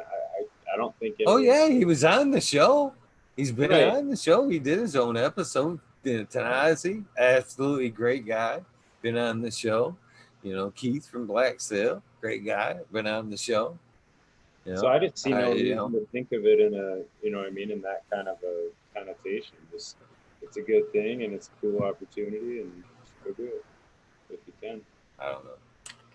Yeah, I don't. Maybe it was the bad way it was presented. You know what I mean? Because like I said, I'd be honored if it was just, hey, we want you. And I said, even at that, I'm like, and I would be hoping that I could go on and ask questions about organics. But if it's going to be flipped around on me and I'm not going to learn anything about organics, and it's going to be questions that they could answer me any night, and I can answer on my own terms, that sounds better. You know, I was just, you know, I don't know. I'm not one, I don't smile at as much as, even though I do have a fucking show and I do this, you know, I honestly don't like to be spotlighted. I don't like pictures. Fucking good luck finding pictures of me from back in the day. I just, I don't like it, you know, fucking. So this whole wanting to spotlight me type thing doesn't appeal to me. You know, that's where I lost its, you know, being on the show and maybe learning some more things and stuff like that, that was appealing. But once the thought of spotlighting just me really doesn't apply. I don't like it, to be honest with you. And I, quite frankly, now that knowing that it's going to be like a spotlight thing, I'm probably going to pass. But realistically, I'm probably going to pass. What? Just because it's out of your comfort zone? No way. Now you got to do it. The fact that you're nervous about it means you got to do it. Yeah, I guess. God damn it. God damn you. You hate that I read all the same books as you. No, I hate that at some point, you know, I do. I have a love-hate relationship sometimes with you. You fucking tons of knowledge, but sometimes you point out the obvious. You know what I mean? You're the mirror that sometimes points out the obvious. Like I said, like I gave you credit tonight with the whole recording the soundbite thing. Way too obvious. Right there out in the open. Should have been doing it at the same time. I love you. I love you for fucking pointing that out and making it easy for me. But in the same aspect, it was like, fuck this motherfucker. God damn it. God, that was such a good idea. God. And just the same thing with what you just said to me. You, in your own way, invertedly knowing it or not, you made me realize something here in my saying no to this. is what the fucking irony. What is the fucking irony here is I reach out to these great people, you know, you night after night, wanting to come on here and spotlight, and I'm sitting here, you know, in most instances going, yeah, it's cool, man. Don't worry about it. We're gonna have a great time. But when it's turned around on me and I hear right live on air saying, you know, dealing with, I'm sure what a lot of you guys deal with when I fucking reach out with, uh, and me sitting here going, fuck it, you know, what they are. It's pretty ironic that I'm sitting here saying fuck it when I'm reaching out to people, wanting them to come on my show and do exactly what I'm saying fuck it to. But I guess the difference here is that's what this is, and that's what this has always been. Uh, I'm not trying to pull a flag, you know, turn the show instantly into something else before your visit. You know what I mean? I guess that's the only difference here. But yeah, I do see the irony of what you're saying. I should, you know, if I'm gonna walk it, I should fucking. Or if I'm gonna talk it, I should walk it. Yeah. And but it doesn't make me feel any better about it, though. Realistically, I just feel a better episode could be put out there with organic information, you know, digging deeper into fucking this guy. You know, you guys could dig into me any fucking night. You know? I think that's funny. I just think it's funny how our brains work. Mine does the same thing, dude. Like if I don't want to do something, I'll come up with all kinds of ways. No, man, just this. No. Even if it don't make sense, but You're right too, and I've tried to talk myself out of it in a million ways. Even when it was the or bracing organics thing, with the idea that being the idea, I was still trying to talk myself out of it, you know, in some kind of way. The only thing that kind of it did apply a little bit was like, man, maybe I could leave my mark in just another place. You know what I mean? I've got this. I'm kind of leaving my mark with, but maybe I could just etch a mark over there. You know. But then again, it was like, why do you want to fucking again live on in my head? You know, why do you need to even fucking leave a mark? You know, who the fuck are you? Why do you even get leave the a negative mark? shit out of your brain, dude. That don't even need to be there. The negativity's just got to be gone. It's hard, but it's a habit too. So when you realize you're kind of thinking that negative shit, you got to get it out of there. Start thinking the positive. Aldrich 25 is pointing out something. Another great point. This is another thing. You know, might be a show that, you know, this might be a show, but you guys on most nights are fucking helping me more than you guys even fucking know. You're in your head. But they're in my head. You know, like he's pointing out though, you know, maybe it is. I'm just nervous for Joe Dre tomorrow, you know. Because that is a big one. I am a little nervous about that shit. I'm not gonna lie to anybody. I would be too, man. I seen him at that regenerative conference. I've talked about that before, but I had a jar of some blue lime pie that I grew and I was gonna show it to him because I'm super. You know what I mean? That was one I was super proud of. Whatever, kind of wanted to get an opinion. I was fucking shaking like a leaf trying to hand that thing to him, dude. You know, like I don't know. It's a fucking legend. Oh man. I was too. I'm not gonna even lie. You know, earlier today I was listening to, like I said, the GW Smoke Break, Daniel, with this last interview with Kevin Trotry there, and that's what I plan to do tomorrow. Is just power through as many as I can fucking get through to, you know, be comfortable. Sometimes that's what I do to be comfortable. Is especially on if there's stuff to be listened to. I will do that the day before, kind of just power through as many of their interviews as possible. But I'm sitting there listening to that one today, and I'm thinking he's sitting there talking about, you know, going over to different countries and dealing with the cannabis and coca plant and how many different miracle plants and cannabis being one of a miracle plant, just like the coca plant is. And he's just sitting there going on with this amazing story. And so many. The whole thing was like 2.5 hours, and it's so many different great info and stories in there. And I'm thinking, holy fuck, man. Holy fuck. How am I even in this realm? You know what I mean? How am I even, ugh.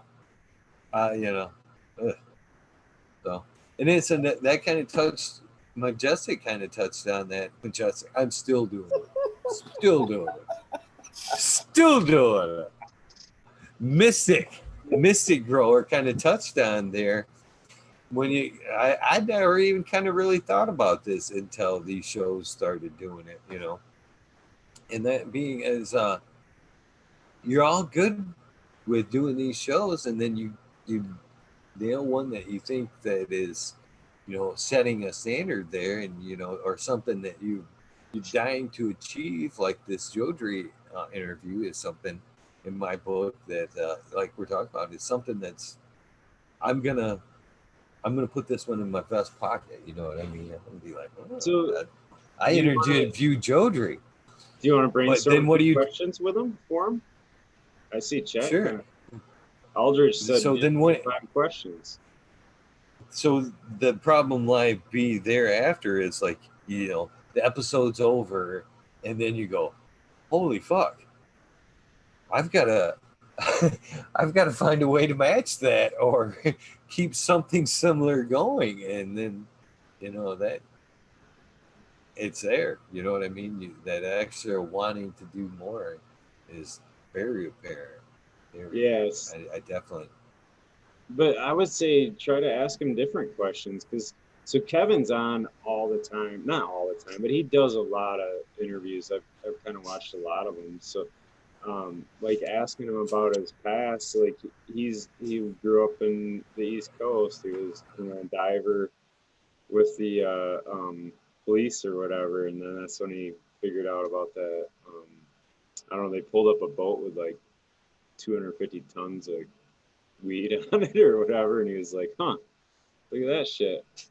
But we should try to figure out some cool questions to ask him that are, I don't know. One I would be curious about is how he would determine like a high level of plant health, like what he looks for in that, because I don't know. I'd just be curious about some of that stuff. So, I mean, it's got to be. Ooh, you know what we could do?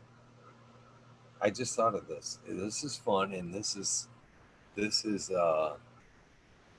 I like this. Yay! This time that Smiley didn't get the idea. I actually got a good idea this time.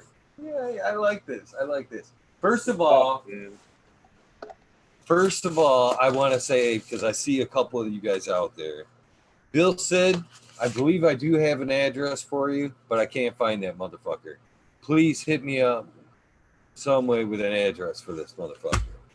Smoke and Grow Frazier. Again, I'm pretty sure you have sent me an address, but I can't find which fucking source it's at. If it's in fucking Talking Shit, or if it's Eagle Gardens, or if it's fucking the email. I looked. Chiba Man, please, I want to get this out to you. Shoot me an email. Light it up again, Tim. I know you're in Canada. I'll get you this motherfucker. Be too crazy for you. I need you as well. Okay. That aside, the rest of them have already went out. I just need you guys, your addresses for these, so I can get you guys taken care of. All right. So, Smiley, what do you think about this? This is we'll do kind of like a seed thing, but without the seeds. But the winner has up until tomorrow showtime to email me, or probably DM me their personal question. We'll take the 5 questions, but we can do 5 winners, and they get to come up with a question at some point through the interview tomorrow. I will credit them with the question and ask Mr. Jodri question. What do you think about that? So five people, 5 winners can put together a question. You know what I mean? You don't have to be 5. We could do 5. No, I like They'd have that. the opportunity. I like that. I've And seen then it I where- would. Well, sorry, Go man. ahead, sorry. I've seen it where they cut live to them. So I wonder if whoever's question, instead of shouting them out, if you could just bring them in on the show and they could ask the question. Oh, I'm not that technically advanced. That to me, especially during a fucking Jodry episode, yeah, that's what the one I want to stumble through. You know what I mean? As much Dude, as it's I not would gonna love be to a do deal. He's so easy to talk to, man, and it's not going to be a deal. All you got to do is have a couple right questions. I totally agree with what Aldrich said. that. You're gonna have 5. Oh no, You'll probably get to 3. That's it. oh, I'm sure I could probably get. Yeah, you're right. I could probably. You're right. So we'll do 2 questions. That sounds fair because you're right. I probably never get through 5 viewer questions. You never know. So I'm gonna want him to talk. But fucking now I forgot. What was I gonna say? He'll even. very far I've down. heard him say this before. Eagle is like, you can't shut him up. Like you got to interrupt him to shut him up and stuff. So It was very encouraging too. Something you just said right there. Yeah, during the interview I heard him today, he was talking about where he actually had a forum, and he was like, "Man, I actually had 2.5 hours to talk, so I really laid it down."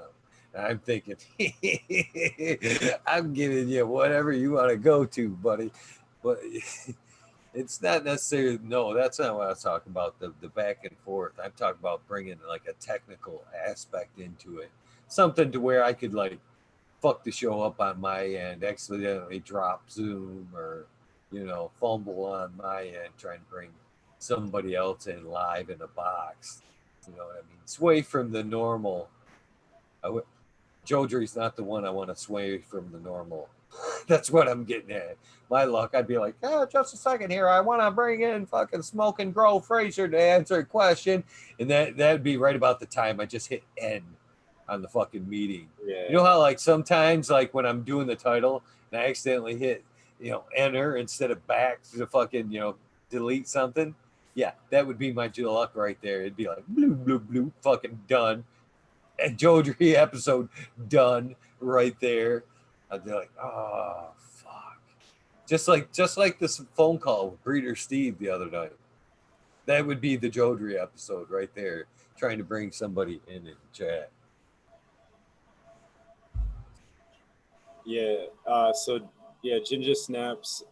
Kevin Jodry is. I don't know. He's really well known. He's done a ton of videos, but he's really big in the West Coast area, and like the Golden Tarp Awards was kind of like his idea, or he started that, and he's been involved in like the Emerald Cups for several years. He runs that like the largest nursery, I guess you'd call it, but they do clones and cuttings, and they house mothers, and it's one of the largest around or whatever out there. It's Wonderland Nursery, that's the name of it. So he's a pretty great guy, and he's got a lot of history in the cannabis world. So it's kind of like he's done these interviews, and so a lot of people know a lot about him, and he talks. He's a public speaker, so he goes around speaking, and so I was just thinking that we could maybe figure out kind of a unique question, maybe to get him to talk about something that he hasn't normally, I don't know. Well, that's a must. You know me, I'm definitely going to cut to that angle. And I had planned right off the bat. Can you tell me some shit that you never? Because I've done that with a few other people. Tell me some shit you don't normally say. And the angle that I was going to go with that is that, can you tell me some shit that you've never said that can be said without, because he's had a lot of shady, he's obviously done some runs. You know what I mean? Seen some shit that, some stories you can tell me without incriminating yourself or anybody else. Some shit like that. That's actually one question you could write down for at the end, and this comes from Advancing Eco Agriculture. John Kemp asks in his interviews, he's like, you know, I'm not educated enough to know the right questions to ask you, but is there a question that I should have asked and I didn't? And that's like his last question to him, and it lets the speaker kind of fill in the blank. Well, yeah, actually, this kind of is cool as fuck right now, and I don't know. It usually gets a Yeah, I really like that. cool question or answer. Yeah, that does leave a good opening for something they may have wanted to talk about that, I didn't bring up. I like that. I do like that. I never have. That's an excellent. That's one you could end. You could work in at some point on almost every uh, every panicked episode. If I get caught up on an episode where I didn't have a question, that applies everywhere, across the board. It is hard when it goes like radio silence, and you're like trying to think of the next question, but you gotta say something right away or try to take up the stuff. Like Yeah, it is hard, because you don't. That's the last thing you want, really, is that air. It happens sometimes, but it is worth it. I'd almost rather have a little dead air, because it seems like when you try to like have absolutely no dead air, it's when you get people jumping all over, like trying to talk over each other. And it kind of defeats like the. I had heard when I was growing up, a true sign of a friend is like how long you could go in silence. You know what I mean? Not having to feel like you have to say something. You should be comfortable enough around somebody to feel like you shouldn't have to say something. But these work kind of the opposite way. You were constantly trying to say something, or just hanging out, just because that's the way most of the time. Like if we were face to face, I don't think we would be so impelled to fucking say something. Most times if you're just hanging out with a friend on front porch or wherever, smoking that joint, just you don't necessarily feel the need to comment on every little thing going by. There's many a days where you're just passing and fucking staring at the fucking sky or whatever. You don't feel like you have to have that conversation to hang out and have a good size. So you're right. There's nothing wrong. That area is perfectly healthy and scientifically in a friendship. It's just odd in this. It's just odd in a show atmosphere that there's dead air. Whatever. Ah, So cool to have dead air sometimes too. for sure. And everybody So did you get all your work? hanging there waiting. Oh, you're right. So how many questions do you think we should do? I mean, you're right. Now that you think about it, I'd hate to work in too many questions that couldn't be answered. You know what I mean? And to make promises that I couldn't fulfill. But I could honestly see being able to work in at least like 2 questions, because I did tell him that I think that it was third person type. Chat would be available and answer questions. But I would like to, if I'm gonna say I'm gonna do something, I want to be able to work in at least 2. 5's kind of a large commitment, but I think we could do 2. You know what I mean? Yeah, I wouldn't try to put anything around it like that, even Eagle. I would just kind of let it flow. And I mean, I'd try to have a good 10 list of 10 good questions maybe, and just kind of as the conversation flows, you got, a range of different topics, and just kind of ask the appropriate one. And if you make it through 3 of them, great. You know what I mean? No, I mean not just for myself. I'm just talking about as like we were talking, letting the viewers as a contest type thing. Oh, contest, yeah. I don't know. Yeah, I can't say I could promise 5, but I could work in 2. That's what I'm saying. Realistically, I think I could stop no matter what, at some point go, well, John Doe from chat would like to know. You know, I think I I can. know. I want to ask about that foliar program he was talking about in the Future Cannabis Project. It's called the Philoscape. So that's my personal question would be about that. I'd want to understand a little bit more about that. I love the subtlety of that shit too. You're like, I don't mean pull a rank or anything, but there is one question that no contest needed. Hank, you better get answered, right? Yeah. Fuck yeah. You know I'll ask that for sure. I just am curious about the whole foliar. It's just something I'm into right now. I'm kind of playing around with, researching, and just some of the shit doesn't work foliar. Some of it does. Some of it does work foliar, but you got to get it in the right form. I was pretty interested. It was like 9 or 10 different things, and it was a scheduled foliar program. Apparently, it gave him the best profit that he's seen as far as health wise. So. Here on Cannabis Consultant says, I have the best question. I'll never tell you. Well, that's not fun. You'll never get the answer. Well, you could get the answer. That's wrong. Viagra after quarantine. I think Chris is sleepy. He's getting silly. Oh, that's why. I bet you there is something under Hempy Buckets. I do remember seeing a message from Hempy Buckets. I bet I tried to search Chiba Man in my messages and didn't find it.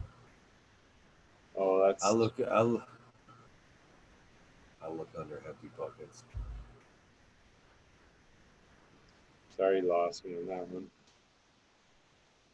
I was asking for addresses, and Chiba Man has a prize. He's telling me he's Hempy Buckets on IG. So I could have went through my messages and was looking for Chiba Man instead of Hempy Buckets. Yeah, totally buy it. Yeah. That's another thing too, is some of these people do have different IG names. A lot of them do actually, and it's hard to remember sometimes who's who on what platform. Mr. Mertz right there is another one that's got me. Today I got, he's Chris Mertz here. I found him as Ganja Grower on Instagram. And then today I get the notice from him, with that great recommendation of that Tool cover song, which I like very much. Thank you, Chris. He said he didn't do that too, by the way. He was in chat. He was like, I don't know, man. I didn't fucking send him a Tool song. Seriously? Well, then there's fucking somebody else, because I noticed it said Boston Cannabis, Craft Cannabis right here. I'm pretty sure that's wrong. And in fact, let me go back here. Yeah, because it says right here, it says, I don't want to shell out too much here, but it says Boston Craft Cannabis, and then underneath it says Ganja Grower, because I seen the Boston Craft Cannabis and it threw me off, so I scrolled up to the beginning of the first message, and it says right here, it says, hey, Eagle, it's Chris Mertz. This is my alter ego, and fucking that was from the first show, and then you go down, actually, it's gone. Fucking there was a link to a Tool video, which is not right. So I don't know where the fucking Tool video came from, but I can swear to God it was there. Oh, there's Bill Sid. Sweet. Thank you, Bill I have Sid. no idea what Chris and 420 are going back and forth about. I'm not even trying to catch up with that one. Not even going back to look. So now I'm seriously confused. Where did I get the fucking Tool song from? Damn it. Damn. Now I gotta look. So excuse me because I'm looking now. Because I'm like, we're in the fuck. I could have swore it was him.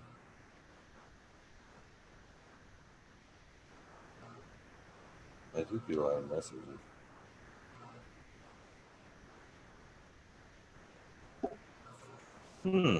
That's crazy.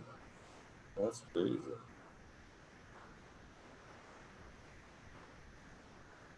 That's cool. That is fucking wild. Just followed you, Ginger. There we go. Let's check out some videos. I was thinking you had them on foliars or something that you were talking about. What is it? 420 already? No, is it? Oh my god, it's getting close, isn't it? Holy shit. Holy shit. Well, not. Well, I was I'm not necessarily bummed that he didn't send me the song. I just bummed that I'm not giving the right person thanks for that shout. You know that song. So somebody sent me a link to a cool ass song, and then I'm fucking not getting it right. Oh. Pretty crazy. I don't know. I'm giving up on that. I'm sorry. I thought it was you, Chris. I really we did. didn't even get in any rabbit holes either, man. Shit. No. Shit. I'm thankful for that. I'm starting to wonder how many people I scare off the rabbit holes night after night. Oh, dude, we gotta cover aliens yet, Anunnaki. We gotta cover all kinds of shit, man. We got way big holes to get into. Oh, Planet X. them are very. What are you gonna Oh do? my God, I Planet have X. so many opinions on all of the above. I mean, them are all things right there. Like you were in my head. Them are all things that I could fucking. I love to entertain. You know, I don't. I'm not saying I believe in any of these things, but I am open to knowledge. You know what I'm saying? You never know where you're gonna find it. So I like to entertain. You know, if you have a theory, I like to entertain the theory, and then see if I can shoot some holes in it anyway.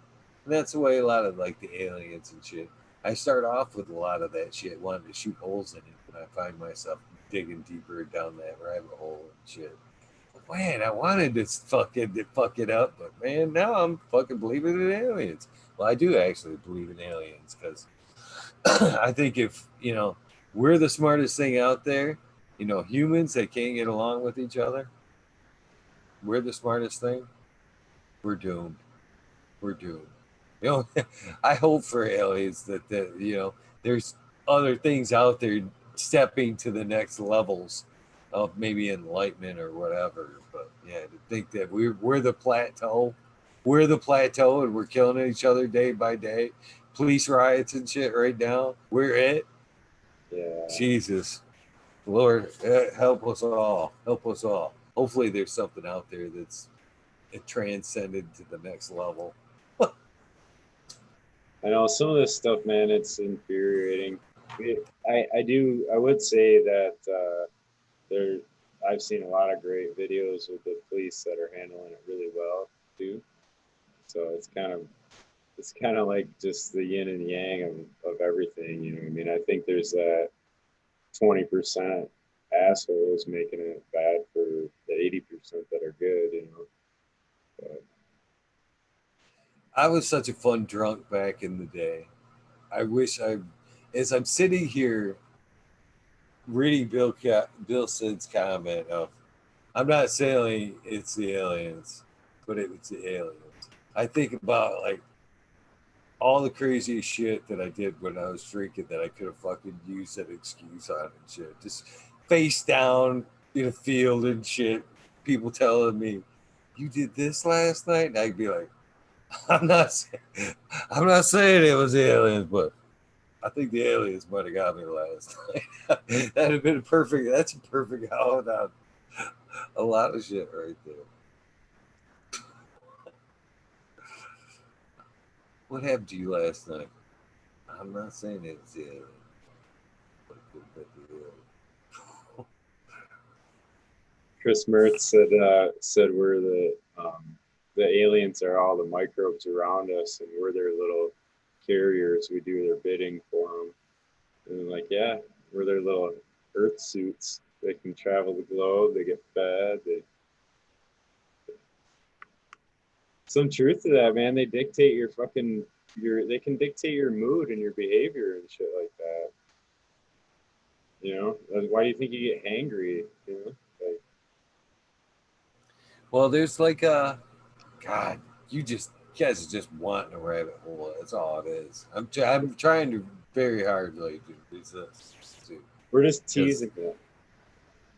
Yeah, it's very true though. I mean, there's truth to everything they're saying. All right, that's why I'm easy to coach onto these fucking rabbit holes because I've entertained a lot of these ideas. The orbs things totally could be true. They could be sleep through. Like again, we've talked about frequency. They could just be on a different frequency from us. You know what I'm saying? That's a lot of truth to some of this shit they talk about, or could be truth. Yeah, we could talk about CERN, the big atom collider going on out there too, and the Mandela effect. We haven't even covered Mandela effect. Well, you just okay. All right, let me back up. All right, so I touched the first one. The second one is you kind of reached about being a vehicle or them being the orbs being able to go inside of us. In some aspect, I believe you've got some truth there. I believe this right here is a vehicle. That's why when I've talked about kind of dying and shit, I'm not scared of that anymore because I've realized this is a vehicle. I'm not saying I'm an alien or a fucking orb or whatever, but as far as a spirit that will move on to something else after this, as this ship or vessel, whatever you want to look at it, is decrepit and broke down. Yeah, I think that you'll transcend to something different. So, in that aspect, not alien, but yeah, the idea of this being a vessel, check. I agree with that, but a little bit different guys. Now, CERN, the Mandela effect, hand in hand. I believe what they're learning there at CERN and the experiments that they're doing, because what I've told you, and this is something that I really believe, is the multi-layered dimensions. We all exist on different dimensions, different layers of dimensions, and I think they know that. And I think when they're playing with that accelerator, they're kind of ripping holes in that fabric of the dimensions, which is ripping holes in. That's the Mandela effect. The holes they're tearing in our time, just like they've joked about in the movies, that we talked about.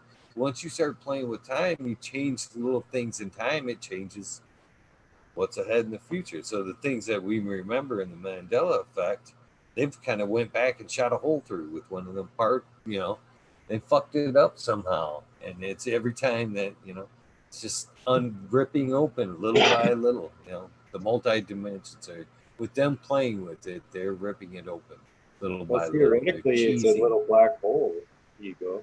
They're creating a little black hole in theory and controlling it with magnets or whatever. I don't know exactly how they do it, but I know it's and they are pulling stuff from a different dimension, and that's the antimatter stuff that they collect too, or have.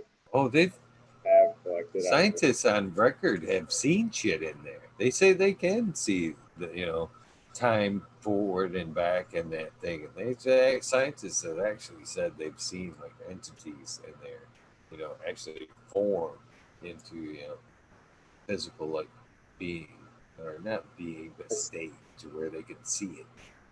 Yeah, some of that kind of is like I've seen stuff in the clouds too. So, I don't know. But the fact that they're actually material, they're pulling stuff from when they collect that antimatter, like that. That's from another dimension. I mean, it's absolutely right. Dimension. Crazy. Yeah, and that touches the same thing though. It's like, okay, if you several religions and Buddhism, for one, which isn't a religion, it's a philosophy. But it kind of states that, everything you're doing, your past, present, and future is all in one. You know what I mean? Multi layers. You kind of do it all in synchronicity. So if you're maybe these things, the Mandela effect that we're remembering, are just different outcomes in them different layers, but they're just being kind of mixed up. You know what I mean? Could have been, the Bearstein Bears could have been something that really is happening in one dimension. And the bear, what I'm saying? Yeah. Somehow with these tests, them two things got flip flopped into the wrong dimensions. You know what I'm saying? Just like say when you're tossing, something into them old tic tac games where you throw the beanbag in there and you'd hit multiple squares and you get multiple to spin. Same thing with them shooting the holes, some atoms through time there. Could they just be spinning multiple things, multiple cards, multiple directions? Happy 420, Smiley. Thank you for pointing that out. There you guys go. You guys opened up the mini rabbit hole.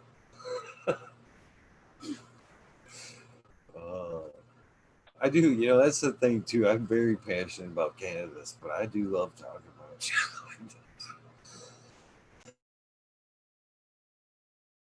Oh yeah, I can play the debate you guy all day long if I want to. I don't know. I just like I like being informative and and actually like getting information. So sometimes if you take a real strong stance on something, you can get people's reaction or like a counter argument that you might not have gotten if you didn't take such a strong stance.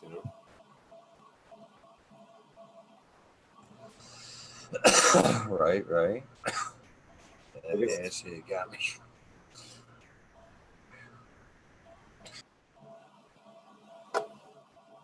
Uh-oh. Man, that hash shit got me there. Ooh. Yeah. Yeah. So, yeah, time and the time space continuum stuff. That's kind of like the whole idea of like God being outside, or the spirit realm being outside of time and space as well. That's kind of trippy to think about. Oh, that whole thing. I mean, it's so easy, and so tough to figure out. Time can be manipulated by speed. Light can be bent around planets. There's a lot of things that we don't understand. But when it boils down to it, it's frequency and the way things travel and the way we perceive it. So if we can travel fast in the future at the speed of light, we're actually time traveling into the future. You know what I mean? So, and the same thing goes, it's we've only figured out how we can do it one way, but there's got to be a way we can go back. So if we can travel at the speed of light and go forward, we can obviously figure out a way to go back. But time travel is possible. So why can't some of these other things be possible? Multi dimensions.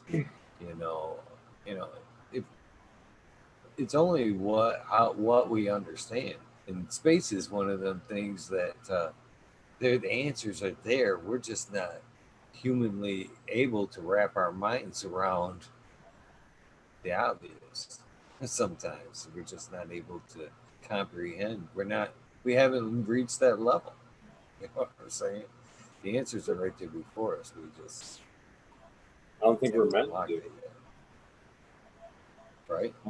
I honestly think we've talked, we haven't talked, but you've seen things, how mankind has started, that's a great debate there.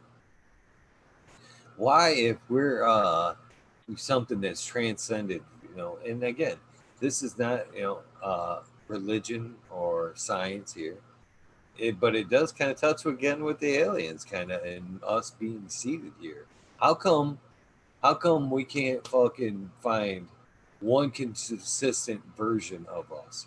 Why is every piece in the link of the chain so different?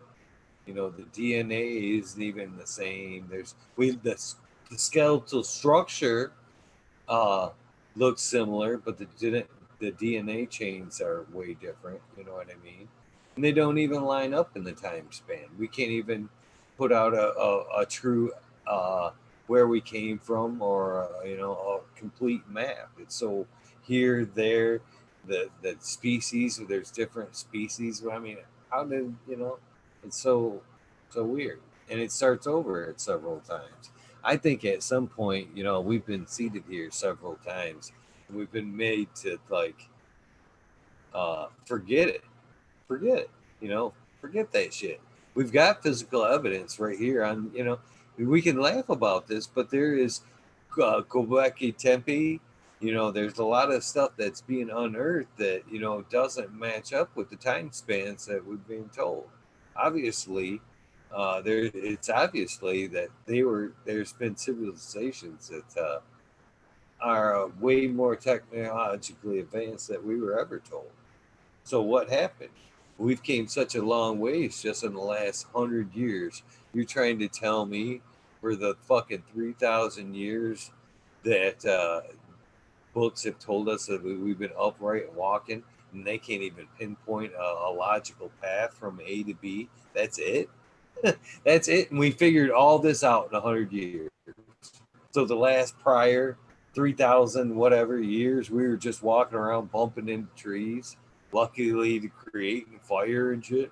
I don't know. And then luckily, all of a sudden, bang, we were inventing fucking computers, lasers, fucking internet, cell phones. We're just remembering. We're not, you know. So what held us back the first 3,000 fucking years? That, you know, there's just something that's come about right now that we're in an awakening period of, or remembering. I don't even think it's an awakening period. I think it's a remembering period of what we were once capable of that was erased for one reason or another. Maybe we took advantage of it. Maybe they came to a point just like we're coming to right now where it's like, oh, you guys fucked it all up. Start over. That's the you know, there's so many versions. The Neanderthal man, whatever, you know. They found several skeleton versions of us, but none of them line up in consistency. Why can't those be like civilizations that, you know, were walking the earth and at a different time span, way further back than 3,500, and you know they just didn't work out. They're like, yeah, that didn't work. That didn't work. Or some of us were actually made it through and just erased. You were a good species, but you were too fucking far ahead of yourself that you can't remember. We just wipe you guys clean and let you guys start over.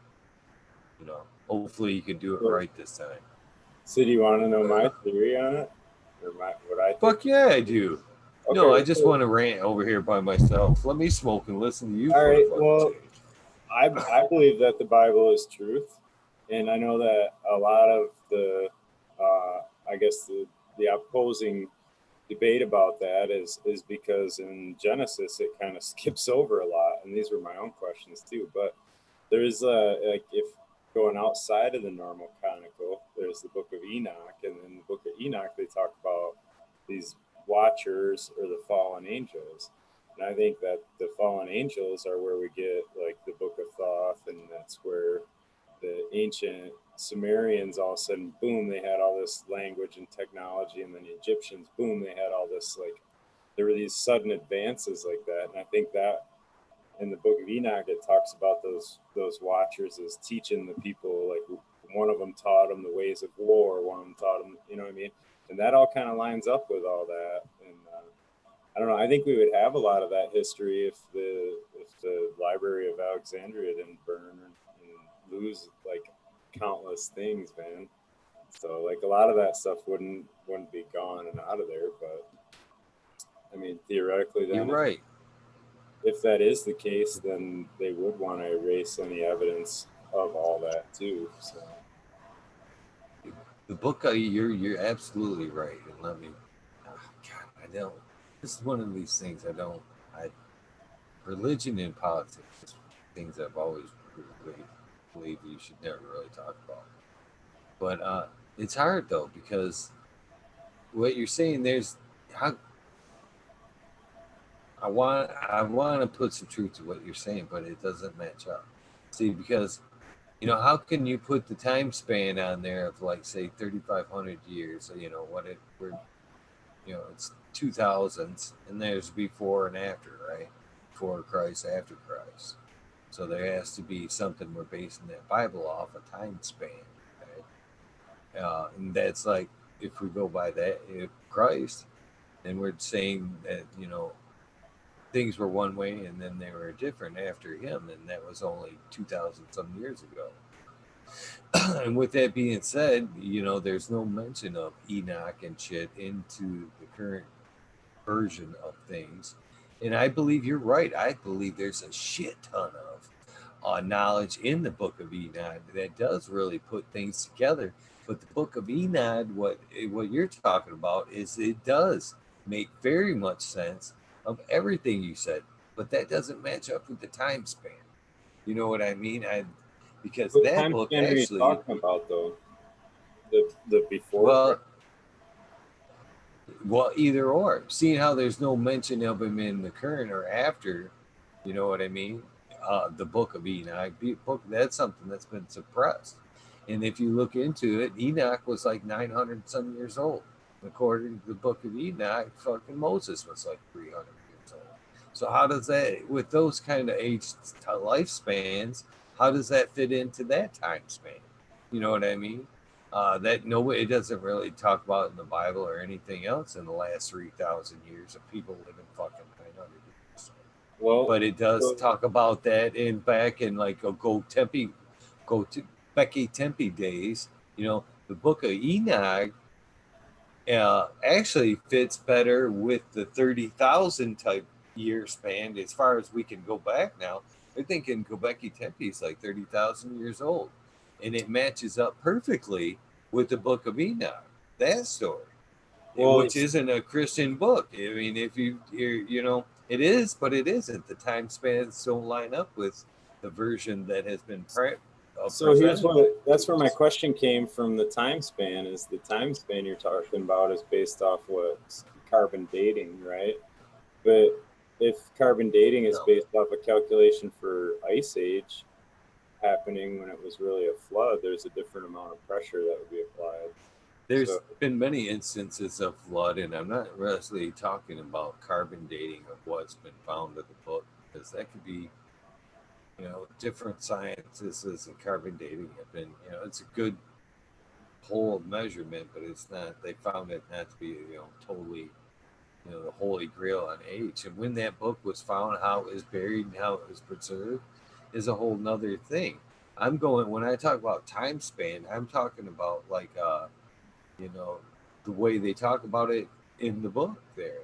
Him being 900 years old, Moses being 300 years old, that them time spans and lifespans just don't match up with the lifespans being talked about in the Bible, is what I'm saying in them instances. But they do line up with a greater time span than what we're finding here on the earth in physical evidence in Göbekli Tempe and some of these other places that we're digging up, and what we've been told that has went on in the Egypt area, the records they've kept kind of all in line with that book.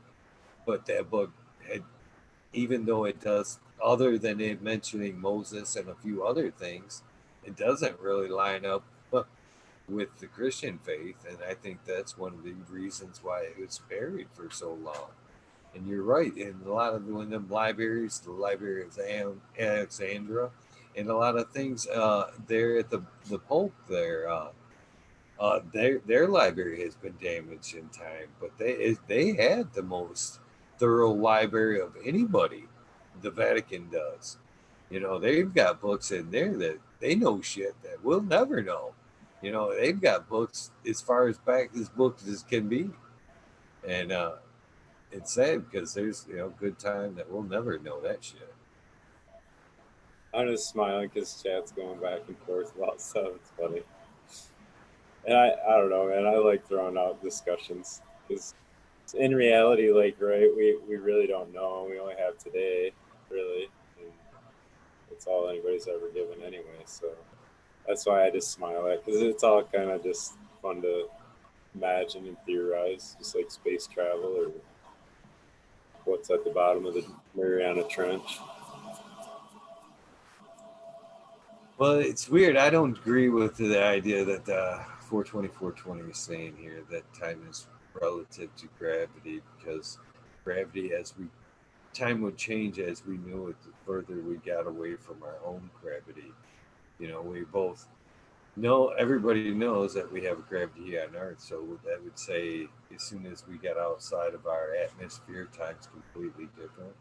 We actually have to travel faster than the speed of light for time as we know it to be altered in our physical state.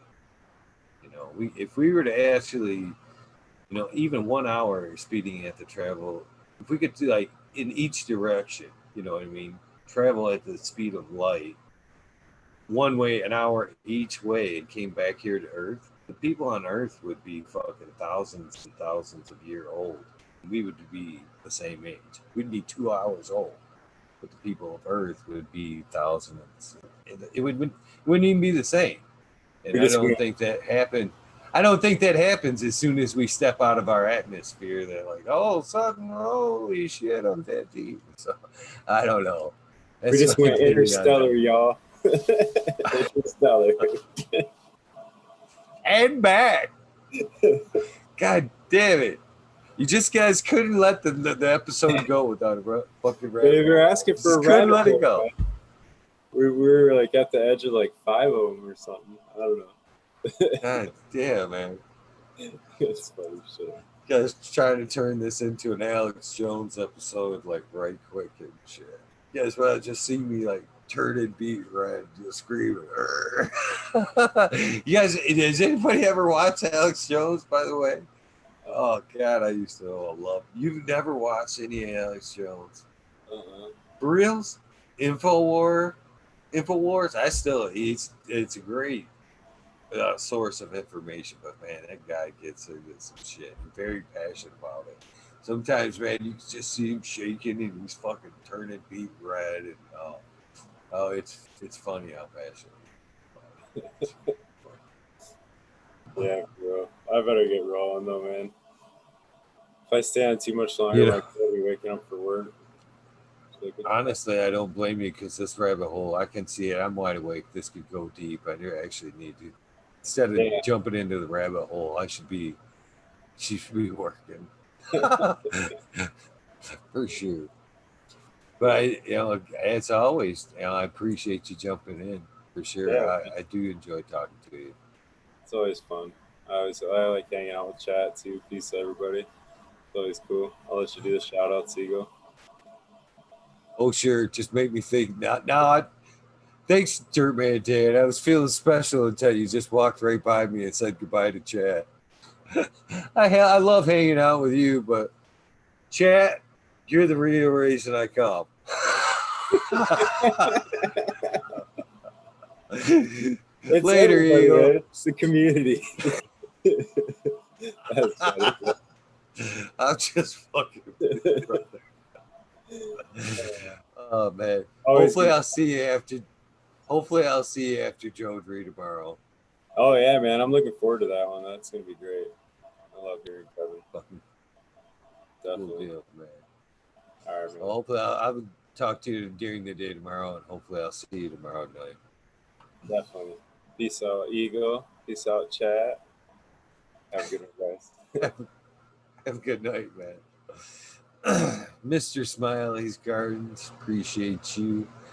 The Mystic Gardener, Missy, Cob Grower, thank you all, the above, for helping making this episode go the distance.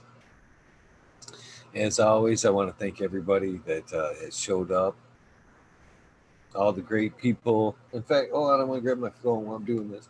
All the great people that hang out night after night, and the awesome people that watch during the day. And I just wanted to give a quick shout out. I remembered a way that I could do.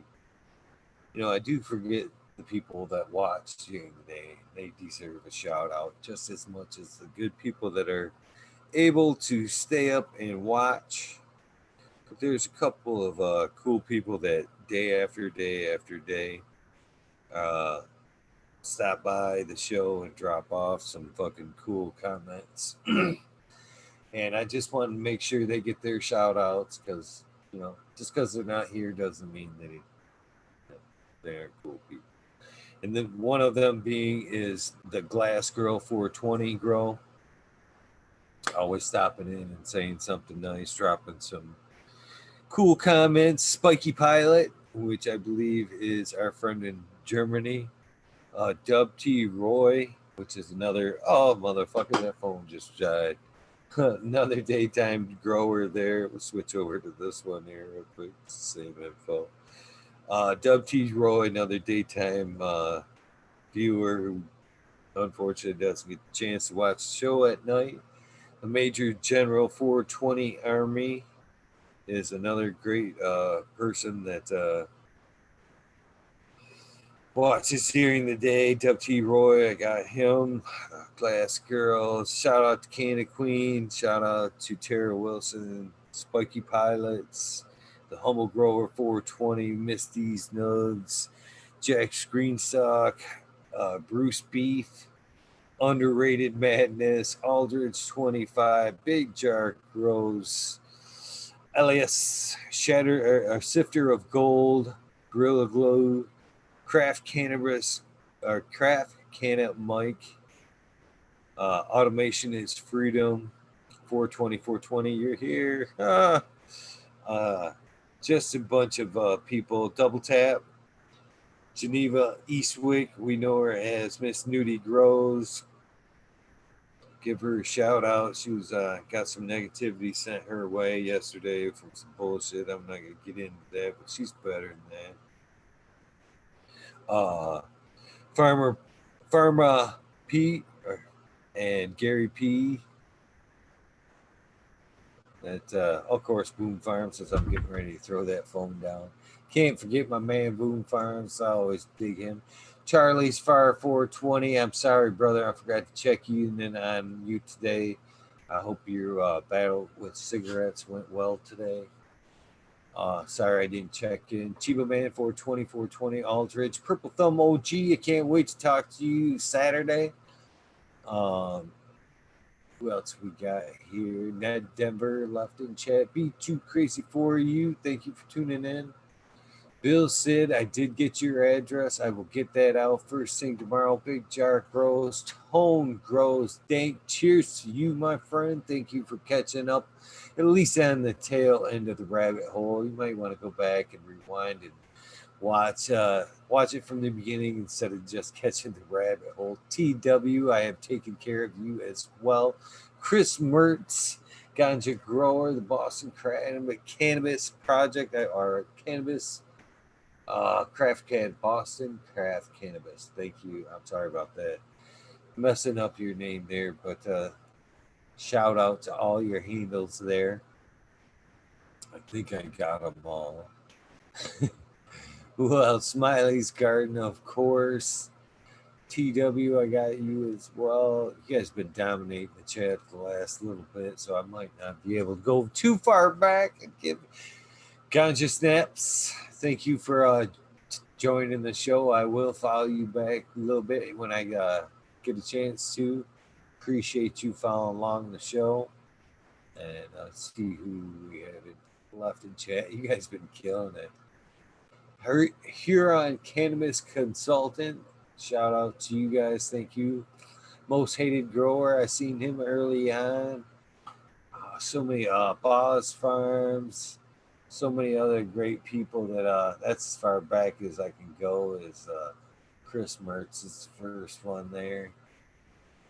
I'm always bummed when I can't go so far back, but I love seeing that chat blow by. If there's somebody in chat that I did not get your shout out to, man, hurry up and say goodbye so I can say goodbye. Other than that, you guys have always great. I love hanging out with you guys. I love seeing you guys in chat, hanging out with each other and communicating, because this isn't about me. This isn't about me at all. Way past me. It's about you guys. It's about you guys hanging out with each other and chat and listening to me and whoever in the background. This is your guys' time. This is your community by far. And I thank you guys for letting me be a part of hanging out with you guys.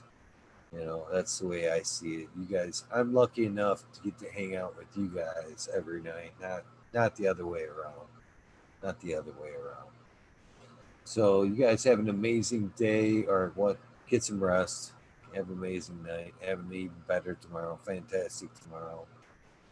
We have again have an amazing, fabulous, whatever you want to call it. Great night tomorrow with Kevin Dodry. He'll be here hanging live with us. How amazing is that? Very nervous. Very looking forward to that. But that will be tonight at 11:30. And hopefully you guys all, there's a lot of great content on Fridays, but hopefully you can make it on time for that. I'll be looking forward to you, and I'll probably see you guys in some of the other chats, you know, the Grow Room, the Grow Tube Roundtable, GML. I'm sure I'll see you guys in them chats, but I hope to see you later on here. You guys know the deal. Fucking do something nice for somebody. Random acts of kindness do save lives. I'm a living example of that, and you can be too. You can be too. It's a good place to be. Thank you so much. Have a great day. I'll see you guys tomorrow night. Peace. Thank you for joining me.